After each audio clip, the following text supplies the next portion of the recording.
Wicked. Wicked and call me see. I'm gonna hear a nigga shit looking crazy. Nigga be looking crazy. Sorry though. Nigga gonna get it together. I'm hoping they gonna get it together. What's the motherfucking word, Triggerbird?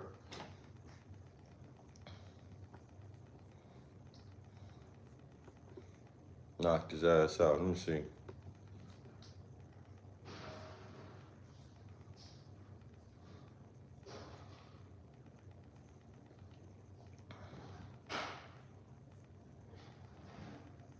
What's the deal?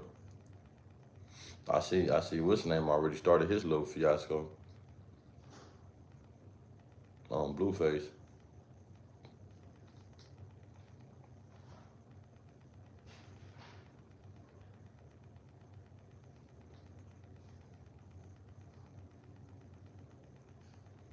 I know it's crazy about that shit when I see Big Sad. That nigga said, let's meet up and die.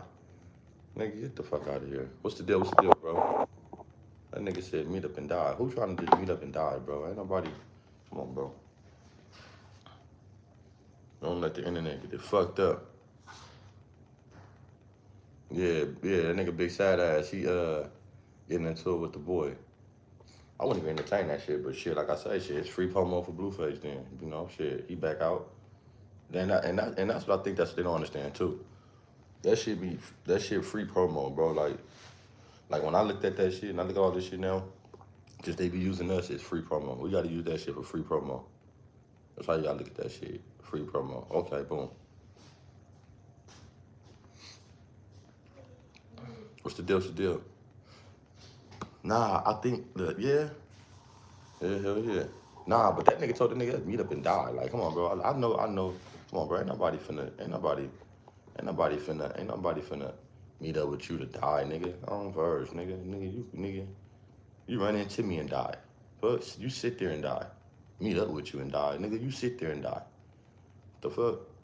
You in a $250,000 car talking about let's meet up and die. Fuck no. I ain't finna, no. Hell no. Yeah, we can die. Let me drive your car first. Give me the car first. Yeah. Let's see. I seen the boy get back on here. Nigga, I was on here earlier and I just seen the video with the boy getting knocked out. Why that nigga got up and called 600, he wasn't staying ready.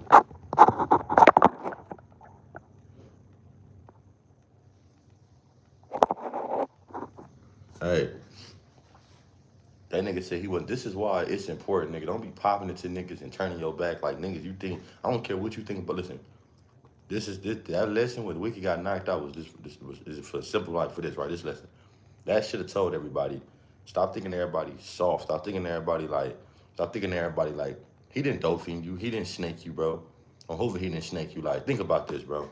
If you popping shit to me, you turn your neck, your back, and you saying boo-boo, that nigga don't owe you no fucking fair one, nigga. He don't owe you no fair one. He don't owe you no, bro, turn around, look at me so I can sock you. Man, no. I'm not finna tell a nigga turn around so I can sock him. So you can say I didn't. Nigga, that's out, bro. I'ma sock your ass and you stupid ass nigga, you shouldn't have turned your neck. He didn't even turn his head, he turned his neck. He popping into the nigga reaching for a phone that ain't even his. If that is your phone, he knocked your ass out on your phone.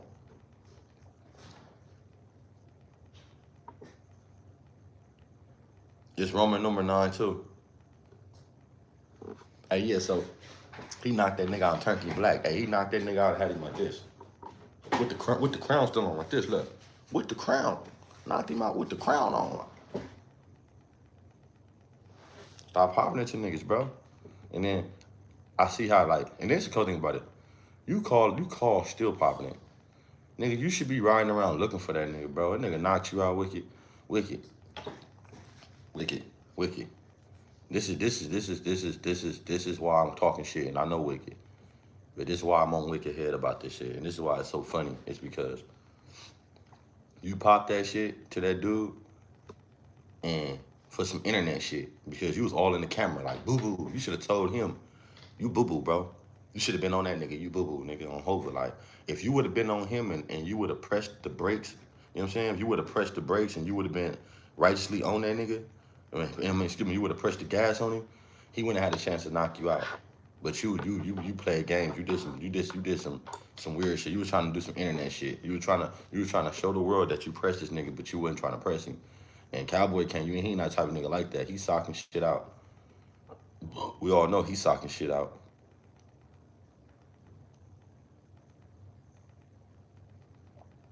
That's the fucked up. So that's the fucked up part. So when he knocked him out, this phone was in his hand, and this phone was like this.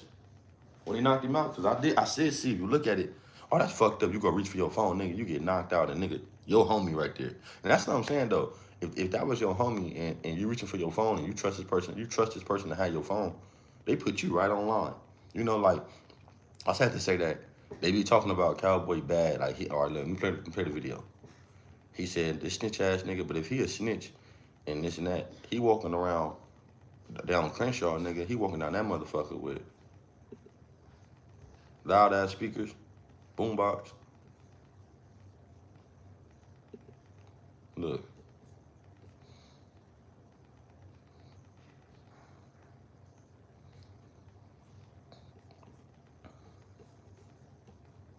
that's how you do, cuz. Let me show you how you do.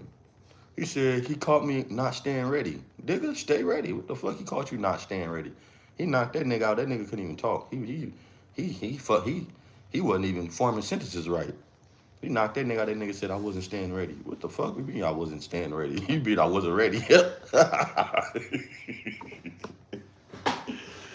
Hey, he knocked that nigga out. That nigga couldn't even form a sentence right. That nigga said I wasn't staying ready.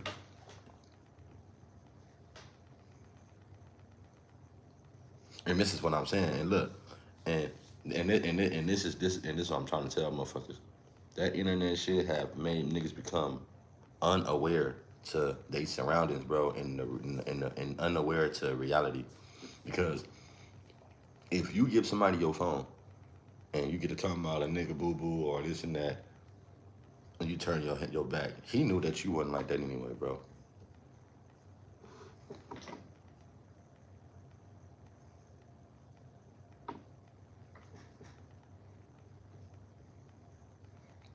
He knew you wasn't. That's why he knocked his ass out, and he should have. Who on the Megan law? Who's on the Megan law? What's the name? Not Wicked. Not shout out to Wicked too. Unless Wicked got some new shit because I was in prison with Wicked, and he had some shit, some weird shit like that. They would have got up on that nigga in jail, especially in Calipat. Oh, okay, yeah, probably Cowboy because I was in prison with Wicked, and he wouldn't have survived.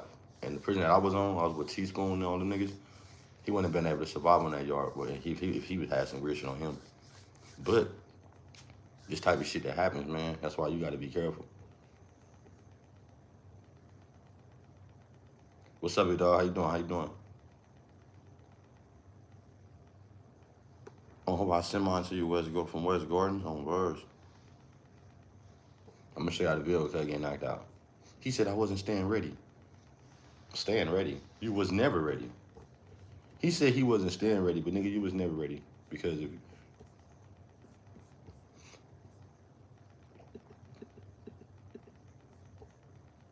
Heard that? Please leave your message. Hey, cuz, it's me. 600. Hey, Gusta, it's me, Wicked. Hey, nah, for real though. For real though. Hey, because that nigga, just imagine, I'm telling y'all, listen, bro. When 4S, your hand would have got blown off, and the same hand he had all them rings on, y'all can't tell me, nigga. Like, they found his fingers and shit. People left it there. Imagine them rings. All them rings would have been blew the fuck up. They would have been looking like Sonic. I'm telling you, like, when Sonic hit something, and that shit just go flying everywhere on Hova, nigga. That homie. Yeah, but see, that's what I'm saying. He was never ready. Y'all tell me, y'all hit the like button, hit the subscribe button. Y'all tell me if he was ready. Tell me if that nigga was ready. At no point he was ready. Look at this. At what point was he ready? When you gave the nigga your phone, when you got it back, at what point was he ready? Y'all let me know. At what point was that dude ready? And then listen, right. It's fucked up part. You know the fucked up part about it though? This is the most fucked up part about him getting knocked out. He got up and called somebody. Nigga knocked you out and did you like that, bro. You supposed to be running around. You supposed to You feel me? You was supposed to be riding around looking for that nigga with that loud ass music. He the only nigga walking around with that loud ass motherfucking music. And he's not running, he ain't hiding. He got this big ass loud boombox. And then he said he wasn't ready. It's like, bro, at what point, if you got up on this nigga and you gave somebody your phone and he politely put his stereo down, pulled his pants up, bit his lip, and socked you the fuck up, what point was you ready? I don't think you was never ready, bro. I don't think you was ready. I don't think that you thought, I think you thought that you was gonna mark that dude out and they get all on the internet and it's just gonna be what it is. Like, I told that nigga, get out the hood. That ain't what it was. The minute you seen that nigga and he was all bad, you should have blitzed that nigga. Hold up, you should have blitzed that nigga. And the cool thing about Cowboy, he putting shit out. He not even letting you get up and talk about nigga.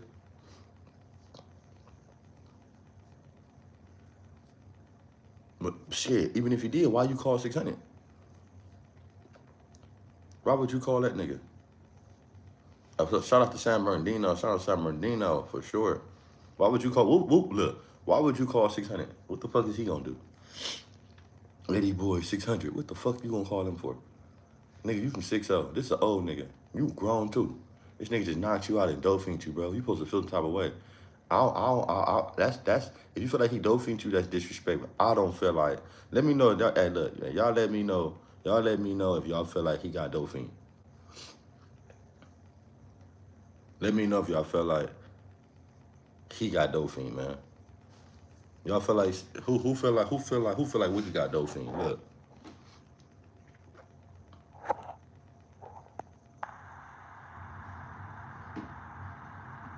Cuz, I need you and Eddie right now, cuz. I need to tap in, cuz. He probably called his phone about 4 or 5 times before he left that message, too. The more the phone rang, the more Lovejoy heart start pounding. What? What the hell you want, cuz? Already sent you that $50 deposit for your gas and your cigarettes, bro. But the last thing he expected was to hear that much worrying, wicked voice. He like, what the hell going on? No dope-fiend. No dope. Wicked sound like he was hiding up under something. Y'all let me know if it's a dope-fiend, because that's why I tell y'all, don't get on the internet thinking that you could just say shit to people, nigga won't fuck you up. I don't know if he thought he was protected by the phone. I think if he thought as long as they're recording, he wasn't gonna hit him. But if you popping that hot shit, bro, and you was never ready because you never walked up on that man, you never even talked to him. You. It seemed like y'all let me know what was Cowboy talking about, because Cowboy was singing a song and that motherfucker knocked too. What's the name of that song? Y'all let me know the name of the song he was playing, because that motherfucker went with the knockout. For real, that shit just go with the knockout. Like, I'm not never getting into it with no nigga that's playing that shit. That's out. Let me know. Let me know what song was that. For real, that shit, bro. That shit. That song.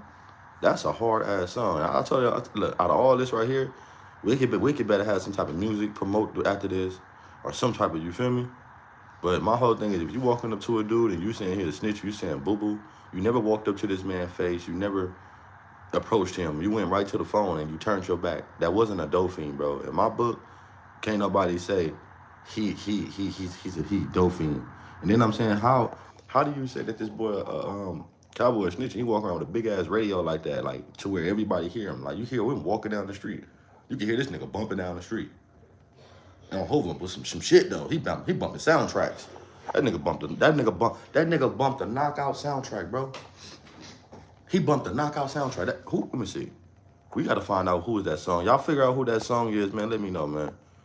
I'm putting that shit in my list. I swear to God on Hovind. Last thing he expected was to hear that much worrying, wicked voice. He like, what the hell going on? If you ask me, Wicked sound like he was hiding up under something. Probably up under. He knocked that nigga to Black Power. On Hovind, he knocked him to Black Power. That nigga was sitting up there like that. That nigga Wicked was sleep like this, with his crown on. Look, the hat still on. Hat still on. Knocked him out. You know how you know that hat was small as a motherfucker? He had a small ass hat on. He knocked his ass. You knocked me out, nigga. Just throw my shit off my head, bro. Don't knock me out and let my hat stay on, nigga. Don't knock me out with the crown. So now, if you did a video of that nigga, he like this with neighborhood hat on. Knock the fuck out.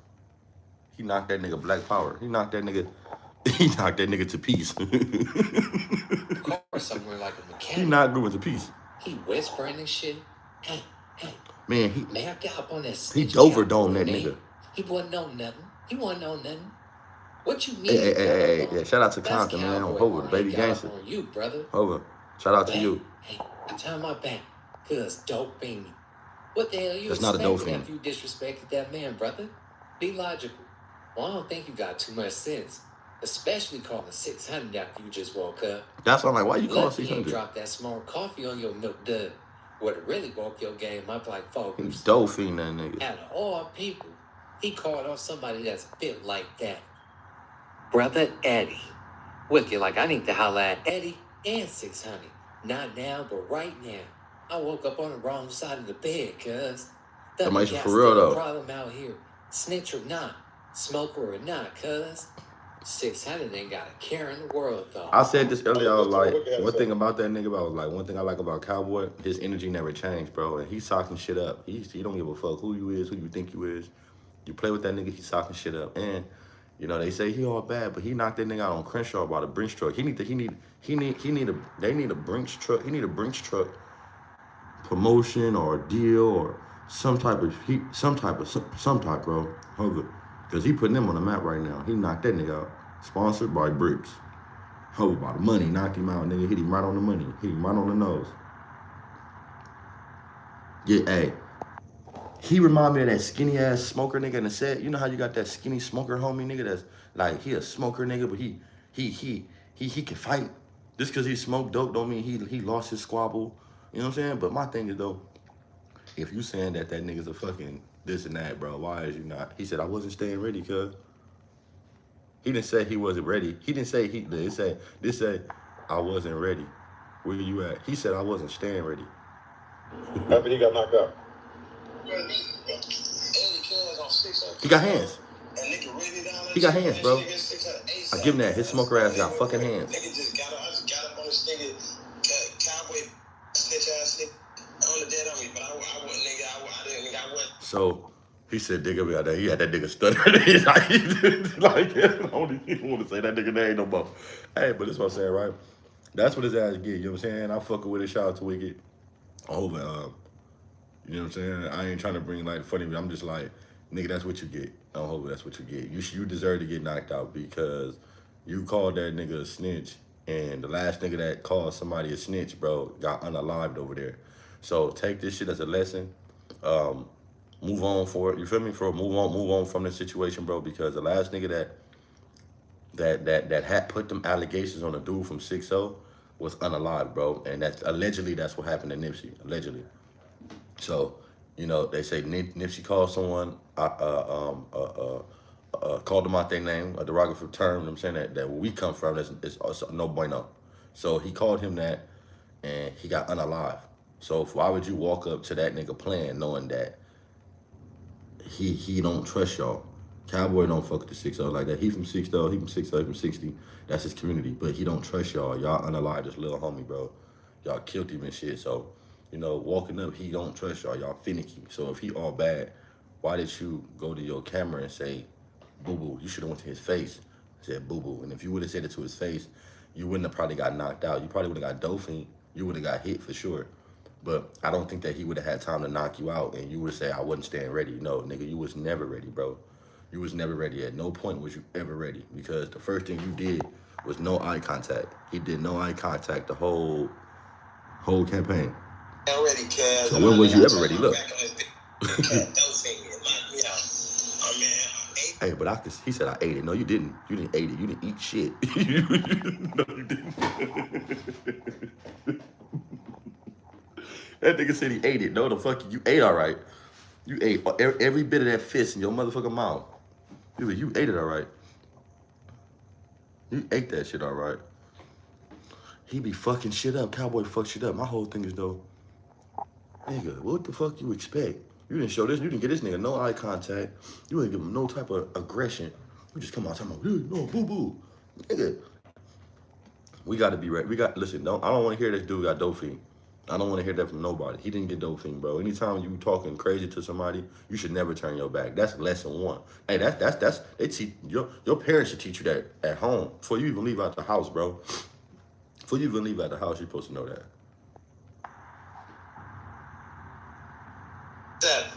I need dollars. He said, he ate that concrete. So this was like right when it happened. As soon as he. No, he said as soon as he said. Hey, 600 is a bullshit homie, right? Your homie got knocked out.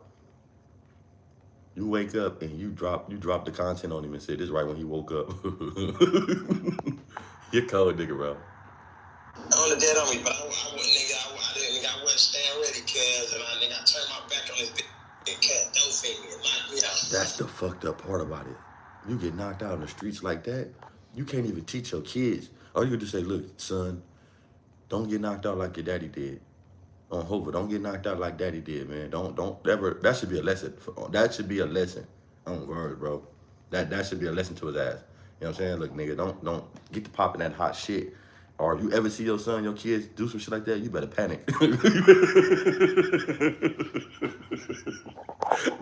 Hey, if he ever see his kids in a situation where they go back and forth with somebody and they turn their head, he better fucking panic. Like, nigga, you ain't learned from me? Fuck, man, nigga. Dad up, you nigga. Like, look, listen to it. Look what he said. Yeah, I'm a panic, bro. Listen, bro. How can you look at your kids the next day knowing, yeah, I got out talking shit to this nigga, but I've never walked up to him, never approached him. I pulled out a phone and recorded it and was popping my hot, greatest shit, and the nigga socked me and knocked me the fuck out. How can you tell? Listen, I'm gonna be real, bro. Me, the type of nigga I am, I couldn't even wake up. Look, the type of nigga I am, I wouldn't even wake up. I couldn't even wake up, bro. I couldn't even wake up and call no nigga and tell him, bro, I wasn't staying ready. He knocked me out. What? I'm looking for, listen, I'm looking for the nigga walking around with the loudest music in the set. That's what I'm looking for. I'm looking at that nigga riding around in the SS. He on socks and shoes. I'm looking for the nigga in the SS. Socks and shoes on Hover. Walking around the big ass radio like this. He can't be missed. Hover, I'm listening to the nearest to the closest sound. As soon as I wake up. Nigga knocked me out with a boombox. I'ma wake up and I'm walking to the nearest loudest sound I hear. I'm liable to walk up to a car. Hey, nigga knocked me out. Nigga, I'm liable to walk up to a car. I'm looking for the sound. And nigga, you better not have a sound. I'm scared of all loud noises. Nigga, don't even play no music over here no more. Last time I heard a song, nigga put me to fucking sleep. Dead homies, nigga. And look, he knocked him out to some hard shit. I don't know what the fuck that. I don't know what song that is, bro. But I can say I like the song, bro. I played that video over and over just to hear the song. I promise you, just to hear the song, bro. Knocked his ass out. Oh man, ASAP, cause I need dollars. So. Holla about what? This was like. Y'all let me know, bro. If y'all let me know if I'm wrong or not. If a nigga knock you out, like a nigga like Thundercat, and you I don't know why they call him Thundercat. He got hands and he's silent. Hopefully he got hands and he's silent like a motherfucker, bro.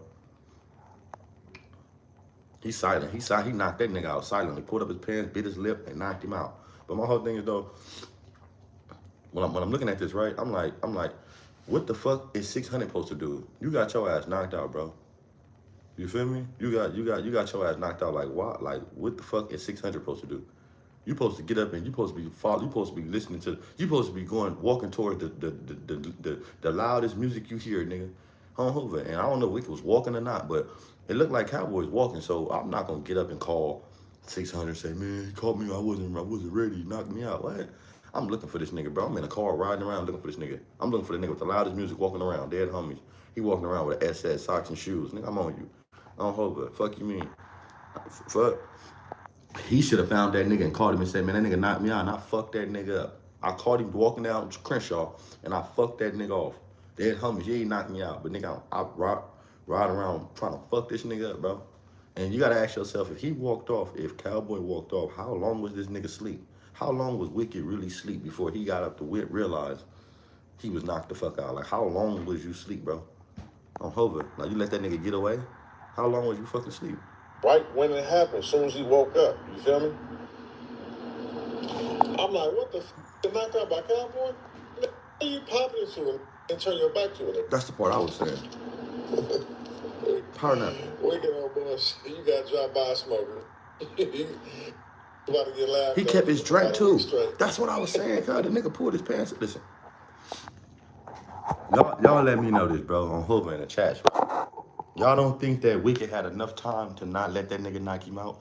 That nigga put his shit down. He bit his lip, pulled his pants up, socked you, right? I'm like, bro, and he had his shit in his hand. He never even dropped it, so he knew that this wasn't gonna be a fight. In his mind, he sees the opportunity, and that's what he should have did, bro. This is a lesson. This is a lesson, niggas. These old niggas is crafty, bro. This what I'm saying. These young niggas got it fucked up, like, and it just shows you like Wicked is older. Wicked like my age, right? He in his 30s, but it's just like Wicked look older. Wicked not that old. Wicked like in his 30s, middle 30s or something like that. Almost 40. He about 36 or something like that. 30, 38, something like that, right? But he look like an old nigga. But it's like, for him to knock you out, bro, at what point was you ready? He didn't even think that this was gonna be a fight because he never dropped nothing. He don't think this was gonna be a fight. He knew this was an easy knockout. But he knew that you was playing because your body language told it all. At what point what point was you gonna get ready? And why would you get knocked the fuck out, wake up, and go get this nigga?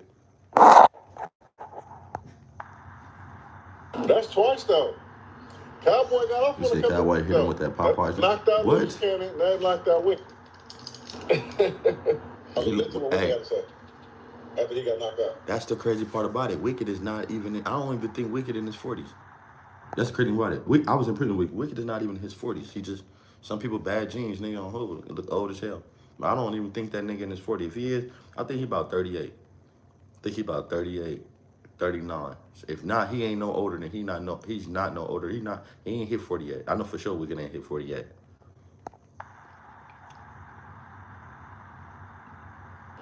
Eddie Cares on 6 o'clock, bro. Ready down at you in his 6 ASAP, cuz. What is you hot? I just got up on the Y'all let me know, bro. Is it me or what? Like, someone knock you out, what do you need to holler at this nigga for? I know 600 confused like a motherfucker, like, holler at me. You need to be looking for that nigga. Yeah, he 38. I told you, he ain't that old. I was in prison because I know he ain't that old. Snitch ass nigga. On the dead on me, but I wouldn't. Well, I wasn't staying ready, cuz, and I turned my back on I wasn't staying ready. Don't finger. I mean, ASAP, cuz I need $1. Yeah, I know Papa, that's my big homie. This was like right when it happened, as soon as he woke up. You feel me? Yeah, hey, on Hoover, hey, shout out to my homie Popeye, man, on Hoover, crazy ass nigga. That little Popeye, he got the one that got his eye shout out. That's my boy, on Hoover. Like, what the f***? Knocked out by Cowboy? How you popping into it and turn your back to it? Wicked on boss, you got dropped by a smoker. Yeah, that's the homie on the set. I just seen him. He doing good too. That's twice though. Cowboy got off on a couple niggas though. That nigga knocked out loose cannon, now he knocked out Wicked. Man, Wicked performance was terrible. He for sure getting laughed at for a week. Don't come outside and try to sneak a little paisa either. Man, the corn man or the gas station clerk can't be your next victory. Yeah, I was in prison with Wicked. On word, Wicked not a bad person. He a good nigga though. I ain't gonna say hey a good guy like no shit like that, but he a game banger. I hope he a game banger. He ain't no bullshit. He not no nigga that they don't know who he is. So that's what fucks me up. That's what confuses me the whole point about Wicked. I don't know if he like lost. I think sometimes when you underestimate people, bro, you know, like don't get on here because what you think or what you may think. Look, you can think whatever you want about somebody, but you can't choose how they react. You could think a nigga a buster. That buster would kill you. A scary motherfucker is dangerous, bro. You saying that shit is dangerous. So if he's scared of this dude, if he's scared, whatever, you feel me? Why would you turn your back? That's what I'm saying. Like, this shit is crazy. I don't know at what point he felt like this dude was a buster. He was scary, but obviously you can't give no nigga no leeway on you like that, bro, because he knocked him out too cold, too silently, and nobody don't give a fuck. Pop out after you regroup your legs and get some mental stability. On hood, you two streets finna wear you out, cuz. On 6-0, you content. Whack can't stop laughing. Yeah, that's my boy. Hey, Popeye my boy. That nigga funny as fuck, bro. Pamper meetings with all he do is get drunk, huh? Oh, drunk ass. He leaned over and showed Princey movie. Oh, that is a clean knockout. Look. Oh my God. In my village, we call that eat dirt. Yes, eat the dirt. He gonna eat the dirt. We should put this as a commercial. I'm hearing he was wearing a diaper and he So shit is he himself. talk? Oh, see, that's what I Eddie said. Boy and 600. Why you didn't walk up to that nigga? Meeting. Why you They didn't ain't walk up finna to carry Cub? tank for Look, Wicked. They gonna boo throw him a boo. blanket over the balcony. Look, He gonna boo be boo. down there Look, beating up you didn't beach see him bums, walk getting up? ready for cowboy. Whole time cut back on the ranch, feeding chickens and shit. Yeah, and ain't had a few wise words. You know what's crazy? Hey, that nigga quick. He quick feet though. I ain't gonna lie, right? Cowboy's quick on his feet because, and old boy did see him socking, bro. I will tell you why I know he seen him socking because when he hit him, he did like this, like you know how like one of them like he didn't think that nigga was gonna hit him. That's why I'm telling niggas stay ready. He didn't even when Wiggy got knocked out, he didn't even begin to prepare himself to get knocked out, like to be ready. He said I wasn't ready. When was you ready? Bro, when was you ready, bro? Because you should have walked up and slapped that nigga and walked up and got up on him. That was too much talking. You did all that, boo, boo, boo, boo, and then get your, that shit was weird, cuz. I don't hope. And the nigga that's recording, if that's one of your homies, bro, you gotta be on him too. I don't hope. You should have been on that nigga recording too, based on the fact you let him get knocked out. If this nigga Cowboy so bad and he dope fiends you, why did the nigga that's holding the camera let it happen? That's your homie, like, you feel me? If that's your homie or what? Because if your homie let you just get it knocked the fuck out right in front of him, I would have been tripping, like, nigga. Right there, y'all, you know what I'm saying? Y'all supposed to be mentally on him. If Cowboy's so bad, why is he walking around that motherfucker with a big ass boombox, big ass radio, knocking you out without no type of, and then when he knocked your ass out, I don't see him jump in the car like he didn't run. He probably knocked your ass out and ran. This how he know that nigga was full of shit. He never once walked up to him, gave him eye contact. It looked like he ain't never said nothing to him. He just said boo-boo to the camera and turned his back. So my whole thing is though, nigga, you shouldn't have called 600. You should have jumped up and you should have been listening to the nearest motherfucker boombox. On Hoover, because if he would knock me out, all I would have heard was that song playing over and over. Hey, you know it's crazy though, right? Look, watch, look. Hey. What if that nigga, hey, somebody go play that song because I bet you he don't like that song. I'm trying to figure out who it is. He shot the kite towards Lil Wicked way. Like you said, you can't try to bug the system when you see somebody on a chessboard for this long, man. You'll be a damn fool. You know where a lot of people mess up at and get caught lacking at? Construction workers just don't like paperwork. They're right. With Connect Team's employee management platform, you can get digital. Man, how you gonna dry snitch on something that ain't a crime? Y'all don't even know what dry snitching is. You only can snitch on a crime to get yourself out of trouble. Y'all think everything is snitching. Snitch is when you get yourself out of trying to get yourself out of a jam, or if you putting somebody else in the jam. The natural habitat. Y'all just think everything. That's why it's fucked up, bro. It came to where niggas can't even talk and niggas can't even have conversation because if people don't understand what you're saying, they try to like say some weird shit. And this is why when I was on that platform and I did that a bar report, it was asking me certain shit and they wanted me to fill in the blanks. You know what I'm saying? That shit is weird. Like nigga not doing that. Nigga not filling no blanks. Well, if y'all don't know, y'all don't know. And if you ask me something to that, you know what I'm saying? Like that was a perfect example of they didn't give a fuck about what I had going on. They didn't give a fuck about. They just cared about Hoover and somebody doing their platform from Hoover because Hoover is talking. You feel me? Hoover popular. We in the algorithm. Let's pull this nigga on here. You didn't even do your research. You should have went on there and got my story. You could have went to Political Street View. You could have got like more a little in depth into my life. Asked me certain little questions, but the most important question to them was Hoover. That's all they give a fuck about. Hoover. Man, come on, bro. This is why and then it's crazy. It's like, y'all ain't paying no money. Y'all niggas ain't doing nothing. Like, yeah, nigga on the platform, but that shit don't mean nothing. I looked at it like this. That's free promo. I look at it like it's promo. Now, if for motherfuckers to get a nigga state of mind and want to hear how a nigga react and how a nigga push, nigga come to my own page. Y'all can get that straight from me. I ain't gotta go on no nigga page to be hearing that. You know what I'm saying? That's out. I need that song. They don't take the time out to think or survey the field. Now, if Cowboy's been around this long, allegedly bucking the system, getting into it with dudes, still in the section every day, you have to How follow is you a the real tide. thug and you on my If you shit? don't understand the tide, then you should ask questions. And if you're not ready to ask questions, then you should just handle business, no questions asked. That's just simply how it goes. You a real thug and my shit. When you trolling and you Yeah, doing clown and that's what I'm behavior saying. and clown that, He's on here trolling this dude. Let's give him some attention, not the FBI. Let's give him some attention because he on here trolling, man. You know, I hear you, brother. I hear you, brother. You sound like you're probably 13, 14 years old. this is the stuff that happens. You could be a real thug. You could have that He shit. doing what everybody. Nobody This give a is not fuck even about our that shit. generation activity. Game He ain't doing that what thug everybody shit is else over do. with. Pull the phone out.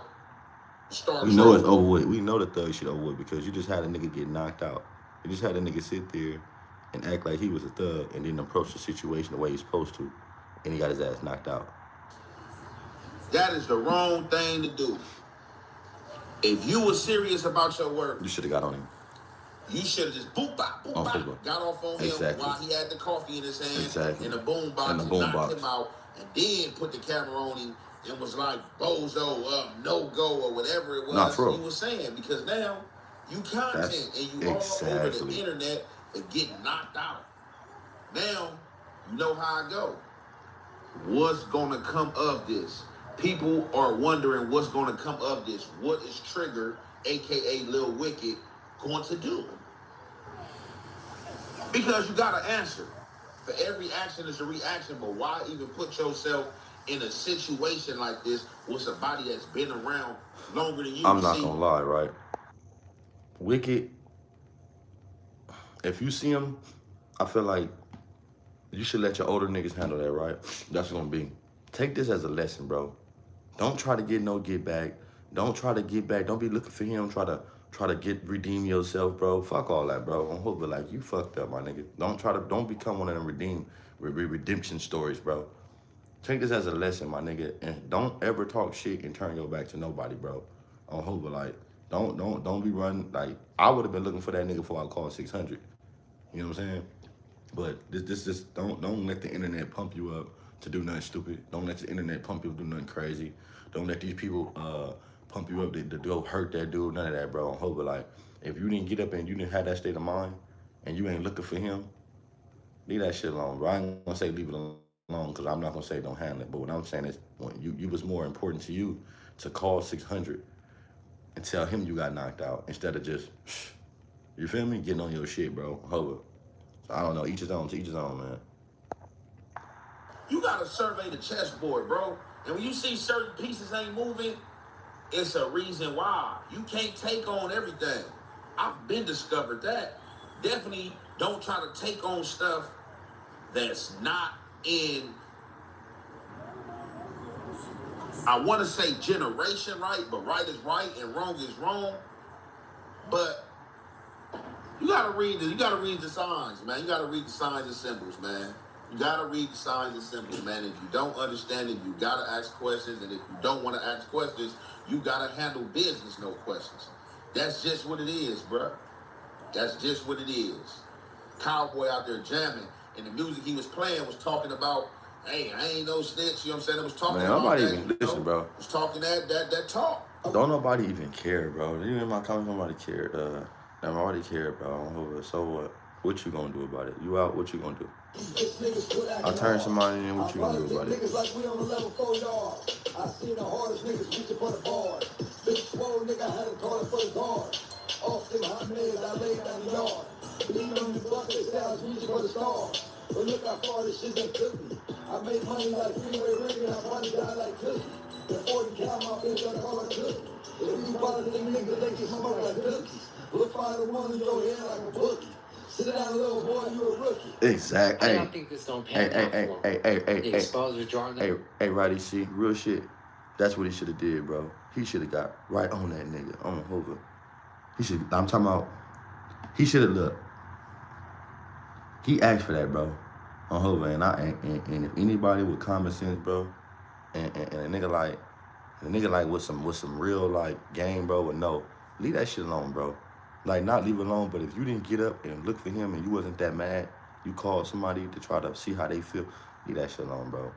Because he got off, he did what he was supposed to do. remind you, right? This is another example of somebody calling somebody out of term, a disrespectful a term, right? He said he a snitch. We know that Eric Holder. This is what they call Eric Holder. You know what I'm saying? This is the consequences. So when you over there and you out, understand what's going on, bro. Now to play, or they just threw the towel in. I heard they started to GoFundMe for Wiki. He just need $200 for these self-defense and martial art classes. If you're thinking about starting a small business, this printer is such a good investment. Sure. And he did, huh? A pencil pouch and hey, and you know what's crazy? That's all I was saying. I was like, look. I said he proved his name though. Thundercat on Hoover. He thundered that nigga up and he was silent with it on Hoover. He closed that distance with one step. He closed distance and knocked him. You know what I'm saying on Hoover. But I ain't gonna lie though. He too old to be playing like that. Wicked is too old to be playing like that, bro. This is why it's funny. You too old to be playing with that dude, man. Simply.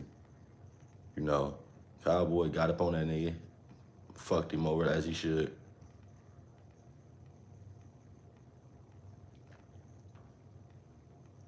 I seen that shit. What's the name? What's the boy name? The nigga. What's the name? He had the two hats and shit playing with the set. The fat ass nigga. What's the name? Flacco. Flacco just listen. Flacco right now. He's fascinated.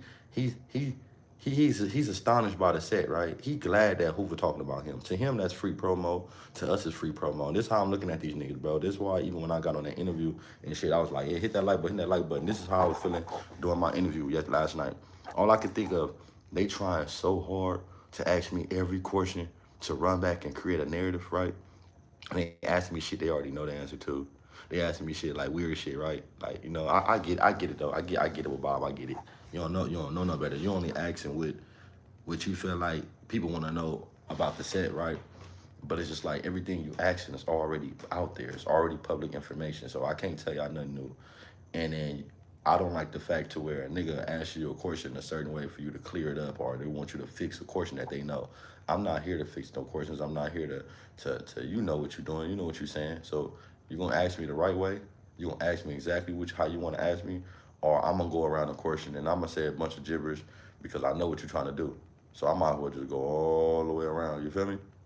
Go all the way around the question that you just asked me because I know you want to direct controversial, and I wasn't there to try to answer nothing to be controversial, none of that, bro. I hope I'm like, fuck it, y'all. Be honest with you, niggas wasn't talking about nothing like that, like to be on there, like niggas wanted to be on there. I'm like, fuck it, shit. I got this platform that I might as well go on there. That's free promo. They always use Hoover. They use Hoover for everything else. They use Hoover for all type of shit. You know what I'm saying? For their titles and all that. So let me use their ass for their views. Let me use their ass to put my brand out there. Let me use their ass to put my shit out there like they do us on Verse. That's what it was. It wasn't to be out there to make a point, get on niggas, and none of that shit. Trying to create more content. Nah, hell no. But if I can have a wave and I can have my own little shit like I got now, nigga on Verse, I get on there and pop my shit and talk shit. Y'all want to hear the real me? Y'all want to hear the real Triggerbird? Y'all come on my page and get that. On Hogan, on my shit and get that shit. But not over there. You're not gonna see it over there. And that's why I was like, nigga would have did his homework and shit. You would have got really more out of a nigga. Like far as, yeah, they say, yeah, you saying nigga don't got no much, but it's like, bro, we got little niggas out here to where, and niggas is like I was talking about my cousin today, right? This nigga been out 4 years, baby T-Bone was a nigga though, right? I'm talking about a nigga though. But he working, he got shit going on. You got homies that got security jobs. You got homies with trucks, with box trucks. You got homies with, it's all type of shit that niggas can have that got going. My homie got weed shops in the city. My homie got tattoo shops, all type of shit, bro. This shit that nigga can talk about. I'd rather talk about my homie brands and what everybody doing.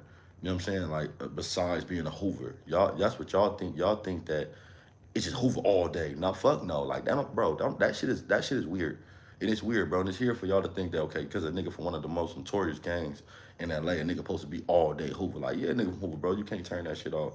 But at the end of the day, niggas is people. And niggas got lives. Niggas got kids, bro. Niggas out here really doing shit. And these names that y'all been hearing, that niggas talk about to solidify themselves, they really out here doing good, bro. On Hoover. These niggas that y'all hear that's fucked up and this and that was in there doing all this crazy shit, these niggas really out here doing good. Got their own places. They got their own cars. They work. It's the niggas that's been out here that's bums. It's the niggas that's the niggas that was in jail active, think they was super active, that's out here doing nothing.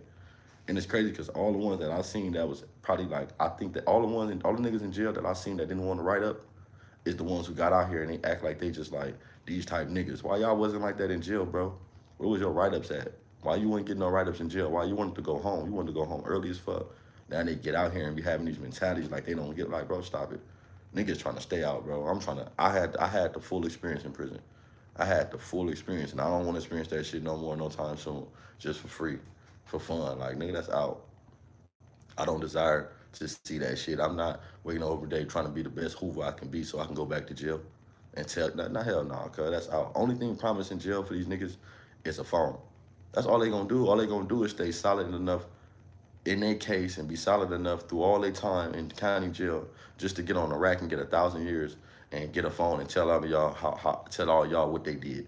Like, nigga don't give a fuck, bro. Ain't nobody got on these names. None of them jail niggas got on this app and talked about how they went to the yard and how the older nigga gave him some game, or, man, I was talking to my older homie. I ain't never heard none of them niggas come back and say, man, I was out there fucking with my older G. You know what I'm saying? He got all this time and come back and tell his story how, you know what I'm saying, I'm talking to him, he said he got locked up, you know what I'm saying, woo, woo, woo, you know what I'm saying, and give niggas lessons on how not to come back. Go out there in that yard, get some game, some information, come back to the net and tell us information, game, like, keep niggas out of jail. These niggas don't know how to keep niggas out of jail. You listen to their stories, they make you want to go to jail. They make you think jail is just fun. Nigga, no, just because you sit in the rack all that time for 1,000 years, 5, 6, 10 years, whatever the fuck you got going, don't try to make it like that it's just cool. It's just, nigga, that ain't the cool thing to do, and it's not fun. Just because you can get a phone and drop content on YouTube now, no. Ain't nothing fun about jail, nigga. Don't nobody want to fucking be there, bro. I'm hoping. That's the part they don't understand. Like, come on, bro. Nobody wake up every day and say, I'm finna go gangbang. What the fuck? That is not. If you do that shit, you sad as hell, bro. That ain't even the LA culture. And it's crazy. Look, this is the LA mindset, right? The LA mindset of, like, these outside niggas. I realize these podcasts, not podcasts, but like these interviewers and these outlets, I realize they don't know shit. They go off a lot of what they hear off the internet instead of, like, really getting in depth and talking to niggas, you feel me? And really having the answers, and you have the answers and shit, and you know the right answers, you're gonna ask the person the right questions. Because you know what's going on. They just don't care. They only asking you what the internet talking about. Man, fuck that. Fuck piggybacking off the content. Why we can't create content? And this is what I'm saying though, bro. Have y'all ever noticed this? Why can't people create content? Motherfuckers so busy sitting up, piggybacking off of all the content, grabbing shit. I get it. I'll do it too sometime, right? But at the end of the day, when you speak in content, you want to make new content. New content should be about survival skills, nigga. It should be about LLCs and like talking to nigga how to do certain things. We talking about this chain. They keep asking, why you got that chain? This right? And I'm like, bro, I didn't want to go get a bust down because I would have lost my money. So I went and got a gold chain. Yeah, it's an LA chain. Yeah, I know. But I know that for sure I can get my money back with this chain at any time I want. You see what I'm saying? So it's basically like it was a good investment for me. I paid a little bit of nothing for it. I actually, to be honest with you, I can get 6 bands for this motherfucker about down there 5 or 6. I think I paid $3,400, bro.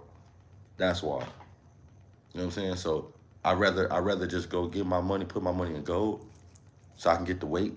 You know what I'm saying? I had to wait, then to go get me a motherfucking chain made just to go show some bitches. When really you can go get you an LLC, and you can go take that, get your chain made off your LLC name as a tax write-off.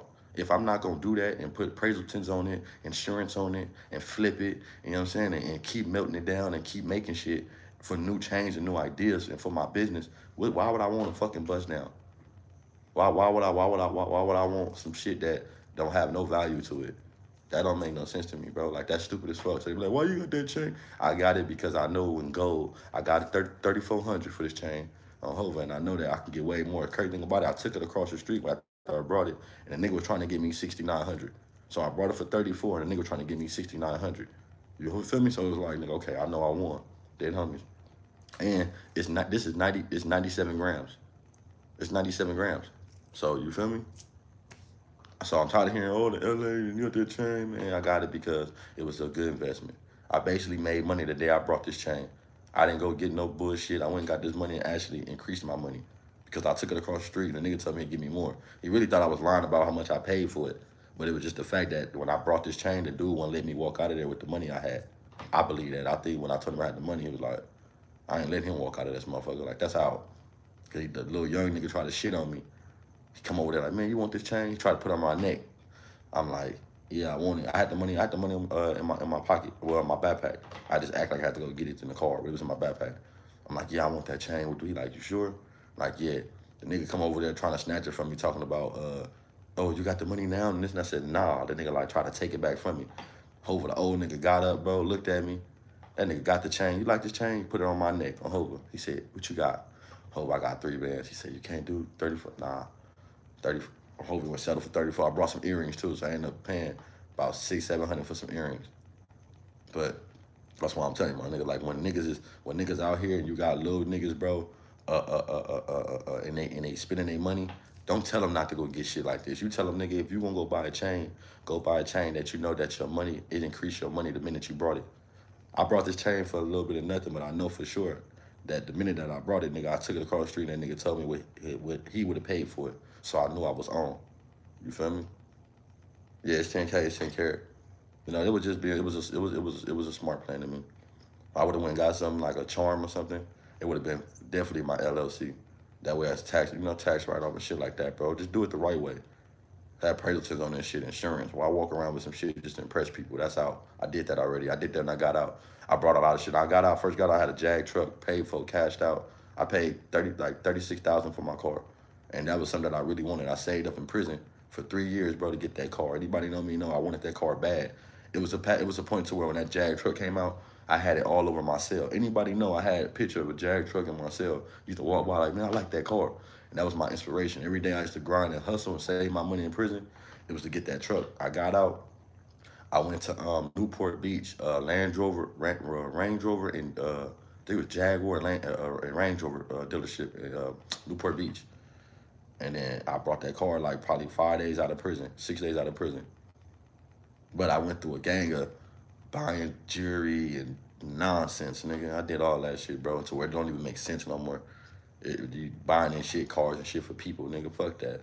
You get the car pay like them, all that money for it to sit outside and for people to get in it, disrespected by not being clean. Motherfuckers is nasty. You know what I'm saying? So it's like, for what? You gotta ask yourself, what do you like? What do you want?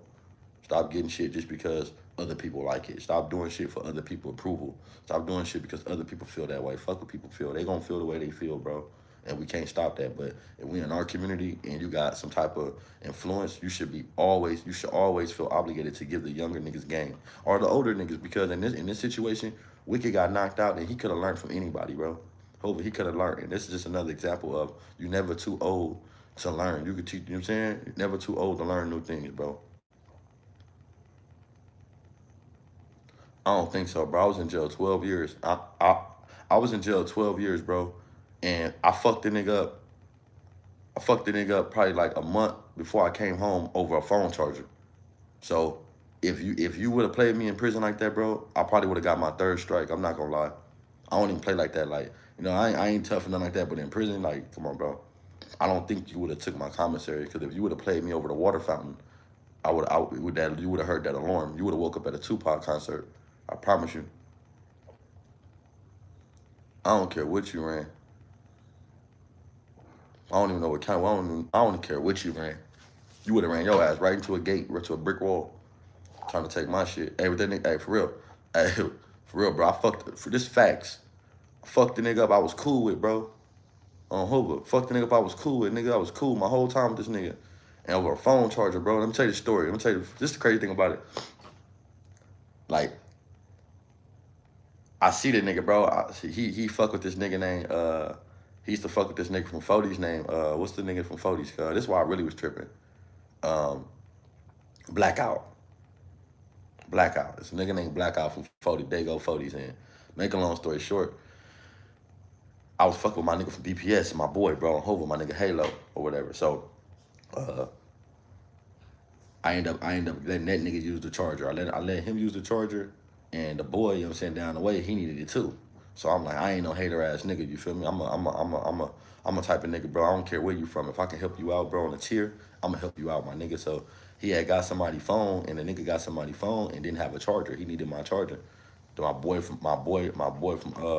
BPS had my charger. So if I give you my shit and then you decide to give it to somebody else, I'm like, where my charger at? Well, he like, I got you.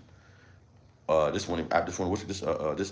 I get my shit, when they come back from yard, I get my charger back. My charger fucked up. Looked like somebody snatched the thing out. What? On hold away, bro. That nigga tried to tell me that the nigga from 40 did it. I don't give a fuck who did it, nigga. I gave you my shit, nigga. You responsible. The fuck? I'll ask you my shit. Said he had it. Okay, I'm not gonna take it from you. Honestly, I'm gonna keep it G on Hoover because I don't remember the whole situation how it happened. I just got mad. I fuck shit. But I don't remember if I told him I never told him he can use it. That was the point. I never told him he can use my shit. When he told me he had it, when the homie from Blackstone told me he had it, and the reason why he had it, I wasn't no hater ass nigga to take it from him. But when it came up my shit came up fucked up, you're responsible. If you tell me no, I'm fucking you up. Dead homies, and that's exactly how it happened. I'm tripping, nigga, on the dead homies. Nah, the cool thing about it, my nigga from 40s ain't even say that. Look, this has really made me fuck the nigga up. The nigga from 40 was respectful and he told me he'd pay for it. He really was more like, bro, on Hoover, he was more, look, the nigga from 40s, my nigga Black Eye was more like this, bro. You know, I know it's fucked up, and because it fucked up on my watch, I got you, bro. I'm gonna look out for you, I'm gonna do this. On Hoover, he sent some bread. I pressed that nigga first. He the first nigga I pressed, cause I'm like, nigga, okay, nigga, this the homie, nigga, but you know, nigga, you from over there, and nigga, you broke my shit, and you ain't even gonna, this could start a whole, nigga, I'm on that nigga on Hoover. But then I had to get on this nigga the same way. I couldn't be biased, I couldn't let up, none of that, nigga. I'm home, I shouldn't have to press him. You supposed to be pressing him how I'm pressing you. How I'm pressing him about my shit, you supposed to have the same energy to him because I gave you my shit. Hey, I told that nigga, we ended up fighting or something. He said something on the tier. I told that nigga said some shit like, said some smart shit like, I think he said something on the tier like, nigga, he said some shit. No, matter of fact, I'm lying. He came to my door and I pressed her, you know what I'm saying? So he ended up selling my nigga Skip. My nigga from BPS and sell my nigga Skip from Swan. Skip from Swan is the one that Braids was talking about, the big old nigga Moose. When he said he was talking about running up in somebody, fighting them and fucking them or whatever. So that's the nigga, this is the nigga that he was in the cell with. The nigga Moose, the nigga Skip from Swan. It's crazy because the nigga come out to my door, nigga, and the nigga come tell me, I'm gonna get your dough cracked. What? The nigga tell me I'm gonna get your dough cracked and gonna tell me afterwards he just wanted to talk. The nigga got my dough. I swear to God, bro, if I'm lying, I'm dying, cuz on West Side Hoover. I got on that nigga head, bro. It's right before child time. It's right after child. Right before child. It's right at the count of child. The nigga tell me, I'm about to get your dough cracked. Now, my homie Gooch out there, my homie Gooch is a supporter, baby Gooch from 107 supporter. Skip right there from Swan out there. And this how the homies like, you know what I'm saying? This nigga fucked around and got the dough cracked, went downstairs and he told me, I'm gonna get your dough cracked. Walked off the door, got the dough cracked, and went downstairs under the stairs. When I get down there on Hoover, I go down the stairs, I'm looking at the scene, he under the stairs he under the stairs on Hoover like flexing. I get right down there on West Side Hoover. That nigga said something. I asked him something. I said, bro, what's up? He like, what's up? I just fired on Hoover. I fired on that nigga as soon as he walked up and said, what's up? I fired on that nigga. Dead homies, and we started squabbling. Dead homie, fuck you mean? And that's crazy because he said, like, I go back and I'm like, damn, me being me now, I would have did the same thing. I wouldn't have changed nothing. But it's just like, that taught me right there on Hoover. I ain't gonna lie, that fight taught me a lot, bro. You know, that I'm gonna tell you why that fight taught me a lot. That fight taught me a lot for the simple fact, I said, ooh, I need to get my emotions straight. I need to get my emotions intact. You feel me? I'm not gonna say anger. I was emotional. I was emotional because he came to my door after breaking my shit, and I pressed him. I'm telling him, you need to go press the nigga that broke my shit, cause I gave it to you, and he nice to this nigga, and this nigga nice to me, and I'm tripping, bro. On Hoover, like, nigga, you gonna tell me I'm gonna get my dough cracked for breaking my shit? I'm about to beat your ass, nigga. Fuck is you talking about? You my boy. I hope. Shout out to my boy too, my nigga Halo, my nigga baby Gumpy, bro. Shout out to my nigga. That was my kid though. I was really disappointed in that nigga though. You know, out of anything, I was more mad that I had to kick his ass like that. That was my boy, but I'm like, damn, Halo, fuck, boy, like, damn, nigga. You playing with me, nigga, on Hoover. I didn't even have no time to think, but I'll use that to use it to say that. And then he brought me back to thinking, like, what do you do to me? It's like crazy because in situations like that in there, it's like a survival mode, bro. Like, so allow you to do that to me, it would be crazy, but it's just like, that situation taught me no matter how far you got, you did your whole 12 years, you went through the whole level 4, you made it through a lot of bullshit, and you still need self-evaluation on Hoover. On Hoover. That's what it was. I'm like, damn.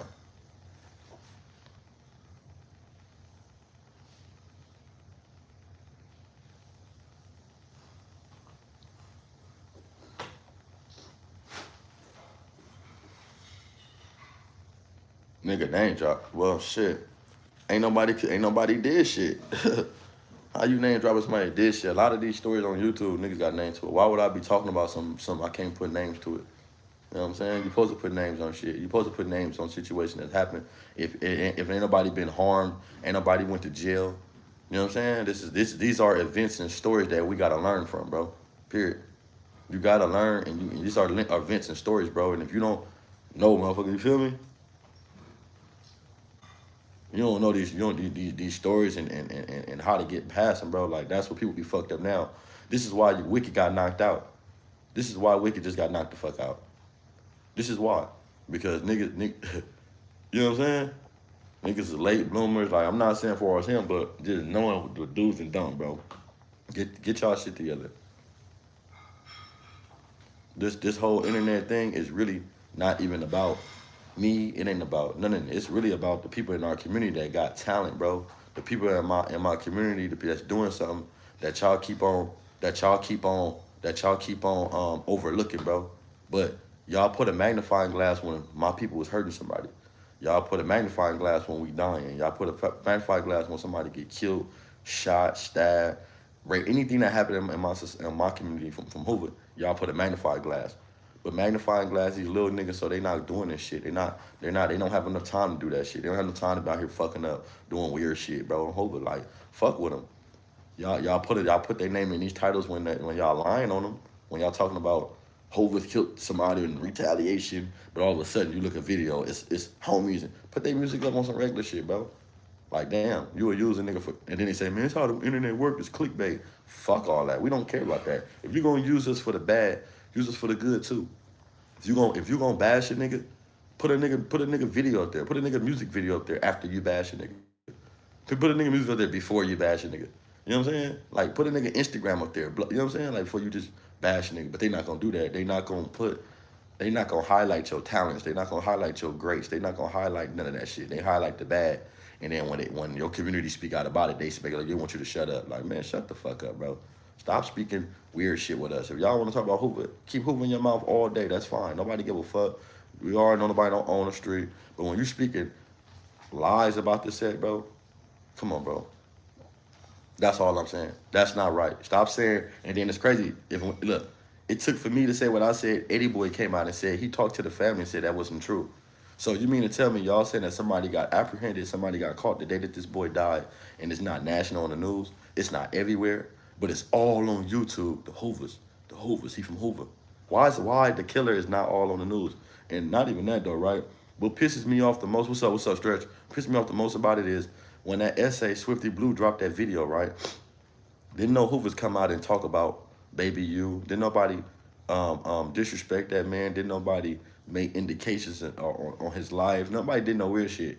But a Southsider dude came on there and he said something about him getting, he dropped there and he said that he came on there with the whole information, talking about some, yeah, it was his people, they said it was the Southsiders. That was crazy. That was misleading too. But that's not misleading because you have a Southsider saying that. That's just like me from Hoover, and I get on there and I sit there and say, oh, the Hoovers, then it makes it true. But he's a Southsider saying the Southsiders has something to do with it. But y'all so scared of the essays and y'all so afraid of the Mexicans, y'all come on my page and say, that's police and niggas shouldn't say this. Nah, nigga, what the fuck? Y'all need to be getting on the essay nigga who dropped the video saying that they did it. Y'all need to be getting on him for dropping up too much information. And y'all need to be on these reporters for being scared to report what these dudes are saying. Like, come on, you would make up a story about my community did it, but then when this dude have a story out there that he decided to drop the video, y'all don't want to react to that. They don't want content that. They don't want to have content commentate about what the essay said, because the essay, they know it's going, you know what I'm saying? They know. They scared of them essays. That's all I'm saying.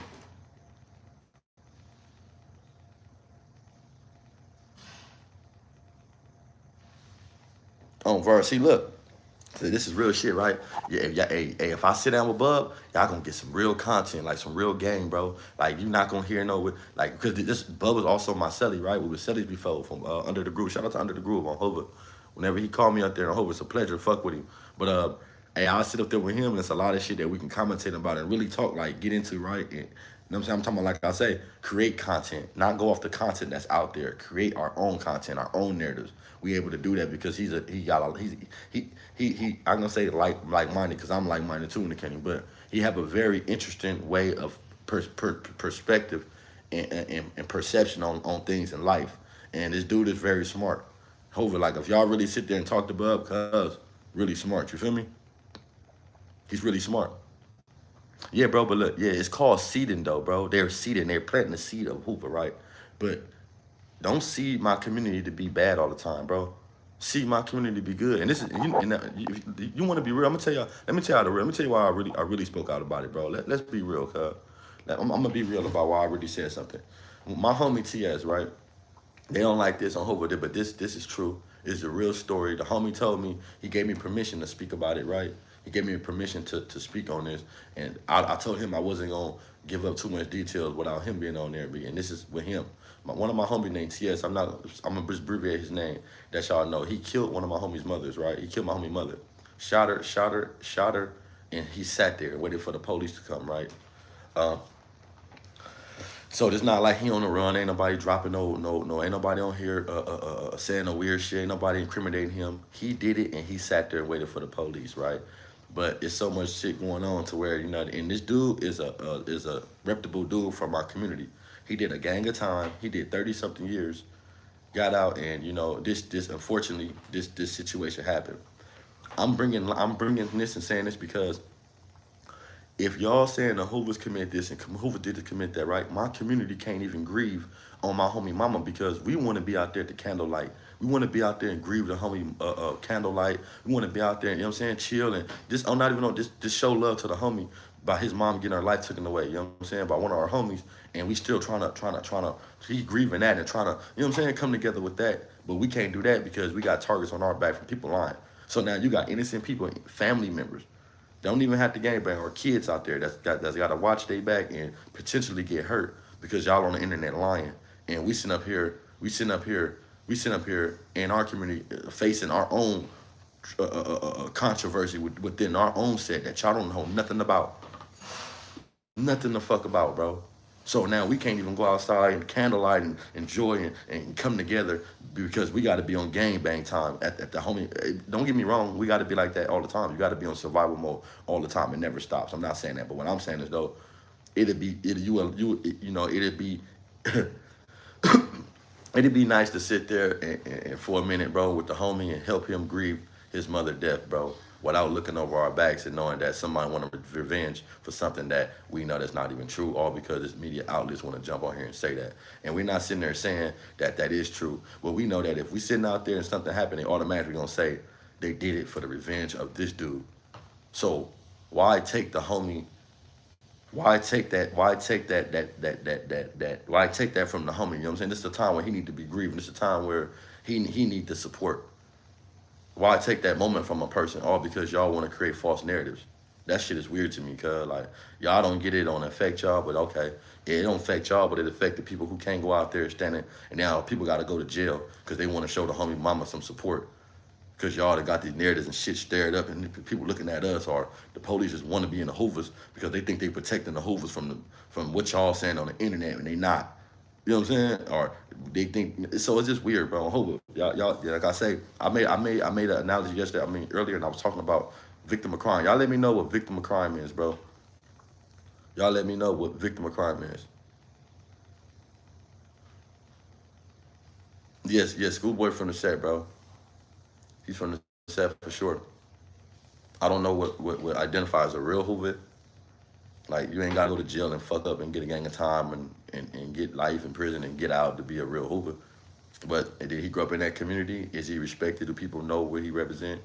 Yeah, like yeah, of course. You feel me? Of course. Hey, but I was saying something like, I was like, if y'all know what victim of crime is, bro, these people can't even get the victim of crime money because y'all on here talking about they them getting shot was a fucking retaliation for the Hoovers. What if they want victim of crime? What if their hospital bill is high as fuck? What if the hospital bill is $5,000, bro, for them getting shot, medical expenses, right? And they want that money, but the people saying, nah, we can't give you money because they saying that this is retaliation from this dude, Big U. This is a high profile case, and you got shot sitting in the car and now they want to say that they Hoovers. Y'all don't think that's telling on the victims too? Y'all think telling is just telling on gangbangers? You can tell on civilians too. Y'all know that, right? You know a gang. Do y'all know a gangbanger? Do y'all know that, right? I want y'all to know that you can tell on a civilian too, right? Y'all just let me know if y'all know that civilians can be told on too. You do not have to be a gangster or a gangbanger to get told on. So my whole thing is, if these people they got medical bills, bro, and the cool thing about it, they wasn't even from Hoover. So when you say retaliation, 3 shots retaliation, okay, retaliation that happened, okay, that's fine. But let them get the victim of crime money, bro. I know a lot of people from Insane. I got family from Insane. Shout out to them, bro, on Hoover. Shout out to the babies, bro. And free Sabi on Hoover. Free Sabi, nigga. Free my little nigga Saab, cuz that's my little nigga. I fuck with Sabi. I met that little nigga a few times, cuz he a groovy little nigga. I met him at Whack 100 studio. So free Sabi. And free TR too, man. On Hoover. Tiny Rob dog. Yeah, it is, bro, but it's not, it is snitching, but they don't understand. I haven't heard yet somebody say that. Man, let them people get that victim of crime money, bro. On Hoover. Like, if they was a victim and we know that they wasn't from Hoover that got shot, and y'all saying that this was retaliation, retaliate for what? Retaliation mean that we did something, and for us to do something, you gotta have a victim who's been apprehended. Nobody. So these people that's not from nowhere, sitting in the car for Halloween, could be sitting there smoking, waiting for their kids to come back to the car. Just imagine that you let us out the car and they go trick or treating and y'all get shot sitting in the car waiting for your kids to come back. And now your kids come back and they family, their mama and their daddies, or whoever they is, sitting up laid up in the car, in the ambulance, and y'all talking about they gangbangers and they can't even get victim of crime money because y'all niggas is stupid. You feel me? I don't know what Warlock, man. What Warlock? I heard of that name too. I hope I heard of the name Warlock. I heard of that name.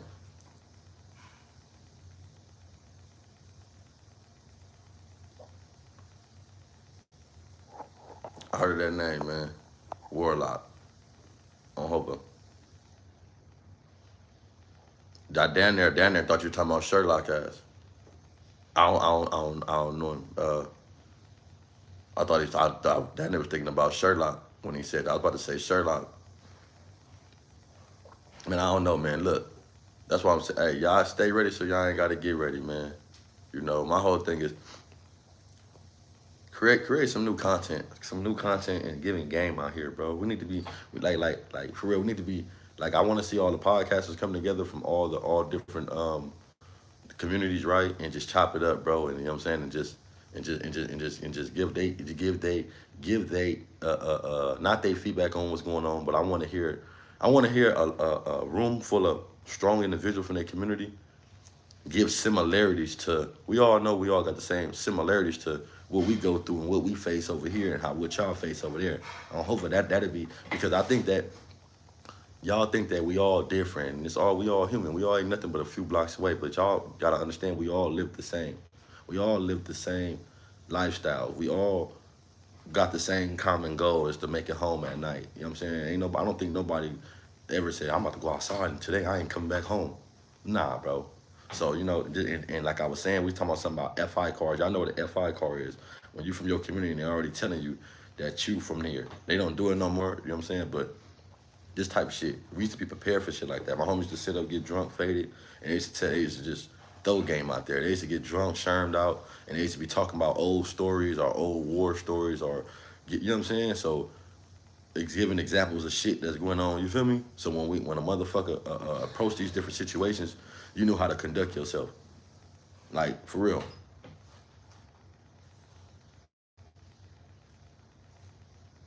I don't know how to view Tiki Williams. I can't speak on how the Hoover view Tiki.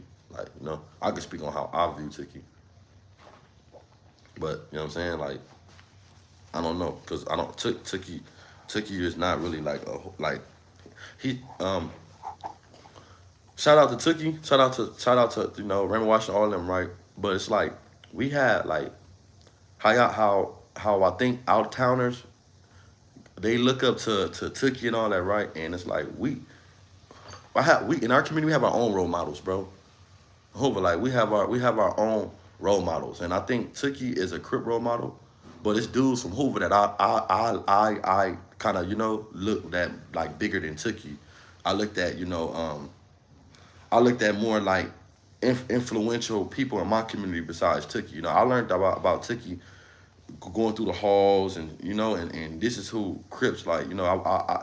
I wasn't raised. I was raised by Crips, I'm saying, but I didn't come develop my mindset like, oh, we just super Crips and I want to be like Tookie. That wasn't it for me, bro. It was more like I'm sitting in the set, I'm saying? I'm seeing these role models every day that I met personally, and I'm seeing them. This is who I want to be like. This is who I emulate. You know what I'm saying? Like, this is who I see. This is who a great example for me. This is the one I see ain't telling niggas, go do this, go do that, and he ain't doing it. He's doing it, but telling you, bro, be careful. Don't do that. You know what I'm saying?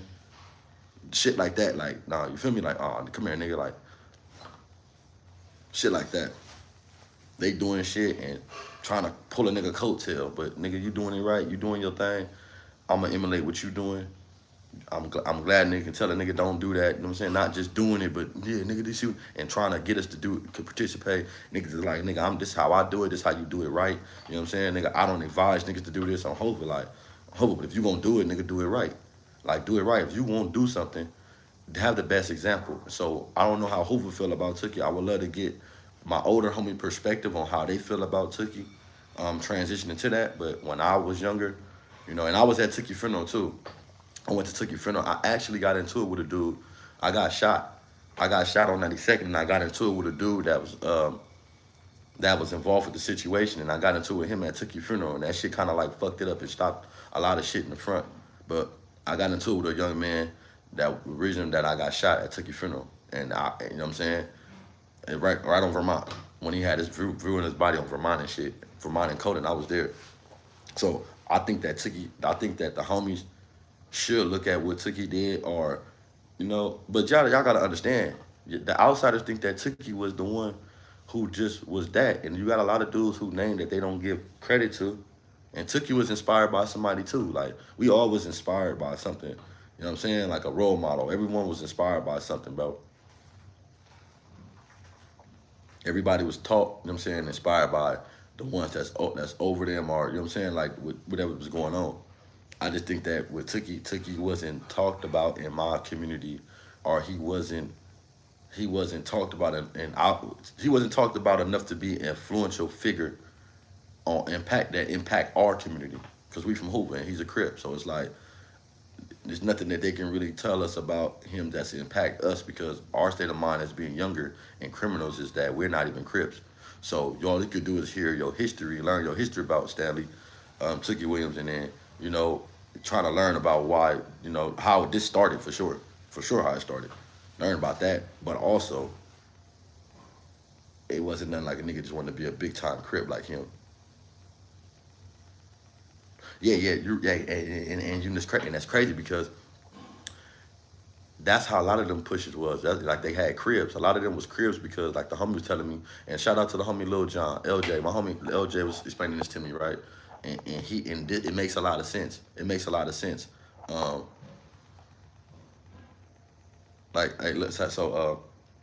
homie LJ said this. He was like, Crips came about them walking up to Raymond Washington asking him, was he a Crip? So let's start here. Let's start here.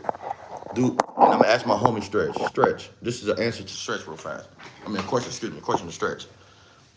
Was Crip developed in the media, or was it developed in the community? Not. I'm talking about Crip, the name Crip. know what I'm saying? The name Crip. From what I heard, it was Black Panthers, right? The Black Panthers, and a lot of them was, it was community leaders, right?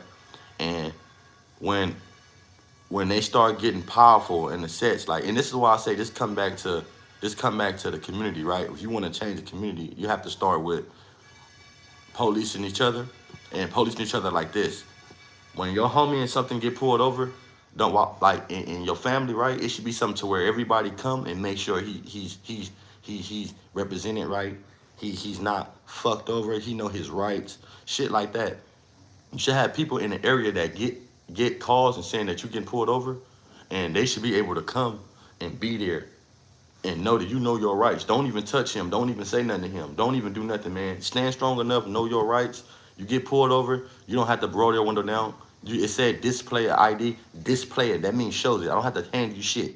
I'm going to display it. I'm not stepping out my car. If I got a ticket coming, give me a ticket. I'm not getting out of this car for you to search it and play with me. None of that. I'm going to display my license. I'm going to display my insurance. I'm going to display everything right here. You feel me? So I just spoke on that. I just spoke on the TS situation. I just spoke on that today. I didn't give too much detail. I was just speaking about how my homies is already facing our own inside shit that niggas is trying to recover from on Hova. So they said it was Crips. It was Cribs at first, and Cribs was the Panthers that wasn't old enough to be Panthers. So they was Cribs. They was like a crib, like you cradle a baby. You know what I'm saying? They're like the babies. They're the babies of what we're trying to create, and not trying to create a gang, but trying to create these. Like, I don't know, like these righteous leaders in the community, bro, that don't let these people fuck us over. We got so lost in the sauce on hurting each other, we get scared of the police. If the police pull one of our homies over and we see them pull over, they're not going to stop and jump out and say, bro, you all right? They're not doing that, bro. They're not doing that. They're going to keep going. Why? Man, jump out and say, look, bro, I know my rights too. Yeah, so they was Cribs at first, right? And this is how underground started. The underground Cribs, right? You had the underground Cribs. A lot of them went underground. A lot of them, when they got into trouble with the police, them Panthers, they went underground with it. Underground was kind of like it was like an organization, allegedly, this is what the homie told me. He told me this, remind you, know what I'm saying? It was an organization for them to have, like, say for instance, they make everything a gang. They make everything a gang and a terrorist, so you don't have no fight against them. When every time black people come together, they say we're a terrorist. They say we're a gang. We got to make us a gang in order to be a terrorist group. That's what they do. So a lot of them didn't want to be named, or they didn't want to be identified as Panthers. So you had dudes who went underground. And you know what I'm saying? That was like another little organization. And this is how you get underground Crips and all that other stuff. But make a long story short, they was Cribs at first. You catch a dude walking down the street, right? Now y'all correct me if I'm wrong. Was the word Crip with a P an active name before the media seen Raymond Washington action? Was he a Crip? Because it looked like the media is the one who came up with the word Crip with the P. You know what I'm saying?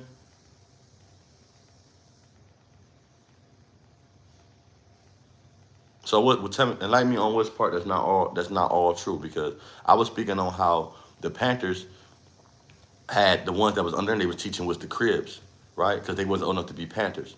So when the organization got fucked up, a lot of these people in these communities, they were still moving by these structures, right?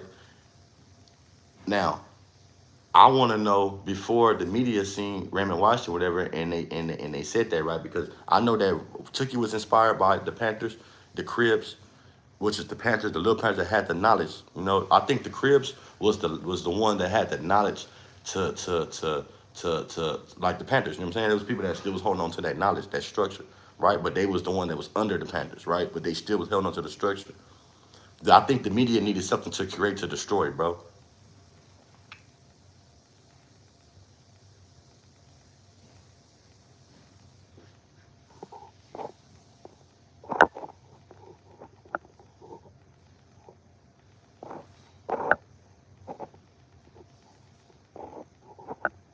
Okay, so was Crips branched off Crips, because they was Crips, so Crips was branched off from Cribs, right?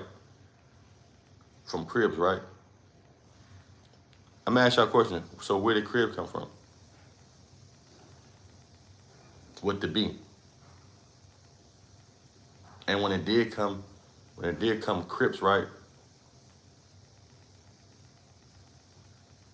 When it did come to Crips, why did the media why did the others that was around that had the structure allow the media to paint Raymond Washington to being because like I said, they was kids. They was kids. All these people was kids, bro. A lot of these people was kids, bro. You feel me? Like they was kids. It was young kids. So the media, from what I'm hearing, asked Raymond Washington, was he a Crip? And that's when Crip was born. Like, that's when the word, because the misspelled term Crip with the P. That's what I heard. I'm telling you what I heard. Y'all can correct me. I can get my, saying, but Crib with a B was always what it was, because a lot of them was Little Panthers. They had the Panther structure. A lot of them Crips that they called Crips was a lot of dudes that was just like the Panthers. But I guess, when you fucking with the media, and this is why it's important, don't let the media create something. Because if the media can create, if they could create the illusion that these dudes, and I'm not saying they didn't start this and that, I'm not saying that, but what was their purpose walking up to a 14, 15-year-old boy asking him something like that, and making it as a terrorist group after, instead of asking him, man, you crypto, okay, but what is the purpose of that? What is your goal? What is your goal for that? You know what I'm saying? They just know that whenever we come together, bro, they get spooked. Anytime black people come together, they're gonna make us a gang, a terrorist group, so they can destroy us and get rid of us, right? Well, all I'm saying is this though. Y'all got all these people with these fucking phones, and all these people with all these supposed to be names and shit. When you see your homies in your community and you see them getting wronged by the police, why y'all don't pull up and why y'all don't tell a nigga they rights? Like, okay, a lot of niggas don't know their rights, but why don't you tell them, hey, look, bro, you have the right to not get out that car. You won't, no matter what. If it's a traffic stop, I'm not getting out this car. It's just a traffic stop. Give me a ticket, get the fuck on, call your sergeant, keep my hands on there, you know what I'm saying? You know what I'm saying? Like, shit like that. Teach them how you don't have to turn over your license shit, display it. Like, certain shit, like, we don't got that in the community no more. Niggas is scared of the police, and they scared of the fucking,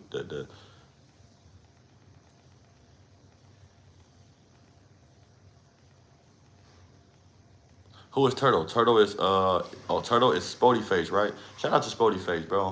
Hey, I ain't gonna lie, I keep saying this, right? Hey, I've been hearing that name Turtle forever, and I look, I ain't gonna lie, I used to hear Spody Face, I was looking at that nigga like, this nigga, like, he looked very articulate, right? He looked like he been through some shit, but I didn't know his story, and I'm like, for this nigga to have a name like Spody Face, I would have been heard of this nigga a long time ago. Like, that's what my mind was like. How this nigga, like, he militant, you know what I'm saying? He who he is. I see how he push, but I ain't never heard of this nigga. So when I found out he was Turtle, it made all sense. And instantly, I had about 30, 40 different situations with my homies that he's been there for. And I heard of his name, and I always heard good about Cuz. I never heard bad. I never heard that nigga Spody Face or Turtle did some weird shit to the Hoovers. I never heard of that. He always was fair, bro. He always gave homies fades. He always caught his fades. He wasn't never no weird ass nigga. I never heard no weird shit in his name. I never heard foul play with his name. I never heard of him allowing niggas to do shit weird around him. And that's why I say shout out to that nigga Spody Face, bro. On Hova, it's much love and respect when you get a nigga that's real. And I can honestly say, my homies have said, they ain't said no, I ain't been on niggas say no weird shit about him. You know what I'm saying? Now, correct me if I'm wrong. If somebody been through a weird situation with him and he allowed something weird to happen, correct me if I'm wrong, but I've been to court with homies and they been up there with him. And they naming him Turtle, they naming dudes. That's, you know what I'm saying? I've been in dorms where niggas come in and they name him. I've been in a dorm where niggas come in from court and he been in court. And he have allowed niggas to get fair fades. So I can't say nothing bad about that dude. And I really don't want to sit down with nobody from another community until I get this shit right with my community, bro. Until I sat down with my brothers and my homies. And, I don't got no problem with him right now, none of that. But I'm just saying, though, I really want to get my shit straight with my community, bro, and shit like that, you know? Shout out to him for even being able to sit down with Ant. That was a big step And this is why I say podcasters have an important role.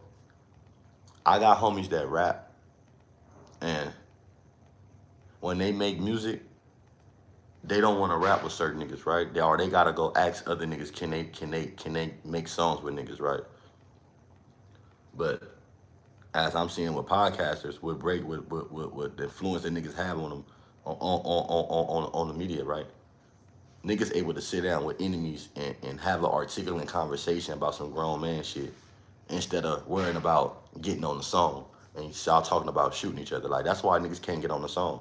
Cause what y'all gonna talk about? Y'all gonna talk about some, come on, like, you feel me? What y'all talking about?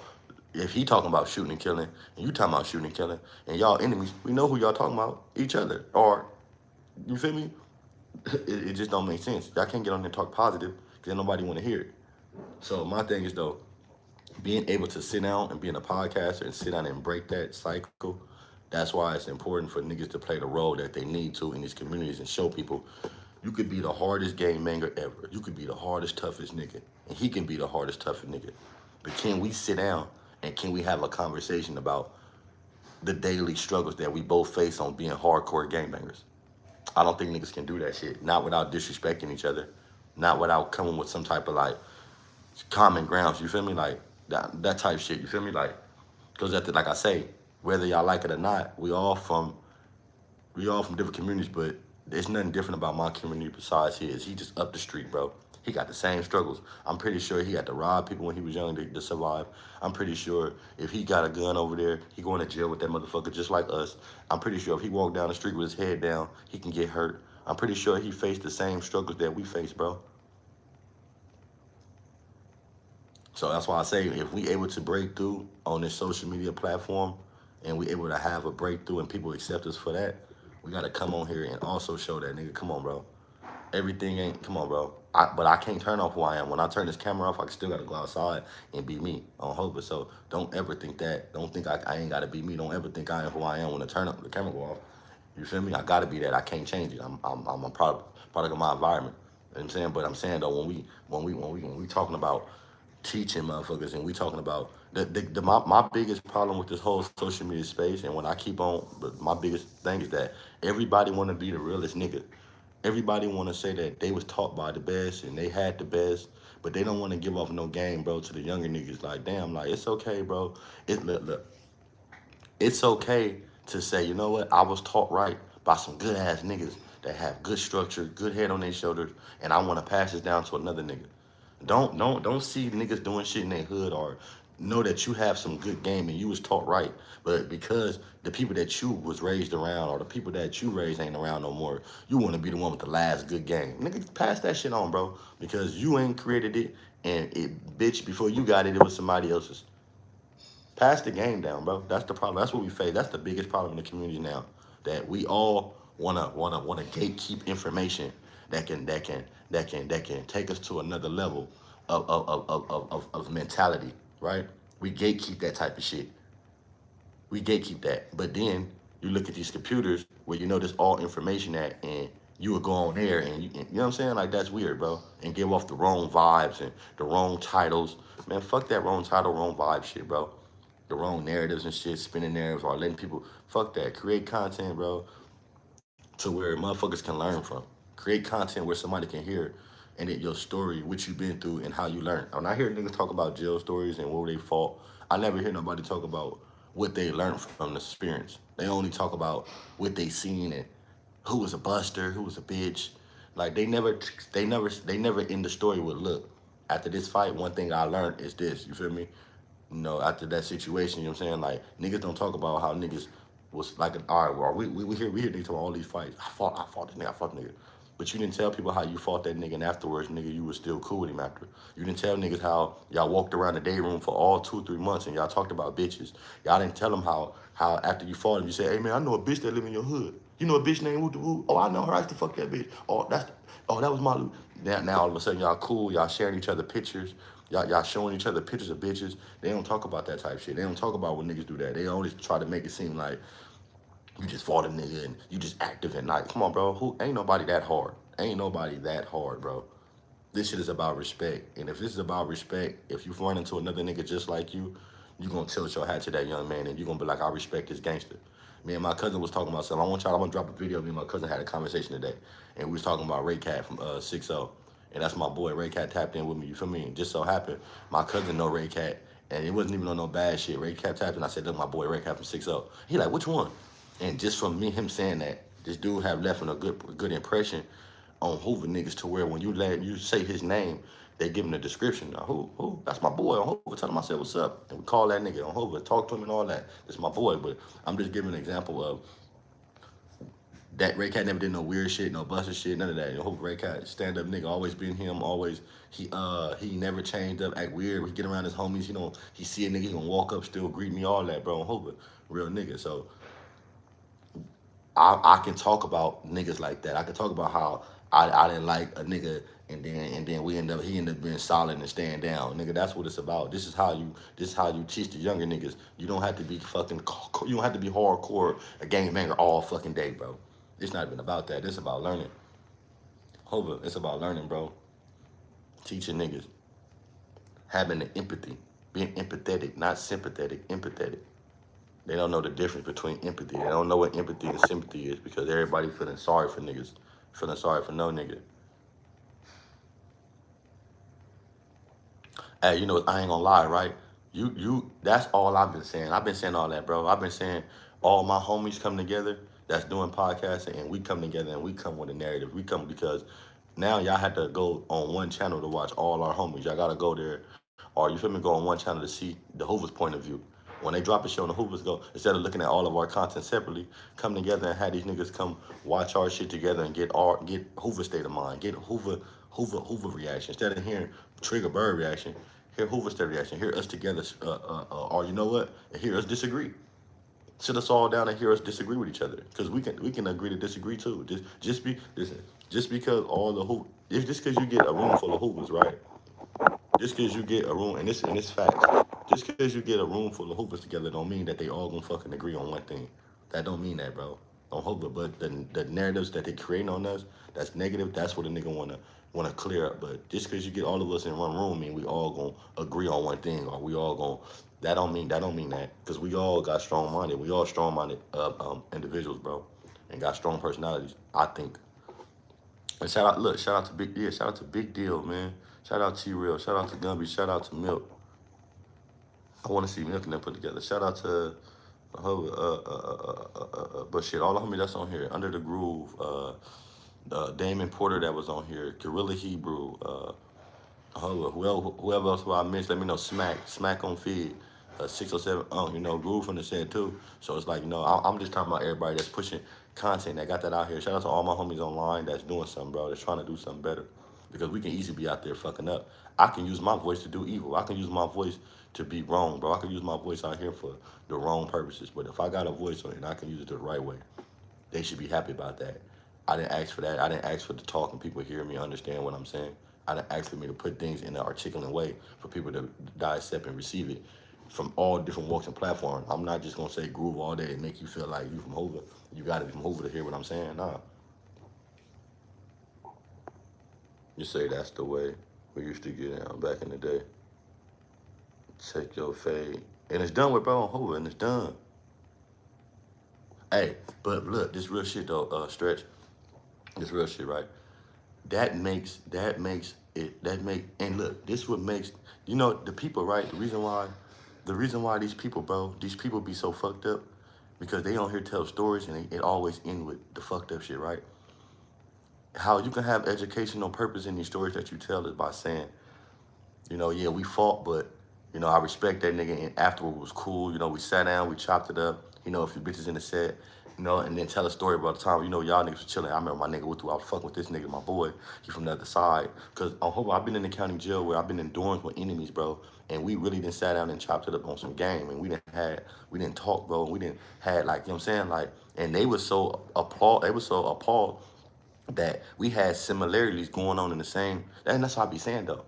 We all the same, bro. We all have the same similarities. We all facing the same struggles, cuz. I don't give a fuck where you from. We all facing the same struggles, bro. We are, bro. On Hoover. And after you fight a nigga in jail, And you don't, bro, you don't sit around the county jail, fight a nigga, and look at him up and down all day, staring at this nigga. That's not true. You know, that builds, okay, I have a love relationship with this nigga. I mean, not love relationship, but I have a respectful relationship with this nigga because he gonna fight me like he gonna fight everybody else. And he's not gonna pick and choose, no matter if I'm small and big.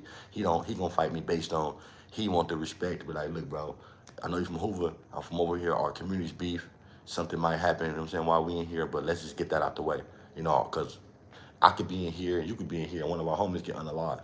But if we already got that out the way, we understand what the streets is. And it's like, all right, bro, now I'm on the next nigga that come through here. You feel me? Like, but it's important to display them conversations that you have for dudes from the other side after y'all have problems because it shows the mature level of gangbangers. And they think gangbanging is just immature. It's not like every day you wake up trying to be a fucking gamer. It's not a sport. It's not that, bro. It's that you live on this side of the community that don't get along with this side of the community. So when you run into someone, the only thing they can remember is hurt. Only thing they can remember is how someone in your community affected how their life got changed. And I say life got changed because you can have someone get shot over there. And say for instance, I'm walking down.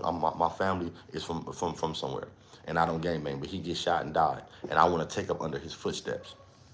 These are you know what I'm saying? Like a lot of people is affected by that, and a lot of people not. They just get put on gangs and they just hate a certain type of people. And really, a lot of, you know, it's crazy.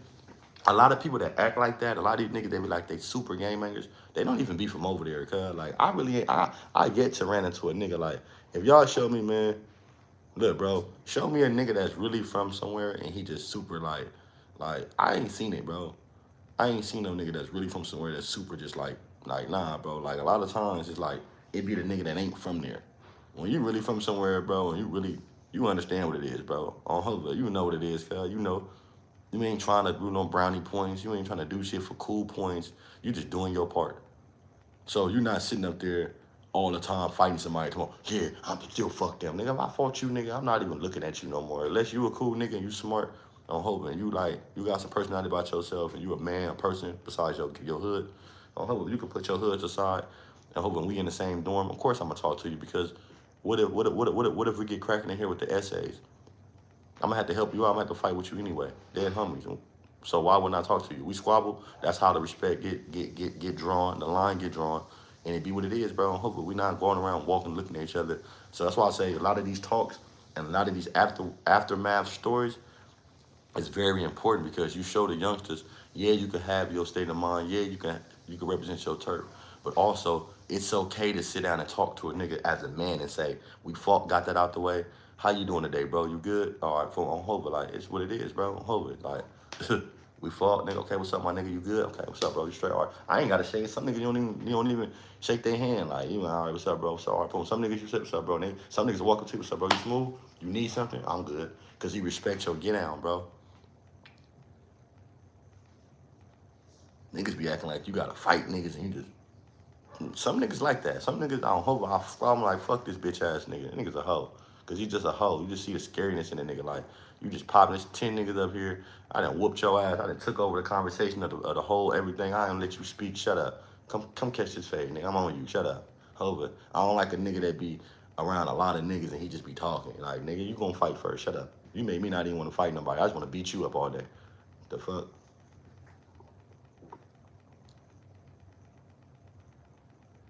Yeah, nah, this real shit, bro. Like, okay, look. The story is not the stories, bro. It's the storytellers. After they tell their stories, they did not give you an insight on how they learned from nothing. All you did was fight somebody else and go fight another nigga and fight. Come on, bro. Why you not telling the people how you fought that nigga and asked him for some coffee? Why you not fighting that nigga and telling him how, you know what I'm saying, you stood down with this nigga and you know what I'm saying, where you seen your homies tripping on him and you like, hold on, bro, he a real one. He stood down. Hold on, don't do that. I like that nigga. I like his vibe. On Hova, like, hey, and rest in peace to my nigga, Tiny Taranko from 40s.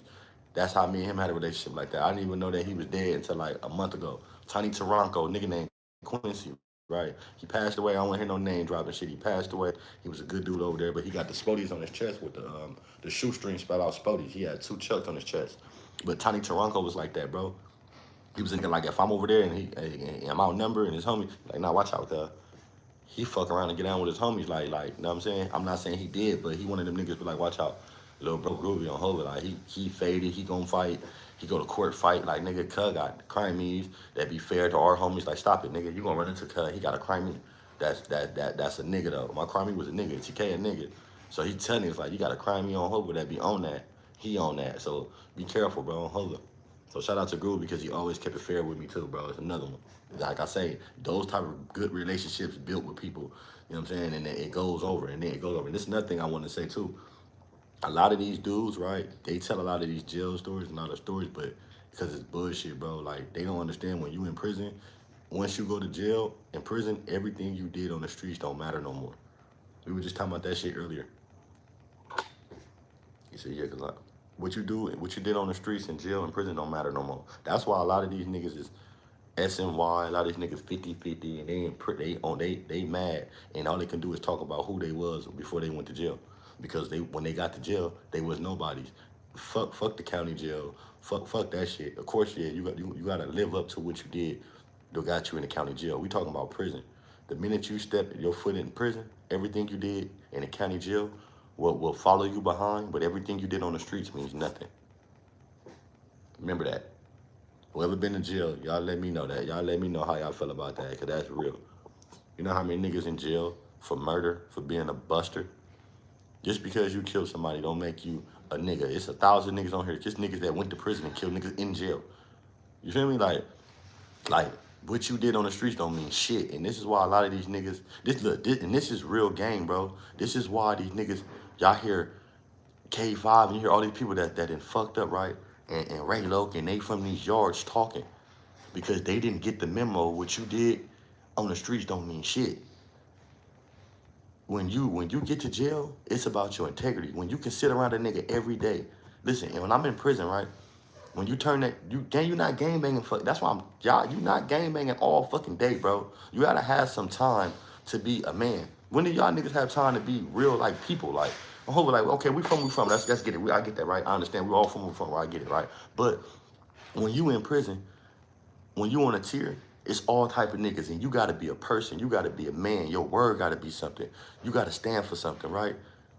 Like, come on, bro. That's why niggas be getting trick bagged, because you don't stand for shit. Yeah, you's a hard-ass core game maker. You a fight. You a gangster. But you ain't shit. Your word ain't shit. You a liar. You a bullshit nigga. You stir up chaos. You know what I'm saying? You ain't no bust. You ain't no hook. But your word ain't shit. You just a fucking liar. You always got chaos. Everything behind your name. Your homies. Once your homies start questioning you, that's what you don't want. Once your homies got to question your word. Like, for instance, like, if somebody say, you did something, right? I got into it with somebody. I want somebody to say, my conduct is so good, they gonna be like, what you do to the homie? Or my homie's gonna come out and trip for me. Like, the homie don't even get down like that. So whatever y'all did, I know it's some bullshit. Because Cut don't conduct himself like that. It's certain things that he do. He gonna take a certain measure, a certain step. You just ain't out here just doing no gang of goofy ass shit. You feel me? He ain't doing the gang goofy shit because his character, his integrity is different.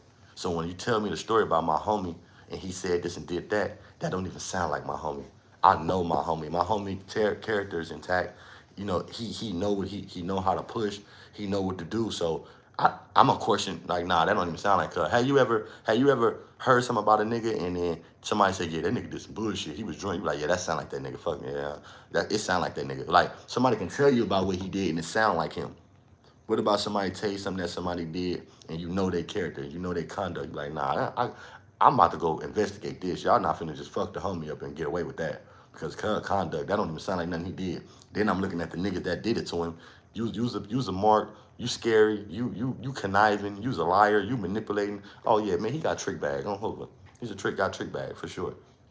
But niggas don't stand on shit because, and I'm gonna tell y'all how I know niggas don't stand on nothing. Look at the podcasters that's transitioning to the podcasting, right? They get on here and make a lot of mistakes. I'm not saying you're not gonna make mistakes. You're gonna make mistakes. We all gonna make mistakes. We're humans.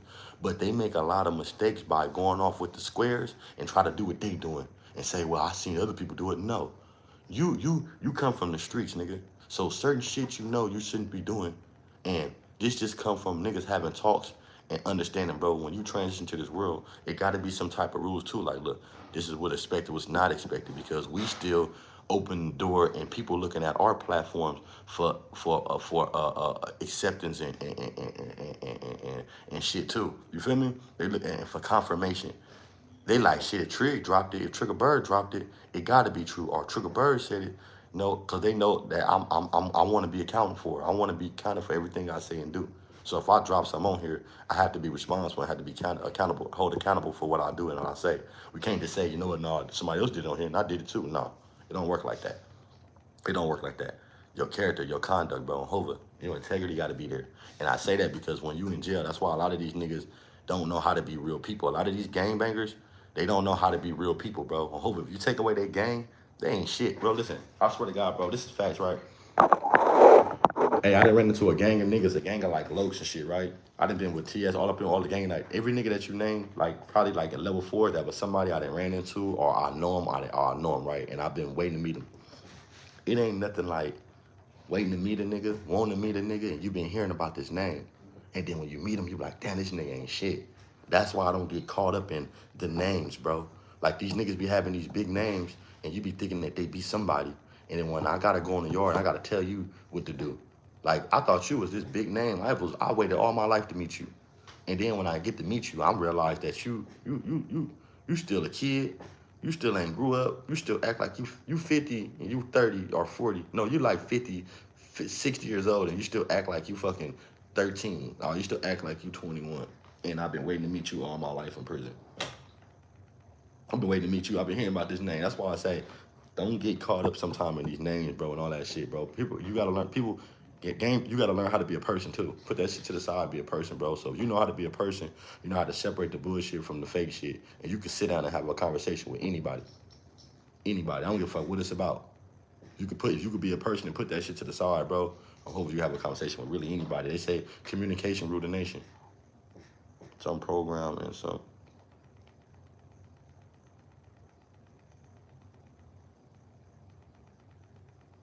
Nah, hey, but it all come down to your integrity, bro, and what you stand for. You know, like on the yard, if niggas on the yard fake politicking, right, and I see something, I see that y'all don't like this nigga, and just because the homie speaking and he's a more loke than everybody, he got more say so, and you said he bad, everybody said he bad. I be the one be like, nah, bro, what do he do? Break it down to me. Let me hear it. Nah, cuz that don't even sound right. I'm hoping then there'd be somebody else like, yeah, bro, that did sound weird. You know what I'm saying? Just based on me saying, nah, bro, I don't think, nah, cuz I'm not, we know the majority rules, right? But that don't mean that the majority is right. The majority not right because the majority rules. The fuck? Just because y'all niggas decide he's wrong, okay? But at the end of the day, it could be niggas right there that don't like a person. That's why I say integrity means something, because if them niggas don't like you and they do something, people somewhere else gonna say, what happened? He did what? Nah, cuz, that ain't right. That ain't right, bro. But if you a bullshit nigga and your integrity ain't intact, and they can make any story up, and they be like, yeah, fuck it, it is what it is, fuck that bitch ass nigga. Yeah, he hit, fuck it. And then you got all these other examples on when you did some bullshit to sum up why they did that to you. Well, that nigga did this to him, he did this. Remember the time he got away with that? Like, nah, it's supposed to be your integrity, supposed to be, bro, you better not touch the homie. You touch the homie, bro, and he right, on Hova, nigga, we know cuz push, we own you. Dead homies, you can't just do cuz like that. You can't just do cuz like that. Just because y'all say you know, don't get me wrong, majority rules, but that don't mean that the majority is right. It's just a decision can be made because the majority said you wrong. But it could be 10 niggas right there say you wrong and 10 niggas that don't like you. But if you got that one nigga that say, you know what, hold on, cuz, I don't like cuz, but that shit, nah, that don't sound right. I don't like him, but my integrity intact, and my integrity is not gonna allow you to do no weird shit to this nigga, knowing that it's gonna come back on me. Like, nah, that's out. I don't like him. I don't like he weird. He did some weird shit, but on Hova, I don't think that this is the right decision. Nah, don't do it like that. Do it like this, homie. That way, when y'all do something wrong to him, y'all can put me on record saying, I didn't agree to that. Bird spoke up. I don't like that, bro. Hova, I'm gonna speak up. Because you're gonna get me on record saying, I don't agree. I don't agree, bro. So when the real ones go do their research on that nigga, I'm gonna be on record saying I didn't agree. I just got outvoted. I didn't agree with it. I just got outvoted, bro. Hova told them niggas I don't fuck with it.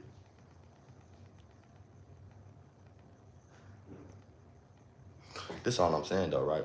This is not even yeah, you're right. You absolutely right. He absolutely right? But we not even in a, banging, like banging is old, cuz. You still banging, something wrong with you. You still walking around asking people where they from, something is fucking wrong with you, bro. If you a grown-ass man, if you in your 30s, or over 25 years old, and you still walking around asking niggas where the fuck they from, something wrong with you, bro. Hold it. Because if I'm somewhere positive, doing something positive, and you doing something positive, I'm not walking up to you to ask you where you from. If I'm somewhere on vacation and your girl on vacation and you just happen to have your shirt off and you got tattoos, do you think I'm finna approach you and say anything about Hoover? You don't say nothing to me, my nigga. Don't say nothing to me. I don't say nothing to you. The line of respect is already drawn. We know we both here to get away from the bullshit. So why would I bring that and bang on you? We way some fucking where else. Now, if you looking at me crazy and you keep tattoo checking me, then that's gonna be the issue. But I'm not making my way to go bang on you. Like, that's weird, cuz. That's not what niggas do. It's crazy, bro. And I'm gonna say this. We all gonna be a member. When you grow up from somewhere, you always gonna be forever a member. You know what I'm saying? It's just like, you know what I'm saying, like, you're always gonna have a membership to that community because you already subscribe to this lifestyle. But to be still walking around talking about, nigga, who? Nigga, come on, bro. I don't talk like that. I don't talk. When I say on Hoover, I say on Hoover, but it's natural. I don't go around looking for every word to say on Hoover. I'm not going around making everybody try to understand Hoover terminology. I'm not going around talking to motherfuckers like that. I kind of broke that habit young. Like, I had to learn you can't talk to everybody, groove, crim. That, you know, as a man, you don't walk around talking to people cuz, blood, all that. You don't, bro. You got to break that, because when you in prison and you around real niggas, you can't groove them. I can't groove a nigga that ain't from Hoover. Don't let groove so Hoover. It all starts there. The training starts in prison, learning how to talk to people. Hey, come here, my nigga. Hey, come here, bro. Hey, check it out, my nigga. Hey, let me holler at you real quick. Hey, how you doing, King? You know what I'm saying? Hey, check me out real quick, level one. Hey, come here, beloved. You saying? Hey, check me out, level one. Like, it's like that. You learn how to talk to people. You learn how to approach men. Niggas don't know how to be men, bro, because they don't got no daddies, and if they do got daddies, they got too much of their mama in them. You got too much of your mama in you, bro. Like, they don't even know how to adapt from that shit.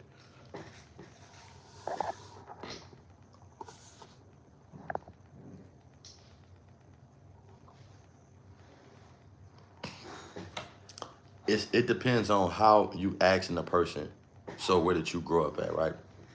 If you somewhere and you tattoo checking a nigga, that, like, so where did you grow up at is a scary way of banging on someone. It's like a scary way to bang on somebody. So where you grew up at? You might well say where you from, because if you ask a game banger where you grew up at, nine times out of 10 they gonna tell you a hood. And if you tell me you from LA, right, and you say I'm from LA, I'm gonna say, what part of LA? I'm from Compton. I'm not gonna ask you where you stayed over there. I'm gonna ask you what hood you grew up in, or I might want to be able to identify where you from by the hood you lived in. So that's basically asking the motherfucker where you grew up at. Where you grew up at mean you from over there. I think the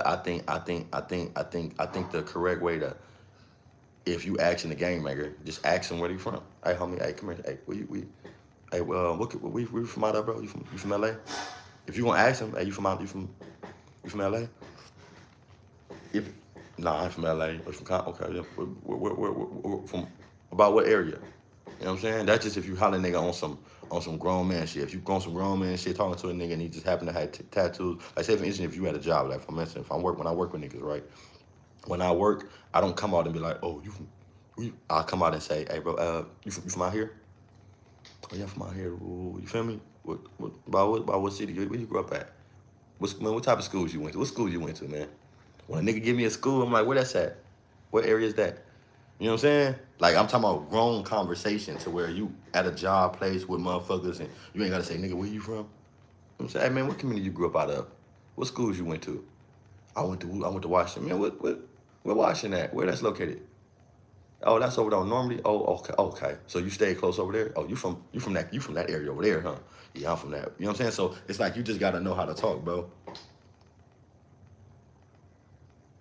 Now, for real, you ask a nigga what school, because when you ask a nigga about their school, they're not going to tell you about no enemy school.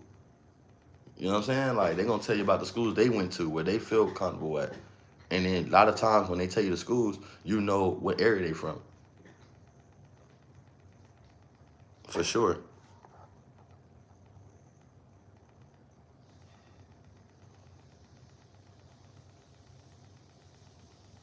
It's a bozo move still, hitting niggas up. And that's why I was saying, when that dude walked up to the car, I'm like, baby, you. I'm like, on Figaro, the only thing that walk up to cars is hoes. Hoes and your homies. That's the only thing on Fig to walk up. That's the only time you see somebody walk up to a car. Is if you're a prostitute, you selling ass. Like, you selling butt. Niggas don't walk up to cars on Fig unless you selling booty, bro. Or you know that person. But schools will tell you a lot about a person, bro. Like music. Music will tell you a lot about a person, bro. You know, like we all, like I say, people don't remember what you do. They don't remember what you say. But they remember how you make them feel.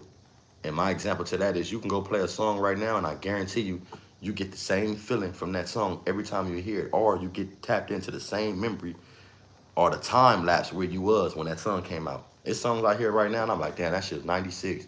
Damn, that shit was 97. Damn, that shit was 2000. I know where I was and I know what I was doing around that time when I heard this song. It brings me back to that moment. So we got to understand, bro, sometimes you got to work on how you make people feel.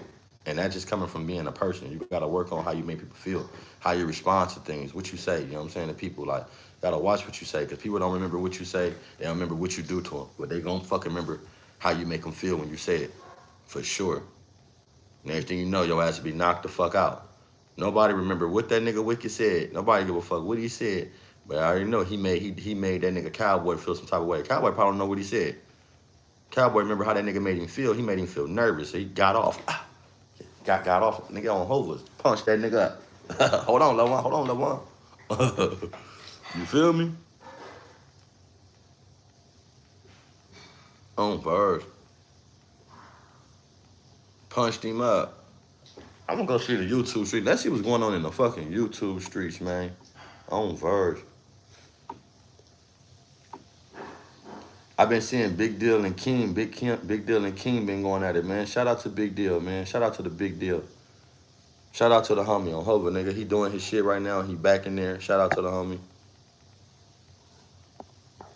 I'll say 100% fact. Them songs, even movies on Hover. I'm telling you, bro.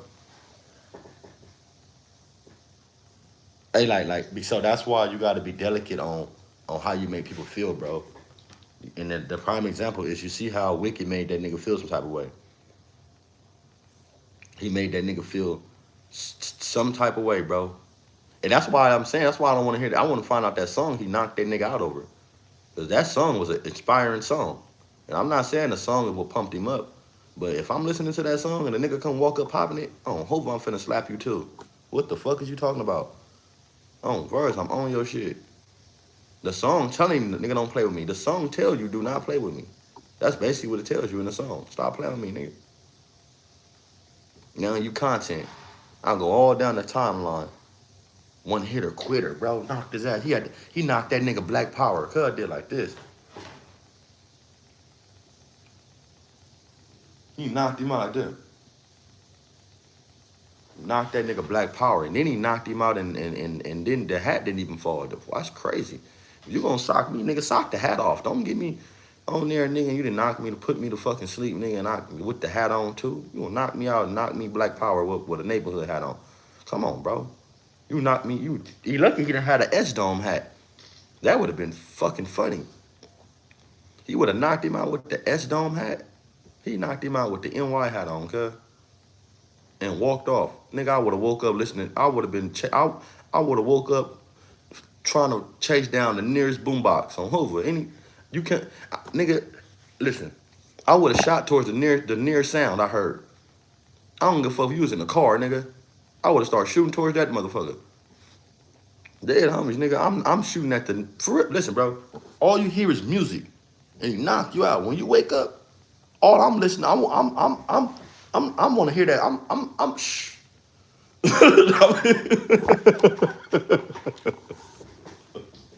I tell everybody in the parking lot, shh, shut the fuck up. I'm listen, bro. If that nigga would have knocked me out now like that, I would have been driving down the street I'm trying to hear the nearest boombox. I'm riding down the street quiet, nigga.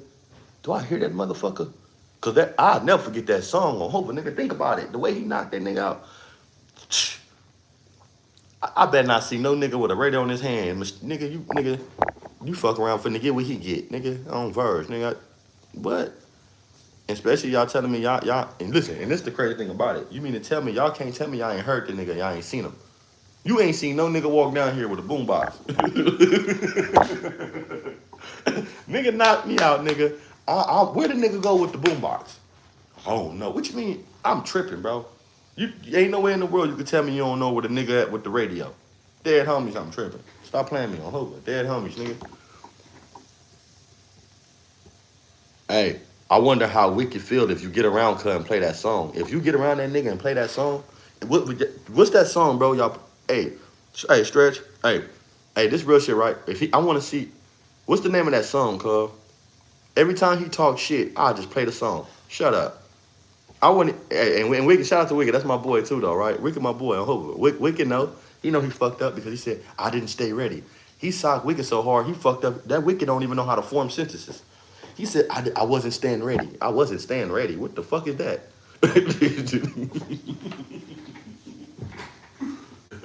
hey, for real though, bro. He said, they said is, who said, listen, that song was an old ass song. I'm gonna go back to the song, man. He should have knocked that nigga out to my shit. I don't want to hear that song. The fuck? He knocked that nigga out to an unreleased song? God damn, bro. That shit knocked, though. Hey, I ain't gonna lie. And then the fucked up part about it, Wiki, you called 600. Like, you was feeling like, why you call 600, nigga? Like he was gonna do something. You should have been listening. You should have been looking for the nearest fucking boombox. On Hoover, nigga. The next nigga I see with the boombox, I'm finna sock in the set. On Hoover, nigga. It may be a coincidence. You may just happen to have one today. And this wasn't the fucking day. On Hoover, I'm gonna feel like you set me up. You nigga, on Hoover, you set me up. My whole thing is why he didn't get cracking. Let's see when he knocked him out. I wanna hear the song. I'm just on here for the song purposes because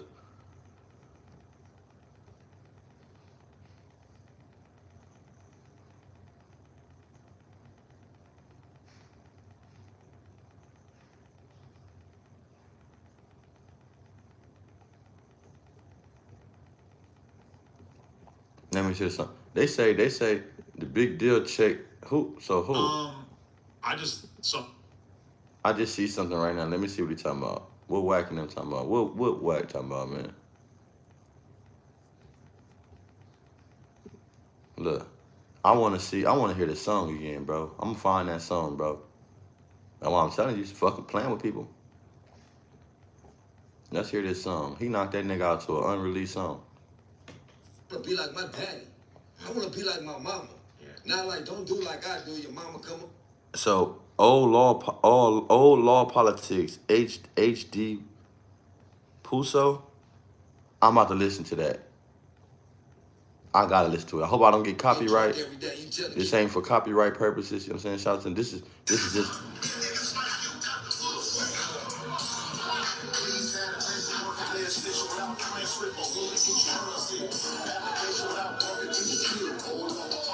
And that's the old shit. You be like this too. But the nigga knocked him out to lowrider music though. Oh look, then chunk it up. Then chunky. That's how you chunky. Hey, I'm not gonna lie. I think Cowboy deserve a title this year, bro.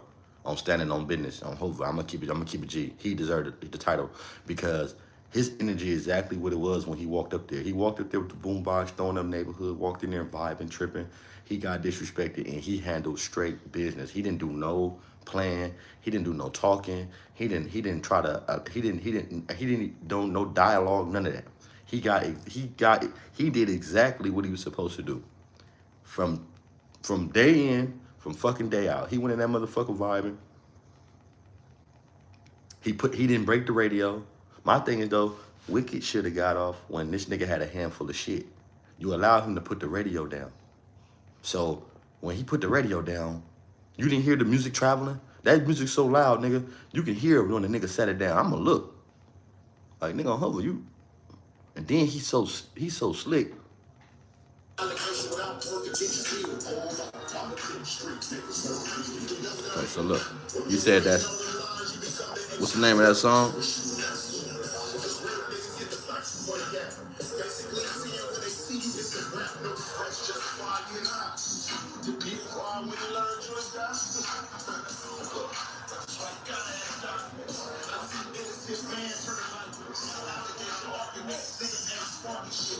Look what he do.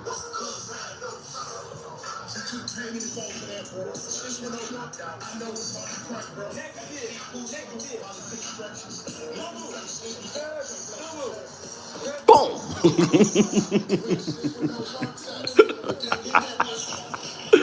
Shut your ass up. Look. My nigga's alone. That nigga stood on business, nigga. He needs business he stand on business of the year, man. Let me see. Let me see what's the name of that shit. I gotta put that in my shit, bro. I got to.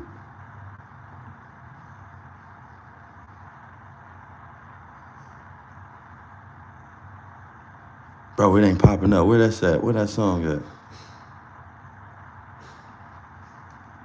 I need that song, bro. He knocked that nigga the fuck out. I'll never forget this song. That shit knocked, too. Who that knocked? He knocked that nigga out to some shit.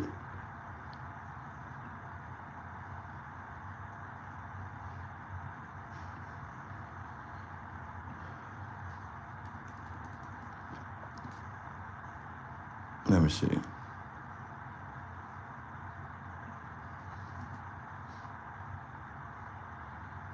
I see it right, but it ain't popping up.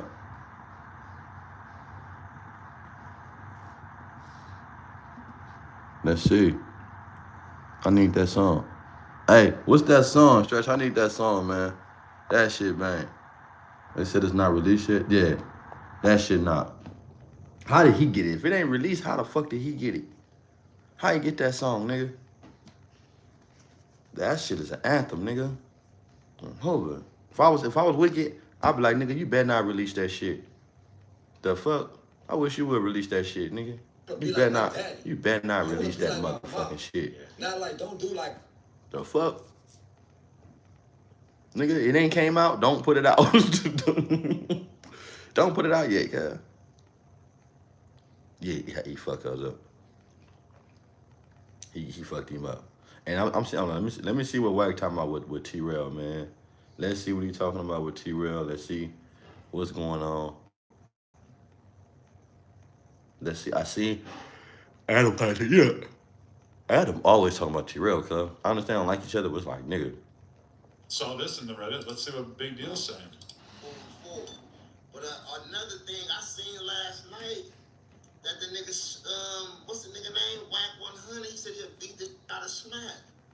What's going on with that, Smack? Let's talk about it, man. You gonna handle that or what? Cause you put it on the set and everything, man. You feel me? Or y'all got on the phone, oh, it was just content, huh? Don't be putting that on the set, man. You feel me? You know my slogan, man. Keep it gangster or get put off gangsters. Oh, first. Wow. Damn, I didn't see that. That is a thing. That was crazy. Nah, that's crazy. I didn't see. Y'all see the homie? So shout out to Big Deal. Shout out to the homie on Hobo. Go check his page out. I'm gonna let y'all see right now. I'm gonna pull it up. I want y'all to see this. So while I got the homie on here on Hobo, I'm gonna go shout out to his page. I want y'all to go see his page. I want y'all to go follow. I want y'all to subscribe. I want y'all to like, share. Hobo. Support all my homies. I'm supporting anything that's from Hobo, bro. I don't give a fuck what it is. I'm supporting my team because they don't like us. They don't fuck with us. So I'm supporting my side. I'm supporting everything about my section. Oh, that's just what it is. I don't give a fuck if you. I don't give a fuck what it is. I don't give a fuck if you want to play soccer, nigga. I'll be at the game, nigga. I don't give a fuck. Dead homies.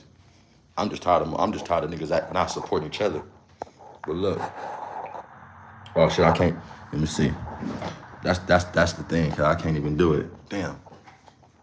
I can do it like this though. Let me see how can I do it like this.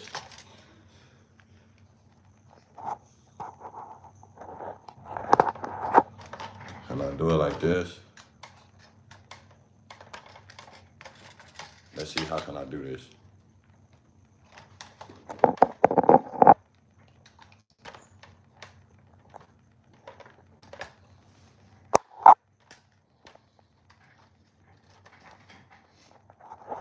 How can I do this so y'all can see? There we go. Because it want me to turn my shit sideways, but I can't.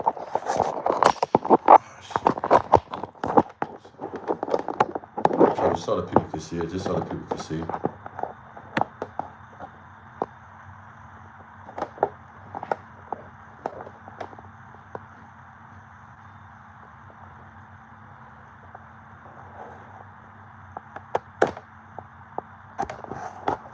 Man, I don't know how to do that shit, bro. I don't know how to do none of that. I just want y'all to see some, what I'm seeing on here. So I just want the people to see what I'm saying, if y'all can see, if y'all can see. But no, I was saying, like, shout out to the homie Big Deal too. Let me see if they show his page. I just saw this in the Reddit. Let's see what Big Deal's saying. So on this, I guess Big Deal is mad at Smack. Big Deal supposed to be going big on Smack because I guess Whack 100 called out Smack, told him he'd beat his ass and shit. And I guess Smack said, you know, it's content. The homie felt like, you know, he put it on the set and this and that, and he feel like he ain't feeling it, he don't believe it or whatnot. So let's see if Whack 100 was serious about what he said. Let's see if Smack, was it content, right? I'm gonna keep it G. This the thing with Smack, right? And T-Real. I fuck with No Jumper. I mean, No Jumper, fucking Jumper. I fuck with Back on Fig, right? But after the little fiasco, little shit they did, bro, and they pulled, I never would have thought that they'd do no fake shit like that, like him disrespecting this girl and shit. You feel me? Like just on for some content. I never would have thought that would have went to that. You know what I'm saying? So with smacking them right now, I don't know what content is. I don't know what's content. I don't know what's not content no more. I've realized it's just you just got to see what goes on. So let's see what goes on with the homie talking about. But definitely with Back on Fig, I don't know what content was not content no more.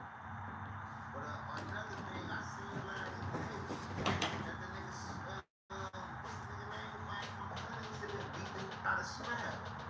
what's going on with that, Smack? Let's talk about it, man. Let me tell y'all. Let me tell y'all how y'all know Adam is messy, right? That's how y'all know Adam messy. When the last time y'all see Adam go live? When do y'all ever see Adam go home, right? When have you ever seen Adam go home and stream? So for him to catch this right now, look how you looking. Look how you looking. Look at Adam. For Adam to catch this right now, right? And be making content on it, he wanted anything that he knew that was gonna harm Back on. That's why I say that damn nigga, you stream that. What, cause you put it on the set and everything, man. You feel me? Or y'all got on the phone, oh, it was just content, huh? Don't be putting that on the set, man. You feel me? You know my slogan, man. Keep it gangster or get put off gangsters. Look. Well, the reason why that is a thing is because I guess we can look this up. Aiden Ross Smack Whack. They were talking about Smack. Probably gonna have to go to a YouTube short to see it. Let me see. Okay. Hey, like, I'm a fool, nigga. I'm a fool. You are not that type of nigga, bro. So you tell me right now. I gave you my location. I gave you my location. Hey, I gotta go watch that. I gotta go watch Whack 100, Aiden Ross, and this nigga Charleston White for sure. So actually, we can make this the clip about Charleston. So basically, the history with me and my good friend Charleston White. Also, please smash the like button right now if you got love for the stream. So basically, Charleston White has long. So who? Hold on. Who said they cutting the shit short and said they going home for pizza? I gotta see this, guy. Let me see.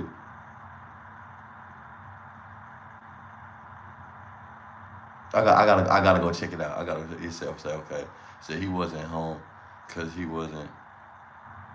Oh, okay.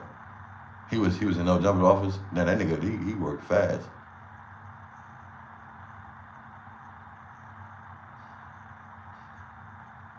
He said nobody in LA gonna touch Charleston White. Smack crazy as hell. They gotta come on no jump. They gonna do what the fuck they want to do to that nigga. I think it was probably 2020 or maybe 2021 when he really started popping off. I said something about how I would like to have him on. He said that I was a culture vulture and a demon or whatever he said. That's been basically the deal. Recently, a couple months back, maybe 6 months ago, somebody on Charleston White's team tapped in with me and basically said that that he would do the appearance, he would do an interview with me, but it would cost me $32,000. Damn. That is not in any way what I was willing to pay. Damn. I do think that me paying Charleston White something is fair since he knows that me and him together is going to do numbers. Yeah. $32,000 is massively outside of anything that we would ever pay, right? For sure. So the other day, I think it was yesterday, Whack 100 FaceTimes me and actually informs me that he had just made an agreement with Charleston White for him to come on No Jumper. And he actually had Charleston on the phone saying that he would do it. So, yeah, that is something to be excited for, just because that is like one meetup that I think that people have always wanted to see. So how much y'all think he gonna give him to go there? How much you think he giving Charleston White to go up there, man? What do y'all think? How much y'all think he giving to go up there, right? And yeah, what do y'all think? Chad, Charleston White is running dry. Adam, don't pay him. I feel you that he might not necessarily be at like the peak, but I think that me and him he worth 25 on there would still work. Mr. Belafonte. What's up, man? Yo, I'm on stream right now, and I was just watching a clip of King Pill on live making some pretty outrageous accusations about you, saying that you basically tried to scam him for $15,000. Yeah, but yeah. That's too bad. You know me, bro. I don't go back and forth on those things, but obviously it is what it is. But you know, the game is to make you say something so then you can have a back and forth. Obviously, I mean, you know. That's exactly is the game. I don't know how that money was transferred, but you should have see some evidence. But anyway, I'm gonna hit you back, bro. Yeah, I'm done with the messiness right now. I'm in money time, making money, my brother. I just got back from Africa. I like it. I'm gonna hit you after I get off here. Shout out to him. All right, brother. He's making bread, making money. Shout out to him. That's a smart guy right there. Me personally, I would have taken the drama and I would have stretched it out. I would have got views and impressions off of the drama. My man Steph is a smart guy. Steph said, you know what? I don't want that hype. I'll talk to you about it off stream. That's pretty smart on his part. But anyway. Yeah, if you get into the bag, I ain't gonna lie. If you get into the money and you get into the bag, you don't even have time to sit up there and go back and forth about no messy shit. He like, I'm getting to this money, man. That's all that really matters. You know what I'm saying? So, you know, he don't need the stream. He don't need all that shit to make no bread. Obviously, he not worried about that. He's not worried about no bread. He know what he's doing. You know what I'm saying? So, shout out to him. But yeah, about Charleston White. I know, I paid attention to his numbers over the years because, in particular, when he hit me up trying to tax me for $32K, I sent screenshots of like a lot of recent podcasts that Charleston White had done. I sent them to Charleston White's manager or whoever this was that I was texting with, and I said, look, why would I pay $32K for this? And it was all these different podcast appearances they had done in which they got maybe 200,000 views, which is not bad for a normal person. But, you know, obviously, if you're going to pay $32,000, you're pretty much banking on getting, I don't know, 5, 6, 7, 8 million views, like an absolute plethora of views. So, yeah, I don't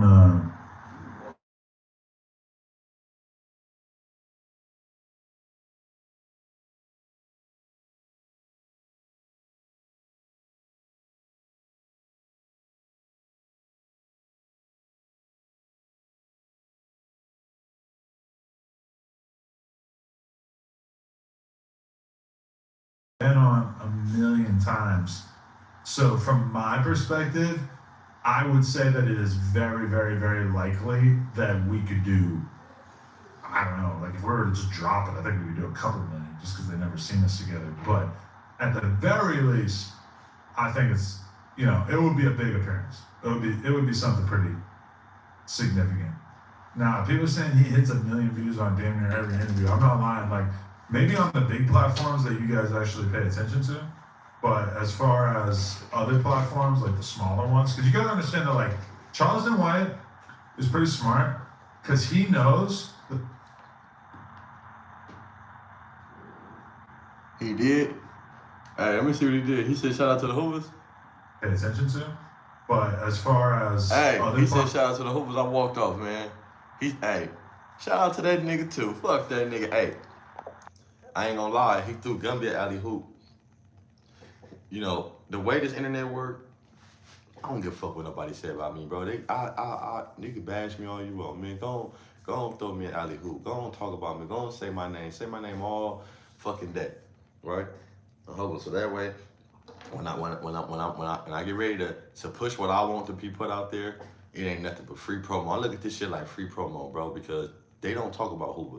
They don't want to give us no credit. So, fuck it, nigga. I make you niggas talk about it some type of way on Hoover, and we can push the narrative that we want once we spoke about. Once we spoke about and talked about, we can push the narrative that we want.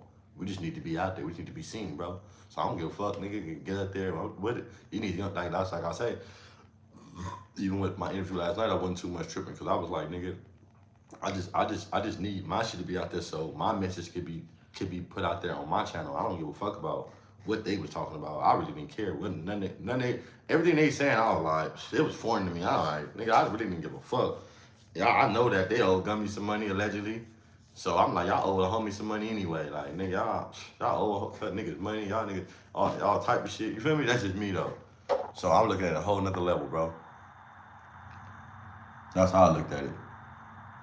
Platforms like the smaller ones, because you gotta understand that, like, Charleston White. Hey, what's up, Say pretty smart. Oh, hold on. Because he knows. Man, shout out to the homie, shout out to the St. Louis, man, on Verge. Hey, I got this video I want to drop, bro, that I want to show people. It's on I got it. It's with me, Treyway, Jap 5, Young Thread, Young Magnificent. It's a cold video, bro, and it's on Salo Day, right? And this is when Jap 5 did the gang sliding with the gang ride, and all my niggas sliding with me with the gang violence. I'm hoping that gang sliding shit. I want to drop that video. I want people to see, you know, just all the homies together, bro, how we function. I'm saying how we treat each other, how we respect each other. I hope it, you know, and how all the lokes can be around each other at once. And it's not an ego thing. It's all young niggas, you feel me? Nothing but love, laughing and shit, talking and shit.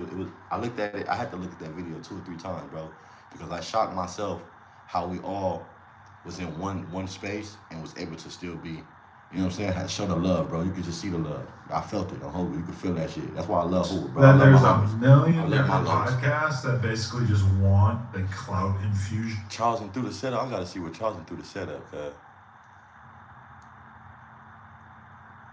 Y'all say Charleston through the setup. I gotta see that. But anyway, yeah, about Charleston White.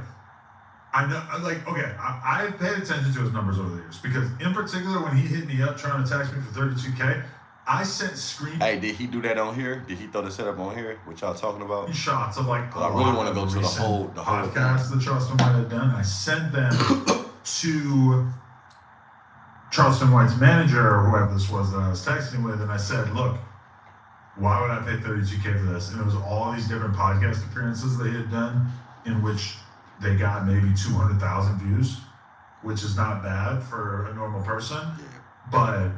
You know, obviously, if you're gonna pay $32,000, you're pretty much banking on getting, I don't know, 5, 6, 7. What made him bring up the homies? Like an absolute plethora. What made Charleston White say the homies? What made him say that? Views. So, yeah, I don't really understand what that was about. But at the same time, I can say that Charleston White, when he goes on Say Cheese, will still routinely get, you know, 1 million plus views on Say Cheese. And that's a platform that he's been on 1 million times. I'm not gonna lie, right now, bro, with the homies, and that's why I keep on saying, this why when Charleston said shout out to the Hoovers, right? I'm showing y'all right now, Charleston White that said that, I'm showing y'all right now on everybody using the set for some type of clout, right? Or just because they realize, right, we never been in the media space. We never had the opportunity. And now that we here, it's like, okay, that's why I keep telling niggas, you gotta be very important, the content that you put out and what you show the world, because y'all already got a perception of us, which we don't give a fuck about it, right? It's just the fact, like, we need to start seeing how much we affect, we need to start seeing right now how much we affect the algorithm, or we affect the social media space. And once we do that, we be able to take advantage of it and play how we want. Instead of people getting our titles and playing. They using us to play the game that they want us to play. We need to play the game how we want it played. On Hobo. They like, you know what I'm saying? Like, they think they doing alley hoops and setups and shit like that to be for us to be beefing, but it's more like, come on, bro. And this is how I know. Look at Adam. What would make Adam go live and point out this situation? Because he don't like T-Rail, he don't like Smack. So if I can highlight on my platform, a big platform, how he got disrespected, it's like, you know what I'm saying? Like, really, you trying to use Hoover. Like, this shit crazy. That's how I take this situation. He trying to highlight how the nigga got disrespected, right? Okay. But if my homie said that to another homie or whatever, what made you run to the house and go drop the content? Like, we understand Hoover in it, but come on, bro. I don't see whether. So from my perspective, I would say that it is very, very, very likely that we could do. This whole video is about the homie checking. I think we could do a couple Smack because they've never seen this. Because why? But at the very least, I think it's, you know, it would be a big appearance. It's only fair for Adam to ask the homie. I mean, to ask Wack. It's only fair for Adam because Adam work with Wack. All Adam got to do. This is why I didn't understand. When he said his content, right? If Smack told the homie it's content, why didn't Adam get on the phone and call, like how he called Delafonte, right? Why he didn't get on the phone and call Wack and say, hey, is this real content? Is this real? Did you really mean that? He could have did it here. That's all I was saying. Why he just didn't call, like he called Delafonte and Stephen Delafonte and talked to him on the phone about Charleston White. Why you just didn't call call Wack and ask him on the phone live, was he serious about that? Like, instead of letting it linger on and on and on, when you could have just asked on the phone, Wack, man, is that content or not? Wack could have told you, man, that's content. It would be something pretty significant. Now, people saying he hits 1 million views on damn near every interview. I'm not lying. Like, maybe on the big platforms that you guys actually pay attention to, but as far as other platforms, to make them react, like the smaller ones, because you gotta understand that, like, Charleston. He thought Smack was Hoover, but Smack is Hoover. Smack from Trouble, and it's the same thing. Trouble and Hoover is the same thing. They're my homies. But my thing is though, he know what he doing. He know Hoover's big right now. He know that he put him to that. He know he gonna back on Fig. He know it's disrespect. Only thing you could have called Wack on the phone is, what did you call that nigga and said, man, was this for content? Did you really mean that or what? Because if Smack said it's content, he told the homie that, and you making a video about him saying, nah, man, that was content, whatever, you should call Wack and say, man, is it really content? You could have got the truth. It's pretty smart. Do y'all believe that? Do you feel like that's what Adam should have did? Call Wack on the phone and see was it content instead of dropping the video? Like, you could. I don't know. Because he knows that there's 1 million different podcasts that basically just want the clout infusion that he can give them. You know what I'm saying? But right now, this would make him get the views. You're talking about Hoover. You're talking about Charleston White. You got Wack 100. You got Aiden Ross right now. Right now, this situation is one, like, y'all don't understand. If you put Hoover involved with this situation, these people, these big streamers, and these big platform people, including him, it's even more bigger because now you got one of the biggest gangs, with the biggest stories right now, and we're in the algorithm. So if you can put that with all these people in the room, you know what I'm saying? He looking at that. Boy, it's insane that I haven't actually watched this whole video. I pulled it up so long ago, but like, so Charleston White, you know, his thing is like, he could have knew. Yep. He gonna pull up to Memphis. Paul said some shit too. In Memphis, maybe Paul, there's 2-3 different people doing it. Paul, you got a point. He knew his content, and instead of clearing the narrative and calling him and saying it was, it's better to put it out because this is content on the Hoovers, Charleston White hot, Whack 100 hot. I can, Hoover, it's a Hoover story, you got big deal, but I ain't gonna lie, right? This is what I want to tell my homies, right? I want to tell my homies this. No matter what they say about us, y'all gotta look at it like this, bro. They talking about us and this is free promo. Only look at it as free promo. No matter what they say, do not let the internet come on here and bash y'all and make y'all go against each other. They can't. Use these niggas as free promo, bro. You feel me? On Hover, that's all we gotta do, bro. Use these niggas. They using our names they using us for these titles. They using us they trying to turn us against each other. Nah, nigga.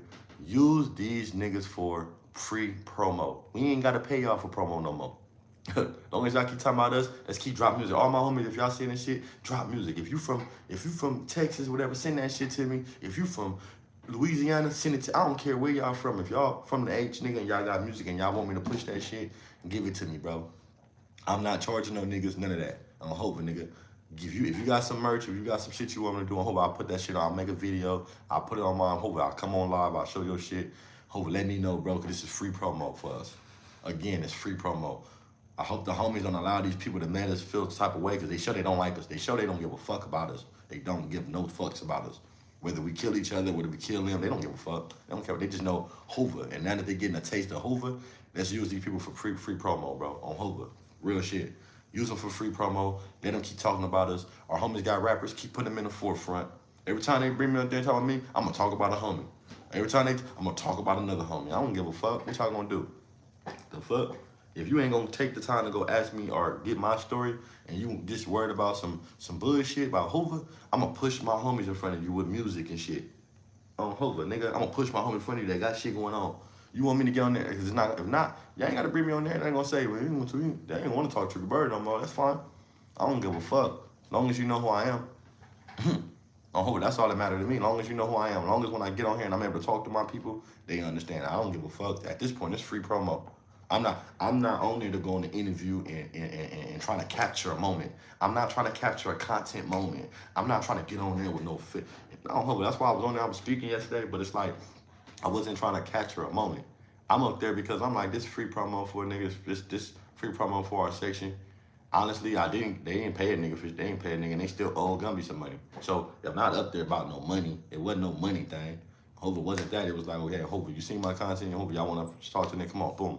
But I'm already knowing all the questions that they asking is going to be leading up to Hoover. Hoover is a setup, an alley hoop for the next question. But I'm going to just talk to you, give you runarounds and give you remedies and runarounds and shit. So you don't even know what you're talking about. You know what you're talking about, but you waiting for me to fill in gaps on shit that you know already. So if I got to fill in gaps, man, all right, whatever.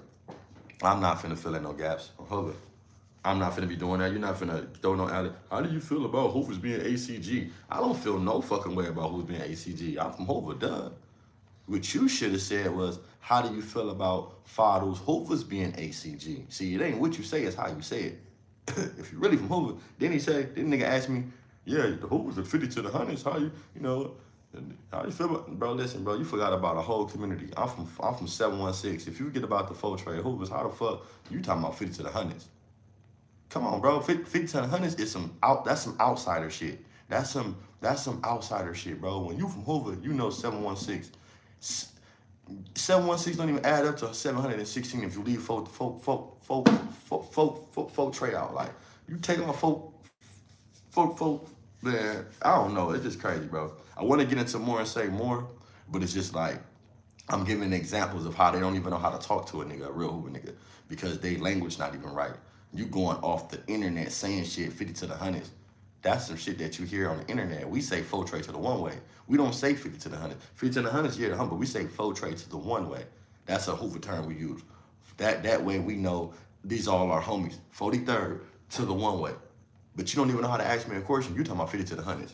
Nigga, that mean that you from another state and you only know about 5 of those. So you really don't know nothing about Hoover. You're not even trying to get enlightened. You talking about 50 to the 100s. You just said, man, you know what I'm saying? Well, what I'm saying, Hoover, I'm saying, goes from how far, how big is Hoover? How many sets y'all got? Then you gotta have a nigga break. You gotta set questions up for a nigga to answer them some real shit. Don't set me up the felonious shit to counter it with some bullshit. You ask me a real question about my community, man. You trying to alley hoop it to the homies in Texas and bullshit. Like, I don't like that, bro. That's weird to me. Gumby already covered that shit on Texas shit. Kunta said enough. I'm not there to try to piggyback off the bullshit that they got going on. I don't care about that shit, bro. Who I know. I don't care if these people we talking about is 40, 50 years old. If they still got it wrong, that's on them. I don't give a fuck. I'm not here to correct no nigga that got it wrong. You want to be wrong and you want to get it wrong, you keep being wrong, bro. I'm not here to correct you. I don't give a, if you moving wrong, that's fine. You know what I'm saying? That's cool. But I'm not finna let you alley hoop me to be beefing more with my homies, bro, when we already trying to fix shit out. We got shit going on in our community. So I'm just gonna use this for promo. So when they come on my page, I can tell the people some real shit and I can speak on how I want to speak and really talk about the real issues instead of an alley hoop to some bullshit. I'm not looking for that moment. I'm not trying to spare a moment. I'm not trying to create content for it. I don't give a fuck about that. They fucked up by even putting me on there. When you put me on there, I'm good. So I don't care about what y'all really talking about. As long as you drop the video of me being on there. As long as I'm on your platform where all your people can see and come to my shit and I can tell my people the truth about what we got going on, what we trying to do. Dead homies on hold. I can't wait till I get little niggas. I can get on here and I can show y'all how to go drive a truck and shit. I can go tell y'all how to go get your own trucking company, get your own authority. It ain't nothing but a BLC3 or UCR insurance and shit. You know what I'm saying? Like shit like that. They don't know that, and this is called authority. Your authority ain't nothing but a DOT number. It ain't nothing but a BLC3, a UCR. You know what I'm saying? All this shit. You know, you're a trucker, so you know what I'm talking about, bro. I had a box truck company, 26-foot box truck company. You know what I'm saying? Non-CDL. So I'm just saying, like, you know, like, and I had my own shit. I had a C55 5500. It was a GMC. That motherfucker was local. I did local shit. You feel me?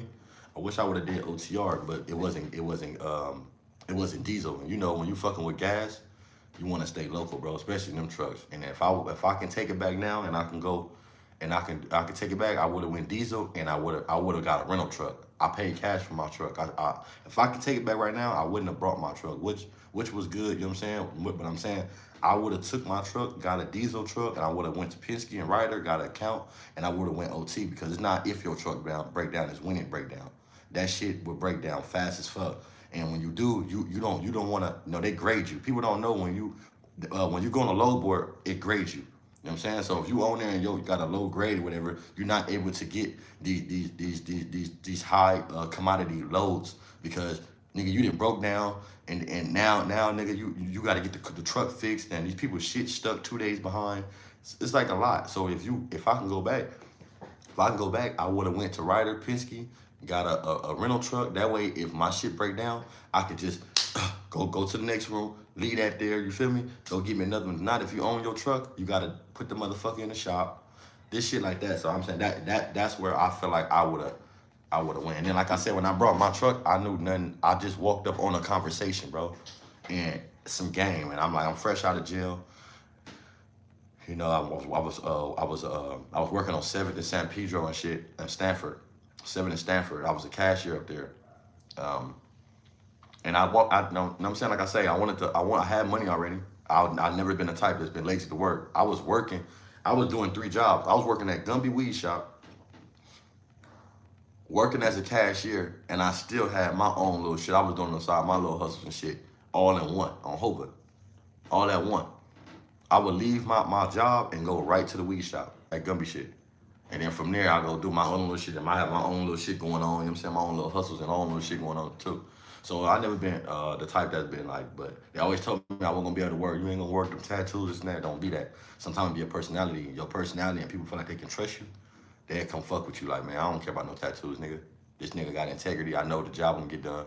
He not coming late, you know what I'm saying? Like, he ain't trying to sabotage my business, no weird shit. But yeah, but if I know if I can come back, you know what I'm saying? That's what I want to do. I want to teach little niggas like that, bro. Hope like some shit like that, or at least even the right way to even get an LLC. Like a lot of these niggas on here, they don't even know the correct way to get an LLC, and that's what I'm saying too. Like even with these YouTube channels, niggas supposed to have their LLC shit set up to where you able to fund yourself like that. Like you feel me? If I know You can go LLC your name. I can go LLC my name, nigga, on Virgin. That's a tax write-off. Every time I buy clothes, every time I buy hats, every time I do this, I do that for myself, because I'm a business as a person.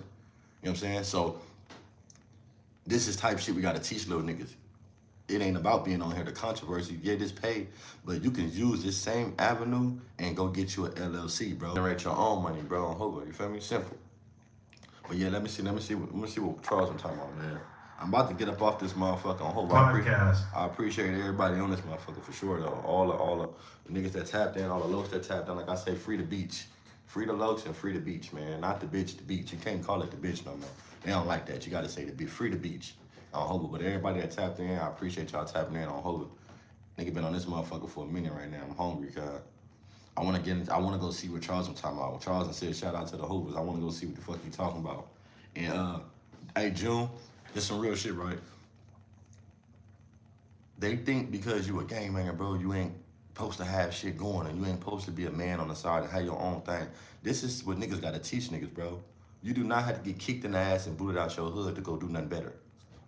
And we need niggas that's doing something better to show niggas, come over here, dude. You ain't gotta show them like on Hoover, like, if you do, why niggas wanna be the last real niggas living? When your ass die, you don't want nobody else like you. You don't want niggas to emulate the right shit. Like, teach a nigga, look, bro, teach him. So that way, you have other niggas under you that know how to conduct themselves too. You feel me? Like, nigga, I love, like, what? I tell niggas, anybody want working, nigga, I love to put niggas on. Nigga, Hoover, come do this Teamster job with a nigga, bro. If you really consistent, come do this, let's go do this convention center and put up these booths with nigga. Come on, let's do a whole team. Because I'm tired of working for niggas that be on and off and shit like that. Nigga, we got a whole team that's consistently, nigga, we got a whole squad. Put that shit up. Yeah, don't worry, bro. Pop in with a nigga, man. Like I'm saying, we need motherfuckers to show niggas it's not that hard, bro.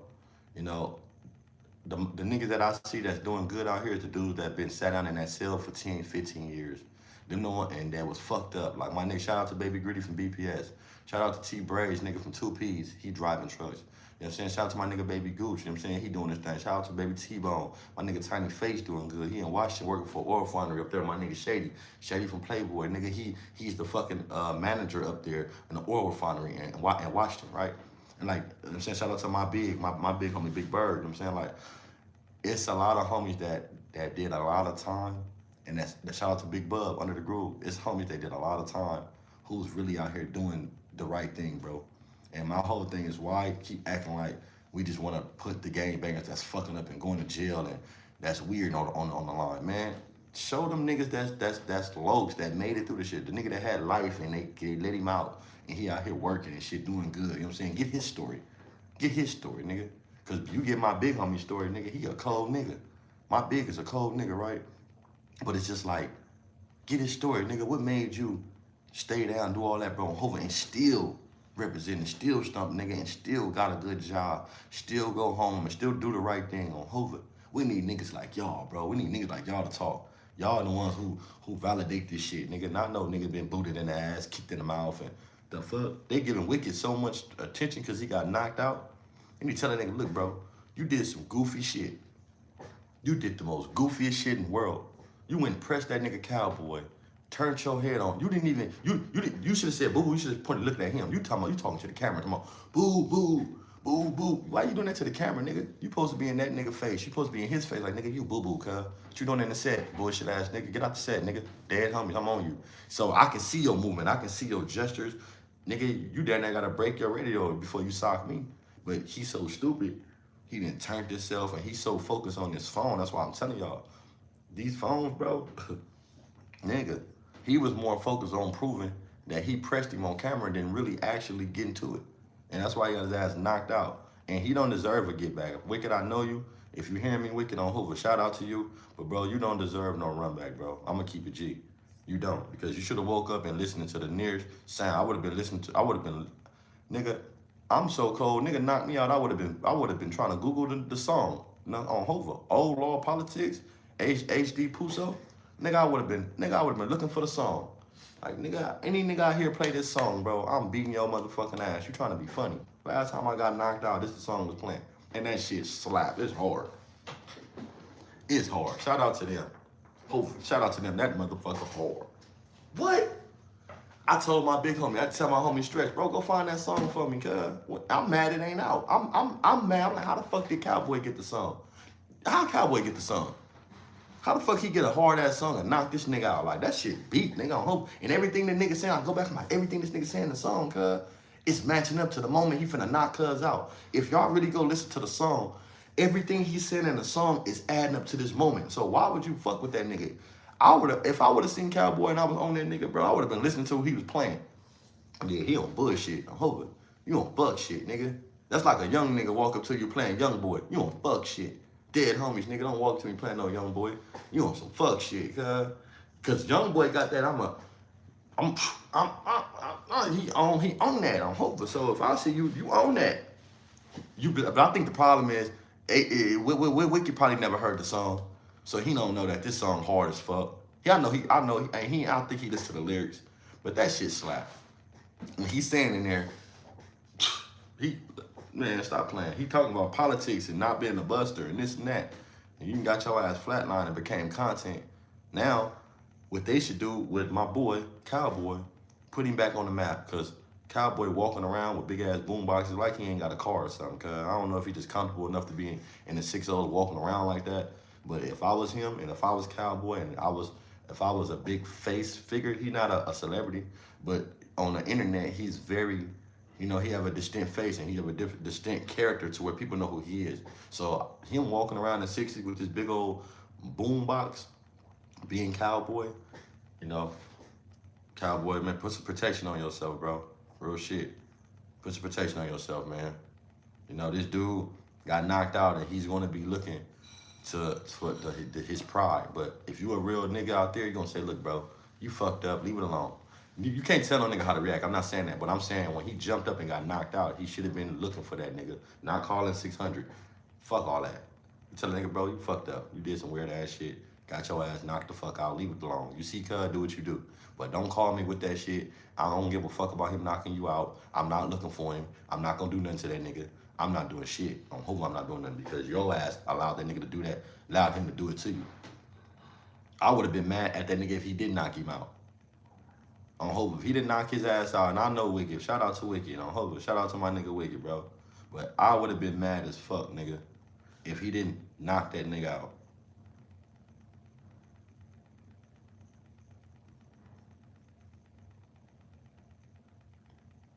So look, let me ask y'all a question. Did Whack 100 crash out on Charleston White?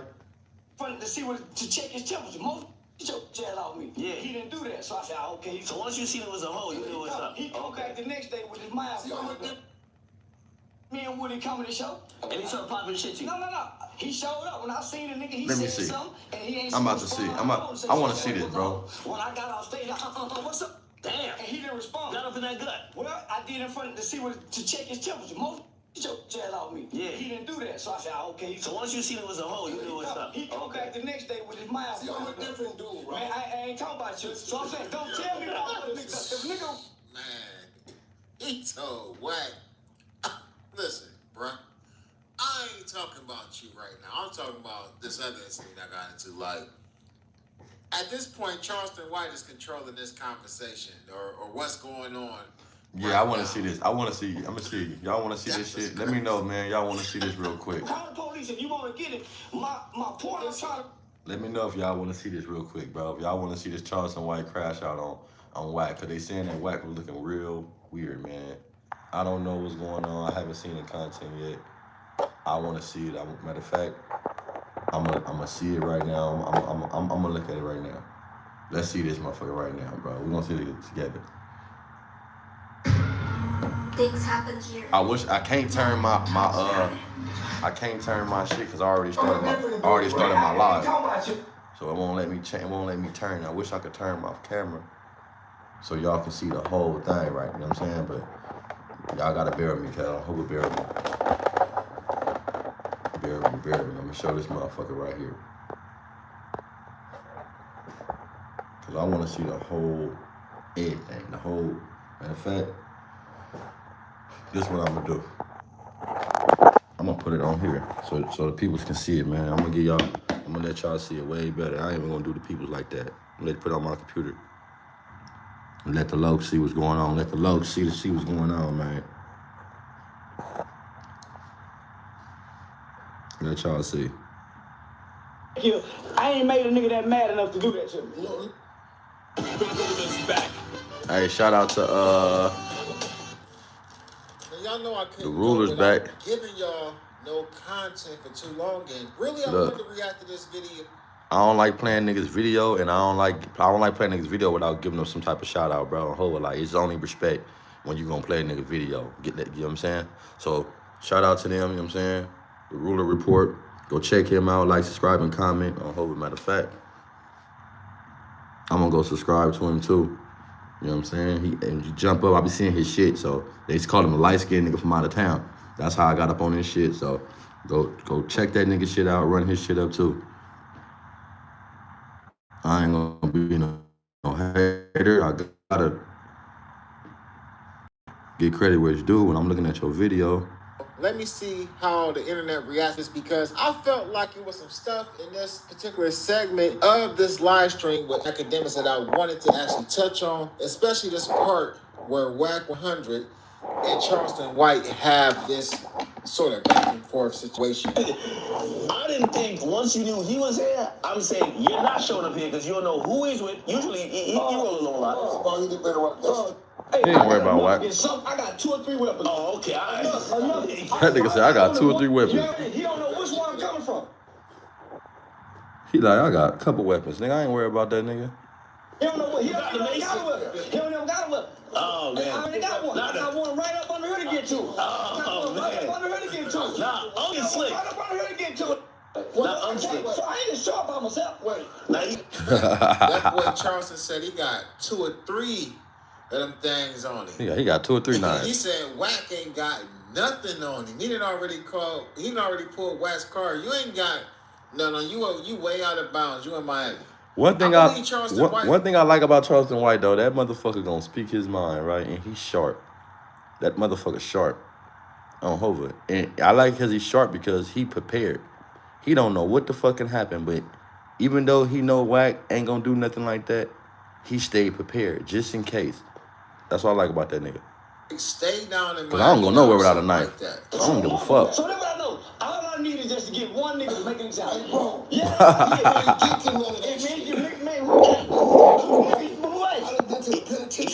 He been in a lot of places. I'm gonna be honest with you, yo. He said, nigga. He said, no, work this back. But that, see, first of all, I'm gonna be real. How long you been in jail? How many times you been in jail for? I ain't saying a motherfucker. A motherfucker. Let's set this up right here.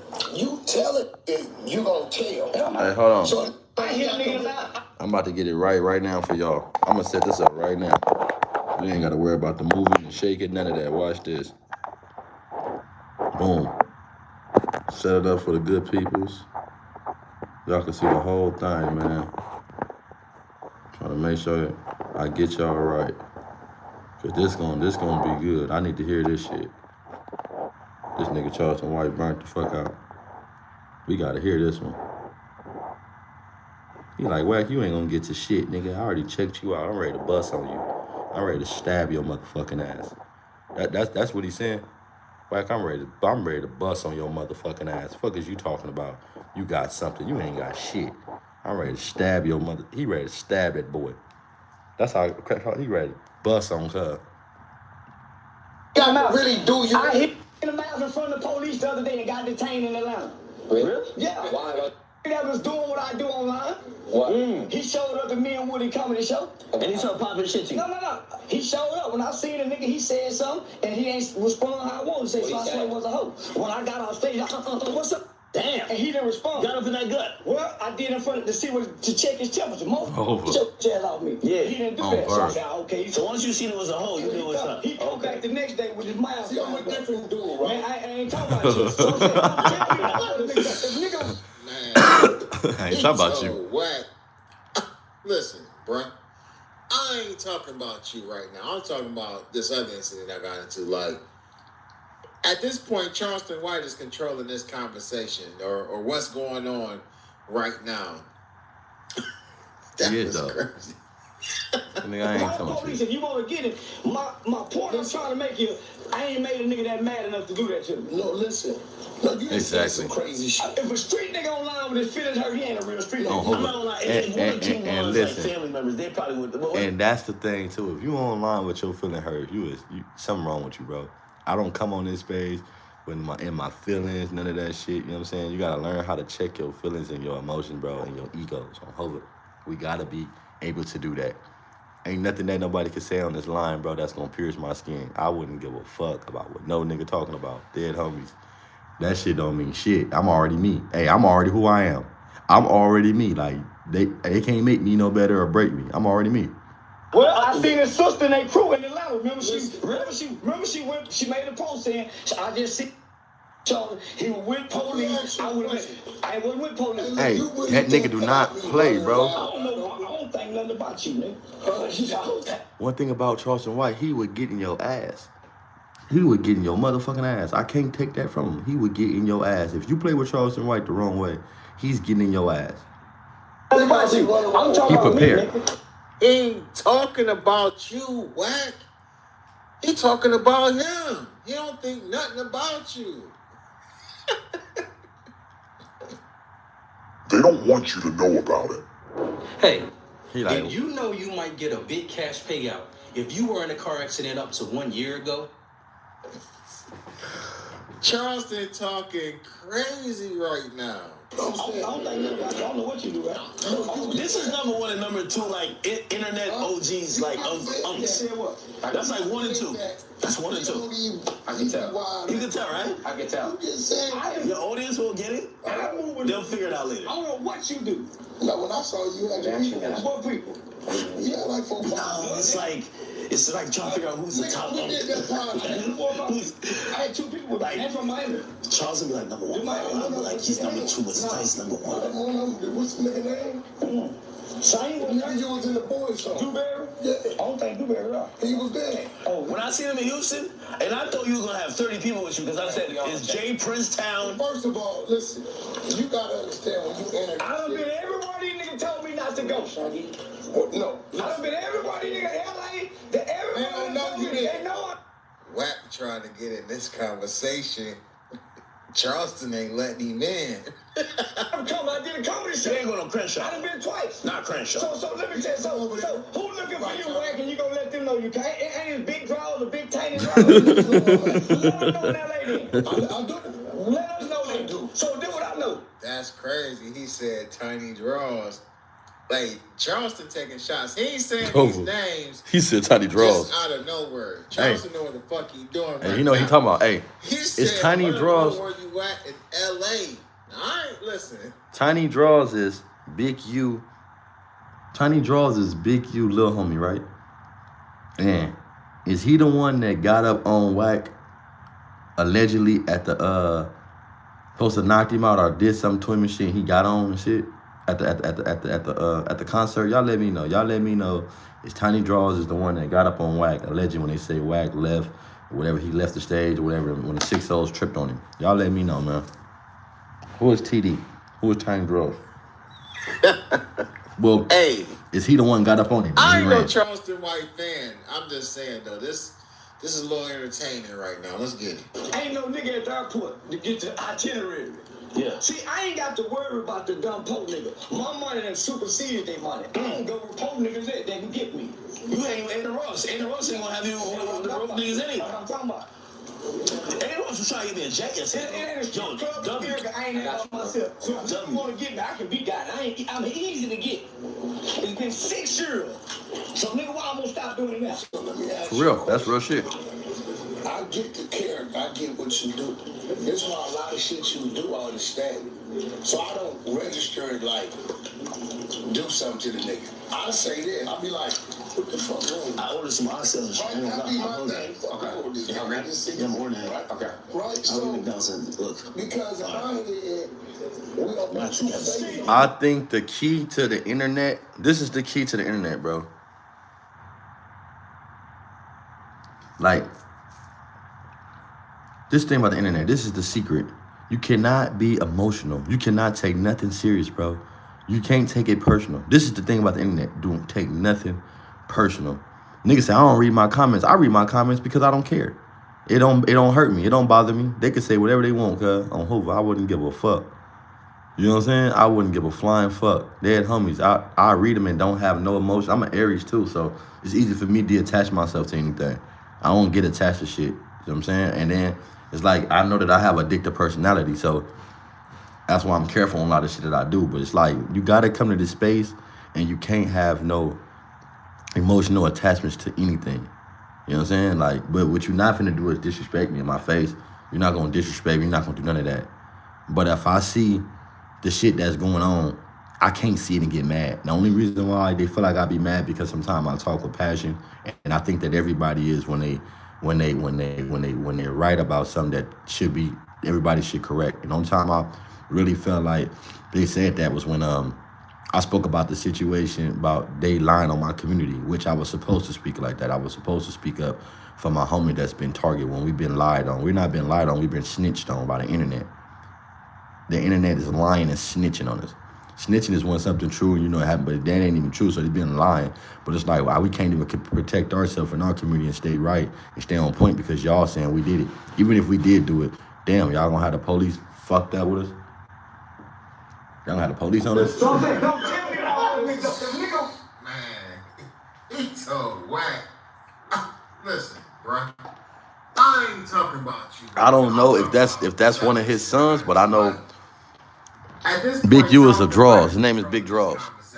Or what's going on right now. That was crazy. Call the police if you want to get it. My point I'm trying to make you, I ain't made a nigga that mad enough to do that to me. No, listen. No, you didn't say some crazy shit. If a street nigga online would have fitted her hand, a real street nigga. I'm not lying. If one of King Ron's like family members, they probably would. Well, I seen his sister named True in Atlanta. Remember she made a post saying, I just see he was with police. I went with police. Look, you really think that I'll be running around? I don't think nothing about you, nigga. I don't think nothing about you, nigga. Talking about you, black. He said, about him. He don't think nothing about you. Hey, my bad, cuz. Hey, my bad.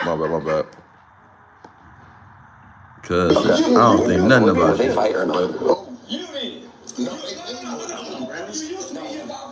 But then you softened up, nigga, doing podcast talking. So, nigga, I come to play the villain. That's what the villain. Hey, my bad. I'm sitting up here playing it on the fucking TV like y'all can see it. My bad. I fucked up. I was playing on TV like y'all can see. Okay. Hey, he calling whack out for that selective politicking he be doing. He said you soften up on your favorites, like the people, you know, that you cool with, who got some like suspect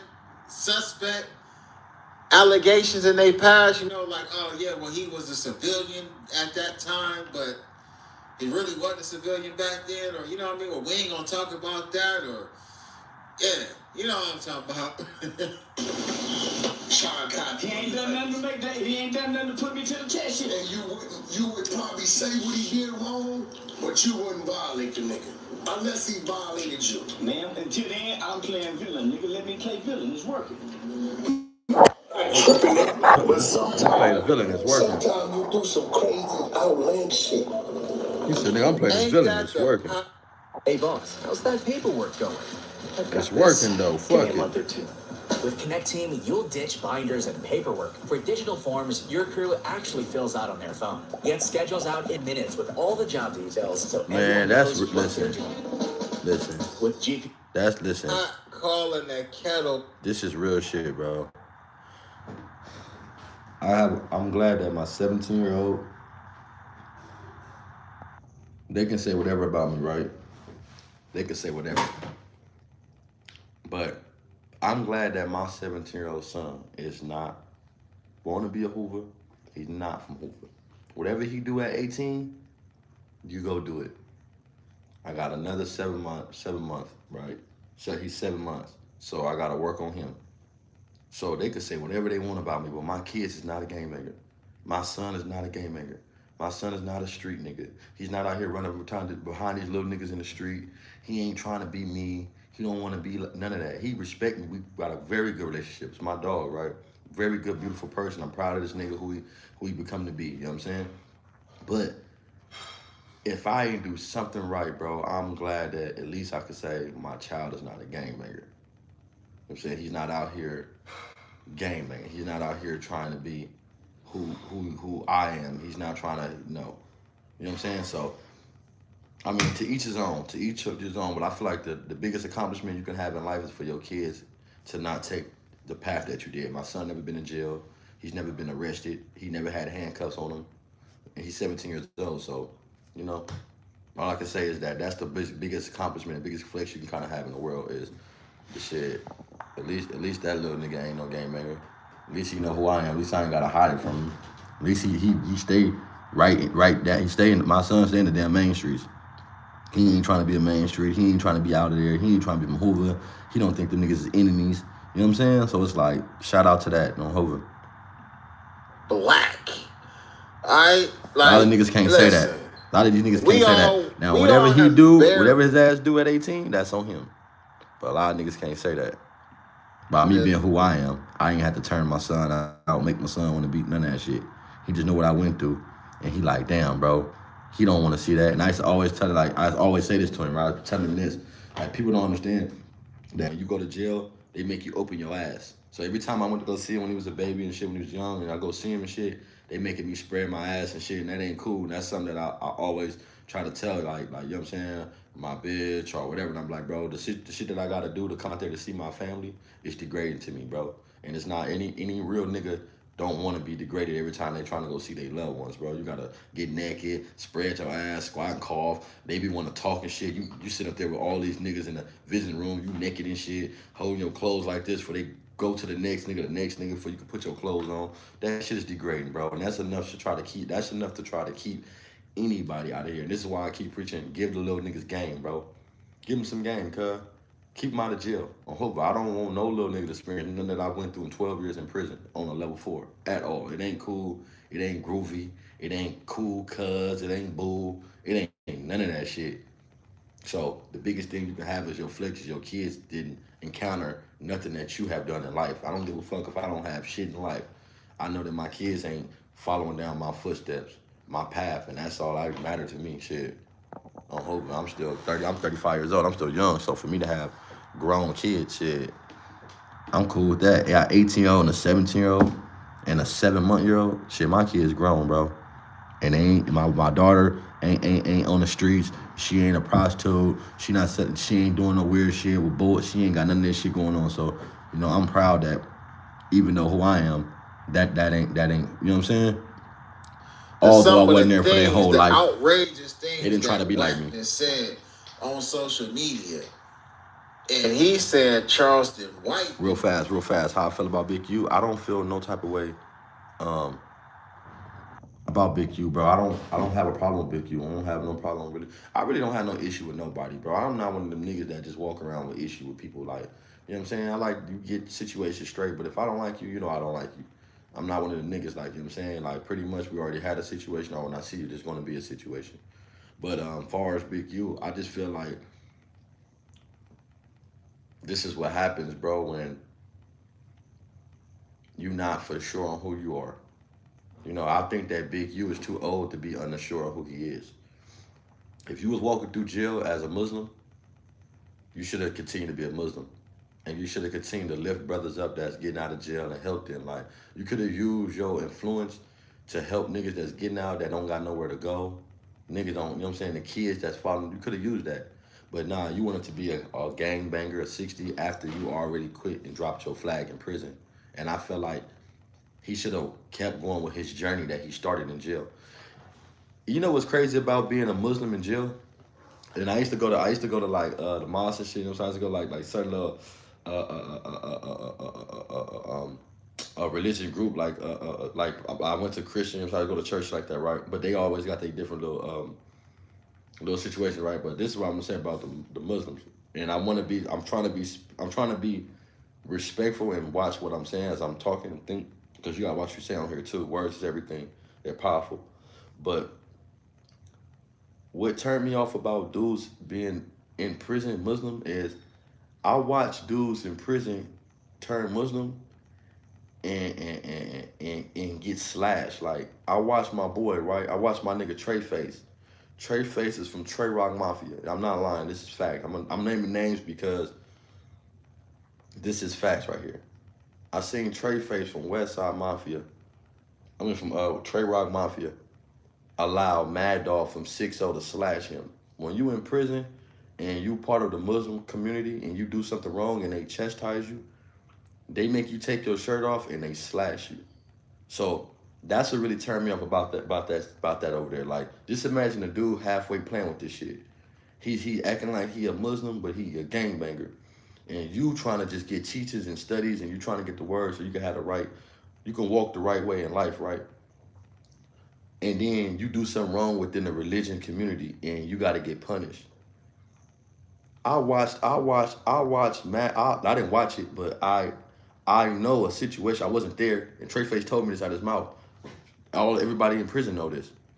That dude took his shirt off and allowed a dude from 6-0 to slash him. Whip his back. Like, lash him. They call that lash him, I think. It's called lashing. Whoop his back like Jesus.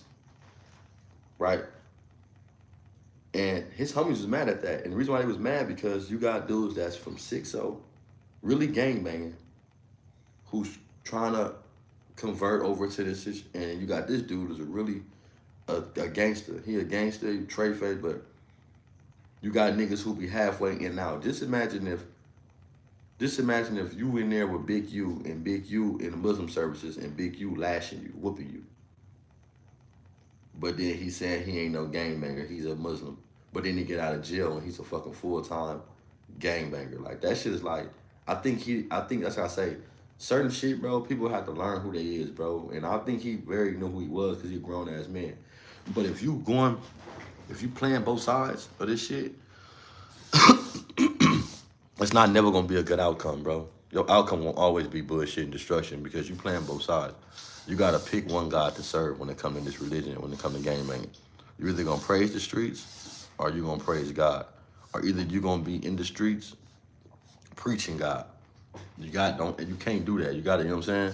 Much as you preaching the bullshit, you gotta be preaching the positive shit. You gotta balance. Some gotta be balanced.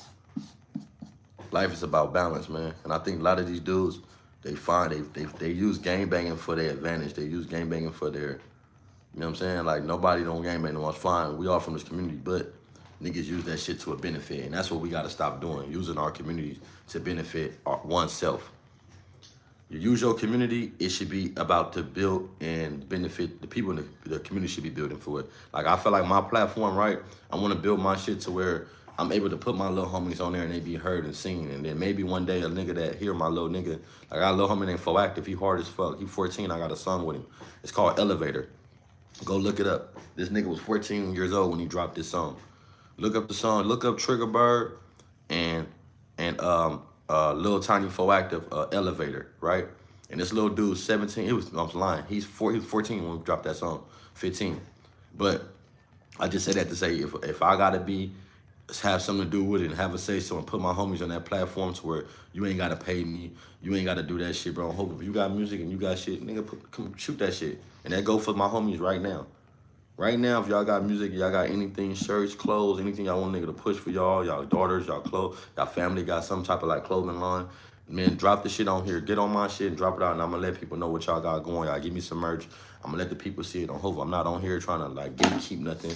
I'm not trying to gatekeep information, none of that shit. If I can give you the information and I can show niggas, like, I got that nigga Smack the video, right? I got Smack that interview with 607 I pulled that together, right? I'm proud of that. I'm proud to say that because it was for a positive reason, right? And he was able to be there, make some money. They was able to make money, make good content, great content, right? And this is from my community, somebody that I'm rooting for. I want to see some happen for him.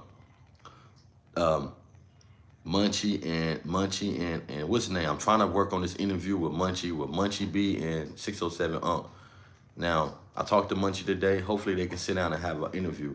I don't want it to be they want to, requested it, and he said he would sit down with him. He also said that he want to talk to him on the phone first, right? And I hope that they can sit down, Munchie B and 607 and have a conversation. It's gonna come soon, y'all mark my words, it's gonna come soon, bro. I'm like, Bird said it. I ain't lying. That's what we're trying to do. Talk to Munchie today. I'm trying to hit him last night, couldn't contact him when I was with I talked to Smack yesterday when I was with you know what I'm saying? So they and and Smack gonna do something again. They gonna come back and do something again. They got something else that they in the brew they about to do again. But I want Munchie and him to sit down. But you know, if they talk on the phone, whatever y'all decide to sit down with, that's on y'all.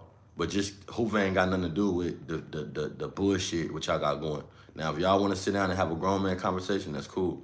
But you know, my suggestion is don't make that interview about him being from Hoover and he from somewhere that don't understand game politics, because I don't think Unc ever came trying to be understanding game politics. He came in this motherfucker with a crazy personality, and we just happened to find out he was from Hoover.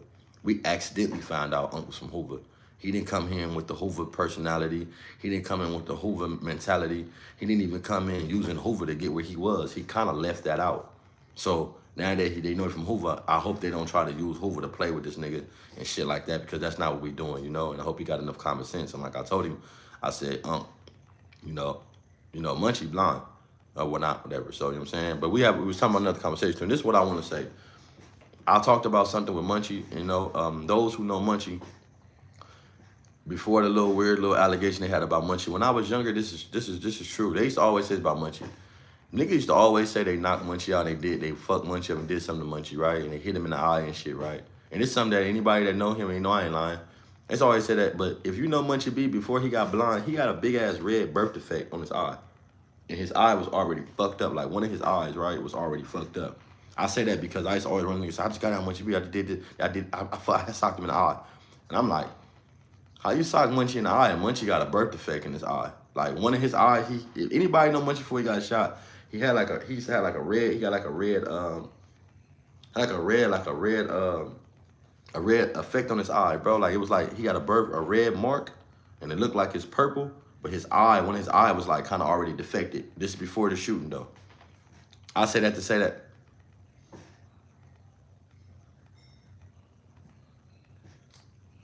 Because I don't know what you referring with that, but yeah. I hope they don't get on there and playing this shit.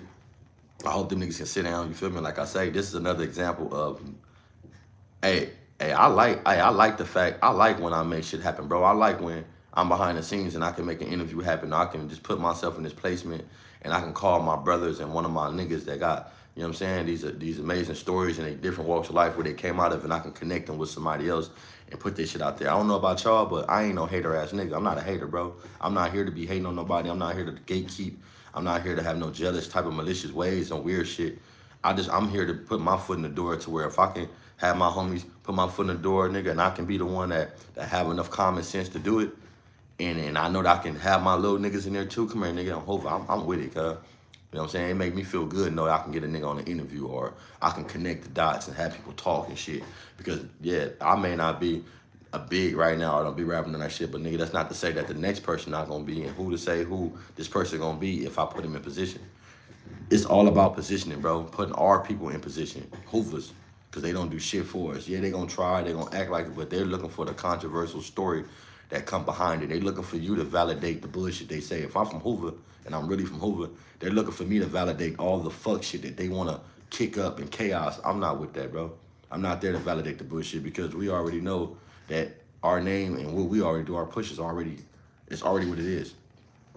Hoover.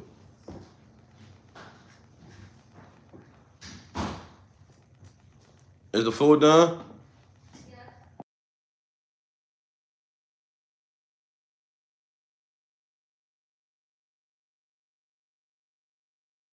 Hurry up and buy. Hurry up and buy. Okay, I'm trying to eat, kid. I mean, no, I'm hungry. Ah, damn, kid. Hey, but nah, look. That's why I say, nigga, stop gatekeeping. Niggas be gatekeeping. Man, what's the OKC? We got OKC in this motherfucker, man. Shout out OKC. Shout out OKC. Shout out to the homies out there. Hold up. What's up, Westside? WSP, who is this? WSP, who is that?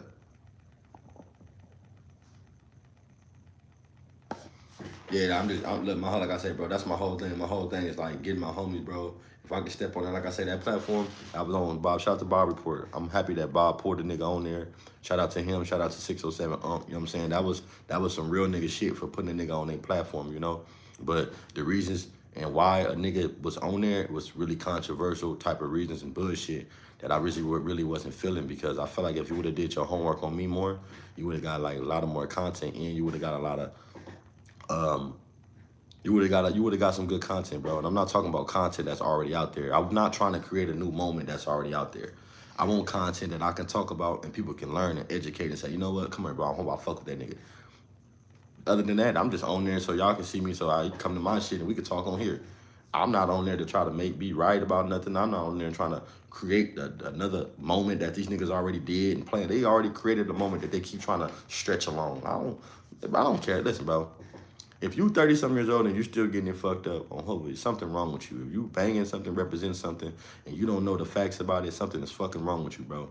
We're not trying to do that. We're trying to create a space to where we know y'all niggas don't fuck with us. We know y'all niggas don't like us. Y'all niggas gonna spin any narrative that y'all can to get the most out of us, but y'all not gonna put us in position to keep on living the same lifestyle. We don't want to keep living the same life. Who the fuck want to be talked about all negative all the time? All publicity is good publicity. Don't get us wrong. That's fine. We love it. You feel me? It's free promo. But you got to tell yourself, bro, if y'all putting out information that can harm us, that's where the problem come in. We don't care about y'all talking about us. But don't put out false narrative that can hurt us. Don't do that.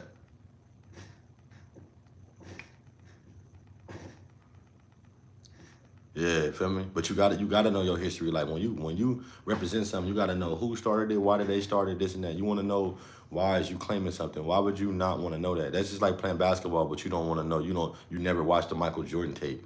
Like you never watched Iverson, the crossover. You never watched certain things. You gotta go back and look at shit, bro. When you look at boxing and you wanna learn how to fight in boxing, you're gonna look at Ali. You're gonna look at these different techniques that different fighters use. So when you gangbanging, you're gonna look at different examples of this shit. You feel me? You're gonna look at you gonna wanna know what you dying for. Who the fuck listen, we all gonna die in life. We all got a birthday and a death date, right?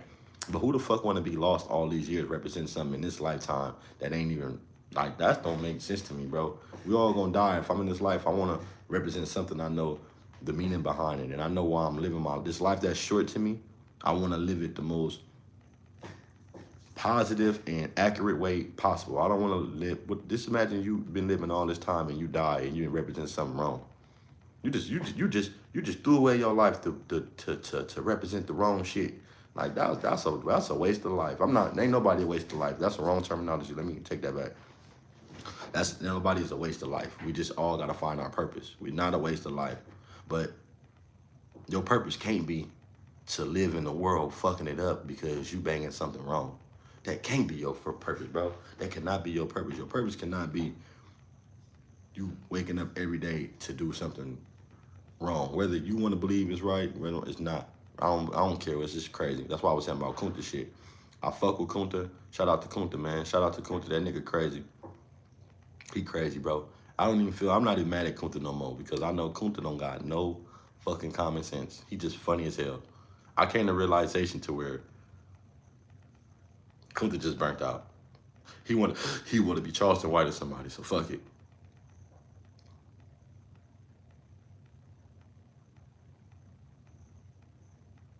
That's how it be.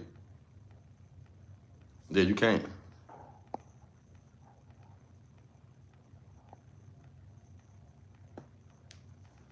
It's just like, nigga. Hey, so let's finish this video real quick, man, before I get on.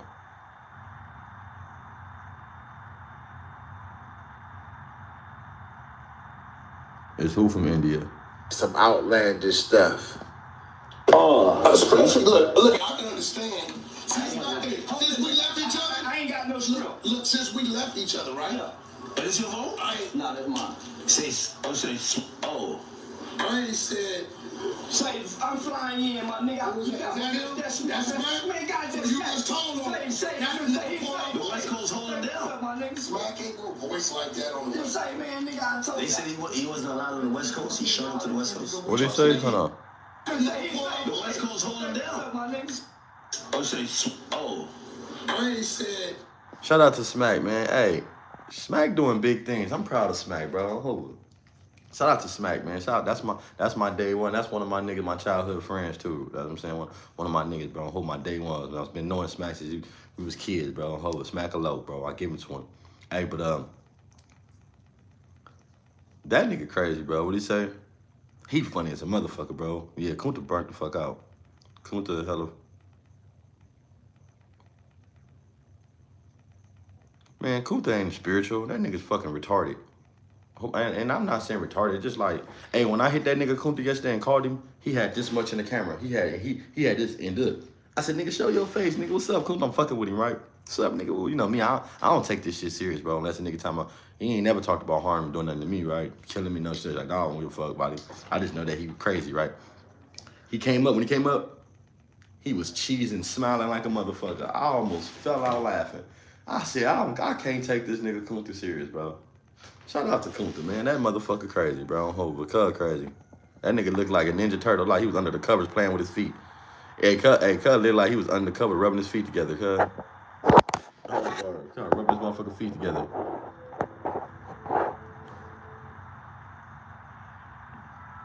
Say, I'm flying in, my nigga. That's right. Man, God, So you just told him. The West Coast holding down. Smack ain't no voice like that on the West Coast. Man, nigga, I told you. They said he wasn't allowed on the West Coast. He showed him to the West Coast.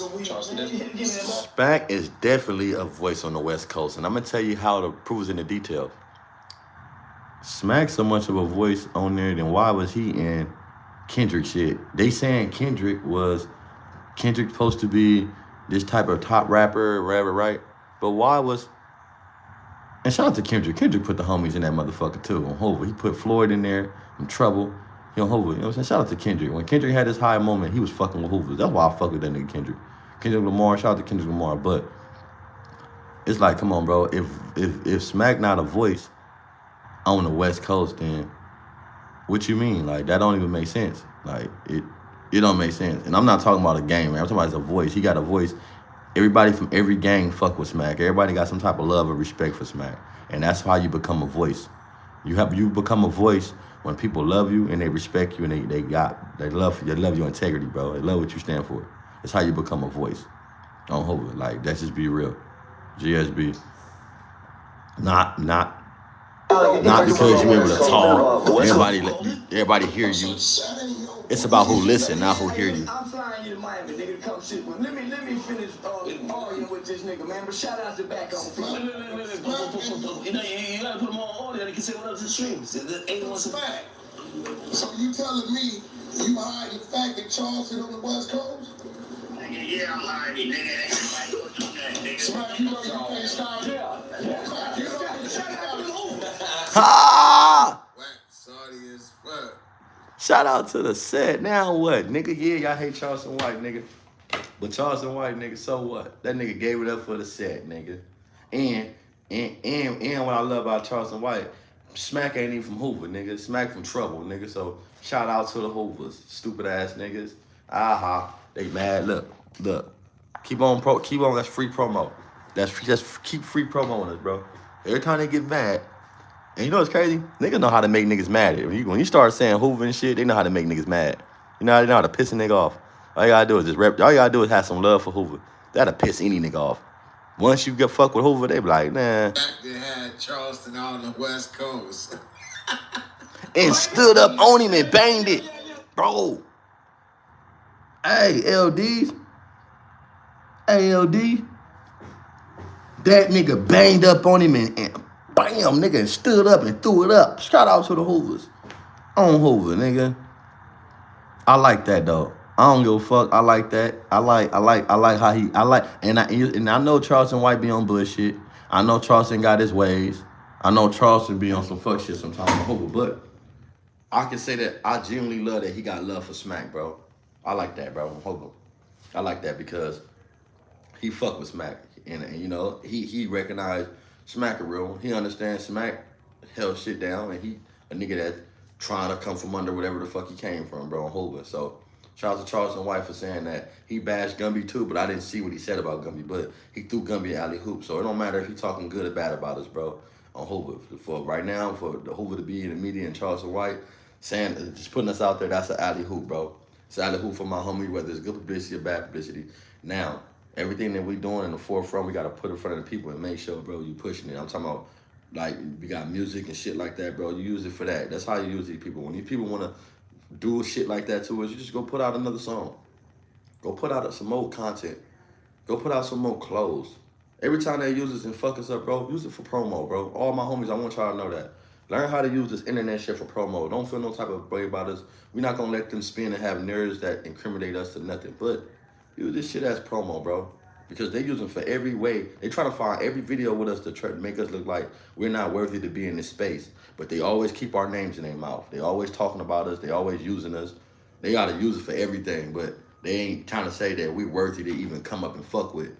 Soon as everything they said that we was, they end up showing they was. Everything they said we liars, we this, we wrong, and everything they said we was, we seeing that y'all is. Everything they said that we was gonna do, we seeing y'all did it. Wack bashed Gumby, but then turned around and tried to say he saved Gumby. He would, you know what I'm saying? Like, come on, bro.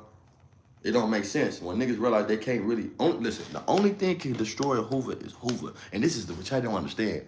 The only thing can destroy is us, and we ain't did it yet. We got homies from our own set that violated homies, did all type of shit.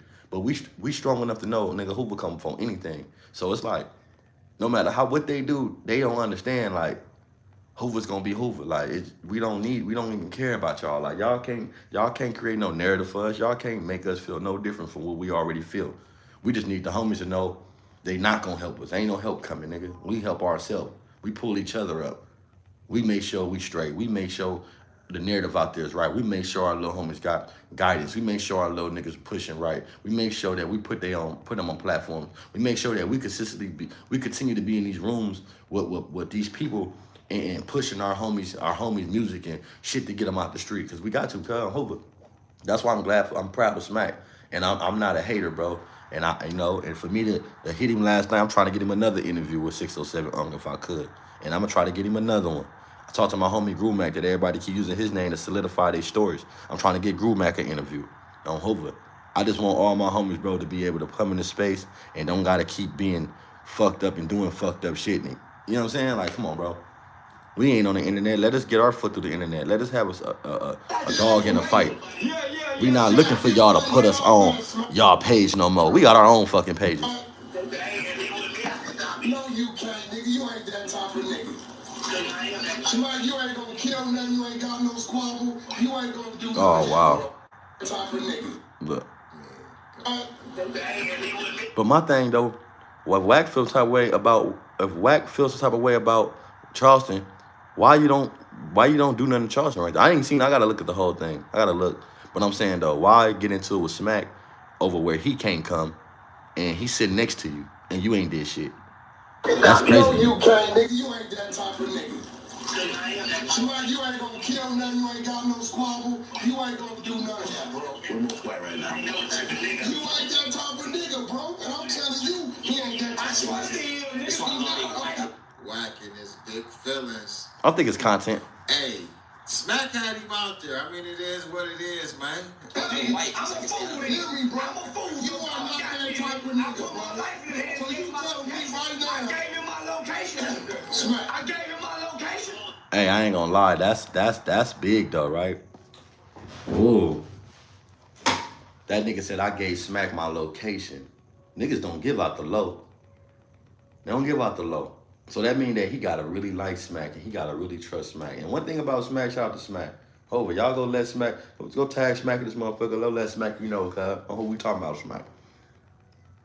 Smack, he really, you know, he a good nigga though, bro. I give him that. So for Charleston White to see that in him and drop this low, it's telling you right there on Hoover. It's something he's seeing, cuz.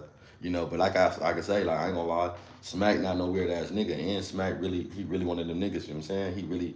He really from our community, right? He ain't did no weird shit, got good integrity. So, you know, shit, if Charles White ain't stupid, but if he feel comfortable enough to send Smack his location, and he know he from LA, and he from one of the biggest, dangerous gangs like that, hey, man, Hoover, he one of the most, like, you know, they steady saying don't trust no Hoover niggas.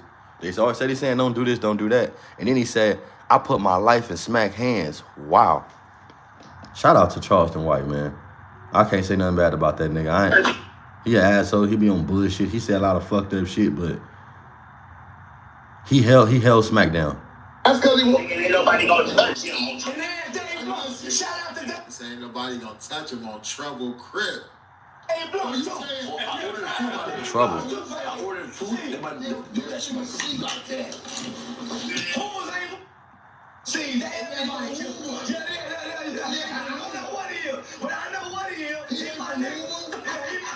I don't know what he is, but I know what he is. He my nigga. But why is he steady saying he ain't from Hoover? This is where he mad about. Smack is from Hoover. He from Hoover. Like, he from Trouble, nigga. They push 512. 5 ones and 5, it's the same shit.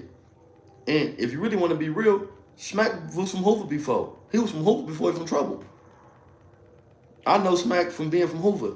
Smack got put on Hoover, then got put on Trouble. That's what motherfuckers don't even understand. So when you say he ain't from Hoover, yes, he is from Hoover. He got enough say-so amount in the set that he do. Anywhere else, bro. Trolls is the homies. We love them niggas, bro. Ain't no different. Them my homies, bro. Nah, listen, that's on Hoover. The 99s too. The 99 Mafias is just like us. This people don't understand. Them niggas right down the street. Nigga, I stay on 99. I stayed on 99 all my life. 99th and Figueroa. Between Hoover and Figueroa. The 99s is right there in Vermont. The next fucking street over. So shout out to the 99s too, bro. But I like that Charleston White, like, nigga on Hoover, like, nigga, he like, nigga, you trying to, like, shit on me, like, nigga, like, he ain't from Hoover. He is from Hoover, bro. Period. I don't care what no nigga talking about. It's the same shit. Hoover, you can't tell me I ain't from Trouble. Can't tell me I ain't from Trouble. I don't care what a nigga talking about. Man, shout out to Hoover. Shout out to Brooklyn, New York, bro. Shout out to the Hoover. Shout out to the 5-2s in Brooklyn, man. Hey, we got the homie on here, Dollar Bill, y'all. On Hoover from Brooklyn. Shout out to Cuz on Verse. Shout out to the Logs. Hey, Charleston White start banging on Cuz. You know, hey, I ain't gonna lie, right? From a social media person, this is the most I've seen a motherfucker really take up for the set. And that's why I say, shout out to Charleston White. He was trying to defend the set, bro. He like, nigga, so what? The Hoover's the most dangerous gang in LA, nigga, and they don't want me. We don't got a problem with Charleston White. So I know people from the set don't like him, his character. But Hoover, like the gang, they ain't got no problem with that nigga. How Hoover gonna be for Charleston White? That don't even make sense. Like, on Hoover, it's probably you got individuals that probably don't like his character though. But I ain't met him and nobody met him. But like I say, I love the fact that he put his life in Smack's hand. I love the fact that Smack stood on business. And I love the fact that Smack got love for me. When Smack like you, he like you. Smack not gonna let nothing. That's one thing about Cuz. He have a loyalty that's unmatched to me. He got a loyalty. Ain't nobody gonna touch Smack. You ain't that type of While they doing this, man, slap him some shit, Smack, I will beat the shit out of you, bro. Nigga, Charleston White, pull up to the set. Where Charleston at? Tell Charleston White, pull up to the set, man. I'd love to be back on Fig with that nigga Charleston White there, man, on Hoover. I ain't gonna lie. Now he want to put hands on Smack.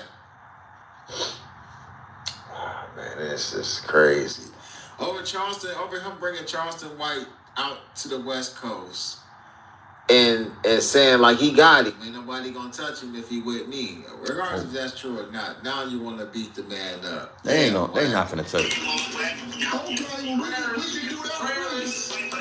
Okay, listen, Smack. We gonna call AD. Hold on. You ain't gotta quit me, nigga. I ain't calling with you. We gonna call AD Smack. Smack, listen, bro. I didn't fuck with you. But, bro, you doing a little too much. This is my thing, though, right? Understand this, though, right? What if Smack foot fucked up? Smack got into a motherfucking motorcycle accident and almost had half of his foot cut off, bro. He got Smack foot fucked up. So why would you want to fight Smack, bro? Why would you want to fight? Why would you even put Smack in that situation where he got to blow you down? Because you know that right now his leg fucked up. So Smack fuck around, blow you down, bro, playing with that nigga. I ain't gonna lie. I know it. They say it's content. That's cool. I know it's content. I know he probably, he put Smack on the map. I know that because Smack told the homie it's content. Smack said out his mouth it's content. But the way this nigga talking is like, come on, Wack. I hear Wack talking about, and I ain't got no problem with Wack either, bro. So don't come spinning narratives like I got an issue with him. My whole thing is, though, he's mad that the homie's protecting Charleston White, but he's not protecting him because Charleston White is not paying him. Charleston White is not doing none of that. He just fuck with that nigga personally. and Smack standing on business when it comes to him. And Charleston White likes Smack. Just so be it. Smack is not from Hoover, like from a Hoover gang, but Trouble and Hoover is really the same thing, but he's from Trouble. Let's get that clear. But for the fact that Charleston White don't even give a fuck where he from. He like, you associate with the Hoovers, nigga. Shout out to the Hoovers. That's what I like about Charleston White. He giving our flowers, nigga. He doing too much. You trying to pull my nigga card like he ain't that fucking nigga. He showed me. Do you know niggas that ain't that type of nigga? Do you know niggas that ain't that type of nigga? I fuck with him, I was ready to die with him. I went by myself and put my life in his hands. Kind of nigga I am. We gon' smack. Alright, and I'm off the phone with it, nigga, on Chris. And I'm off the phone with it on Chris. Nigga, I disrespect you. You ain't got to call me. And went to his house. Yeah, nigga. I ain't worried about that. Yeah, I go to the line. So he made sure your family did. You think his people were mad? So I disrespect your daughter, you think his family was mad? Yeah, nigga, but the family I got in the car, nigga, knowing I can go to danger. Nigga, danger don't scare me. Oh, hold Your up. big bad wolves don't scare me, nigga. Never have. Hey, man. Hey, listen. One thing about him, he's standing on business talking shit, though. Charleston talk on this internet, right? Oh, but he's standing on business. I give him that. I gotta say this. I'm starting to believe he really ain't scared of too much of nothing. Like, he just kind of like, it's whatever. Because the man sit around and say what he want to say. He show up in public. He do. I mean, everything he's saying is really true. Like, everything. I wanted to see him, that part right there. But I can say one thing, and shout out to Charles, shout out to Wax, shout out to Aiden Ross and AK, man, academic, man. And one thing I can say about that nigga, though, he stand on fucking business, bro, on Hoover. One thing about him, he stand on business as well as, I'm gonna give the stand on business of the year go to Cowboy for sure. Ain't nobody standing on business like Cowboy. Ain't nobody. We seen gangbangers. We seen all type of niggas the wrong approach. Cowboy standing on fucking business. He's socking shit out, knocking shit out with their hat still on. He ain't playing. And Charleston White standing on business too, man. He said what he said. Gave it up for the homies. Gave it up for the set on Hoover. Shout out Charleston White, bro, on Hoover. With that being said, on Hoover, nigga, like, subscribe, and comment.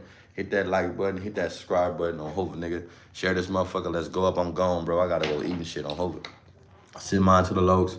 Free the Lokes and free the beach. Not the bitch, the beach. You know what I'm saying? It's always sunny at the beach. Remind you.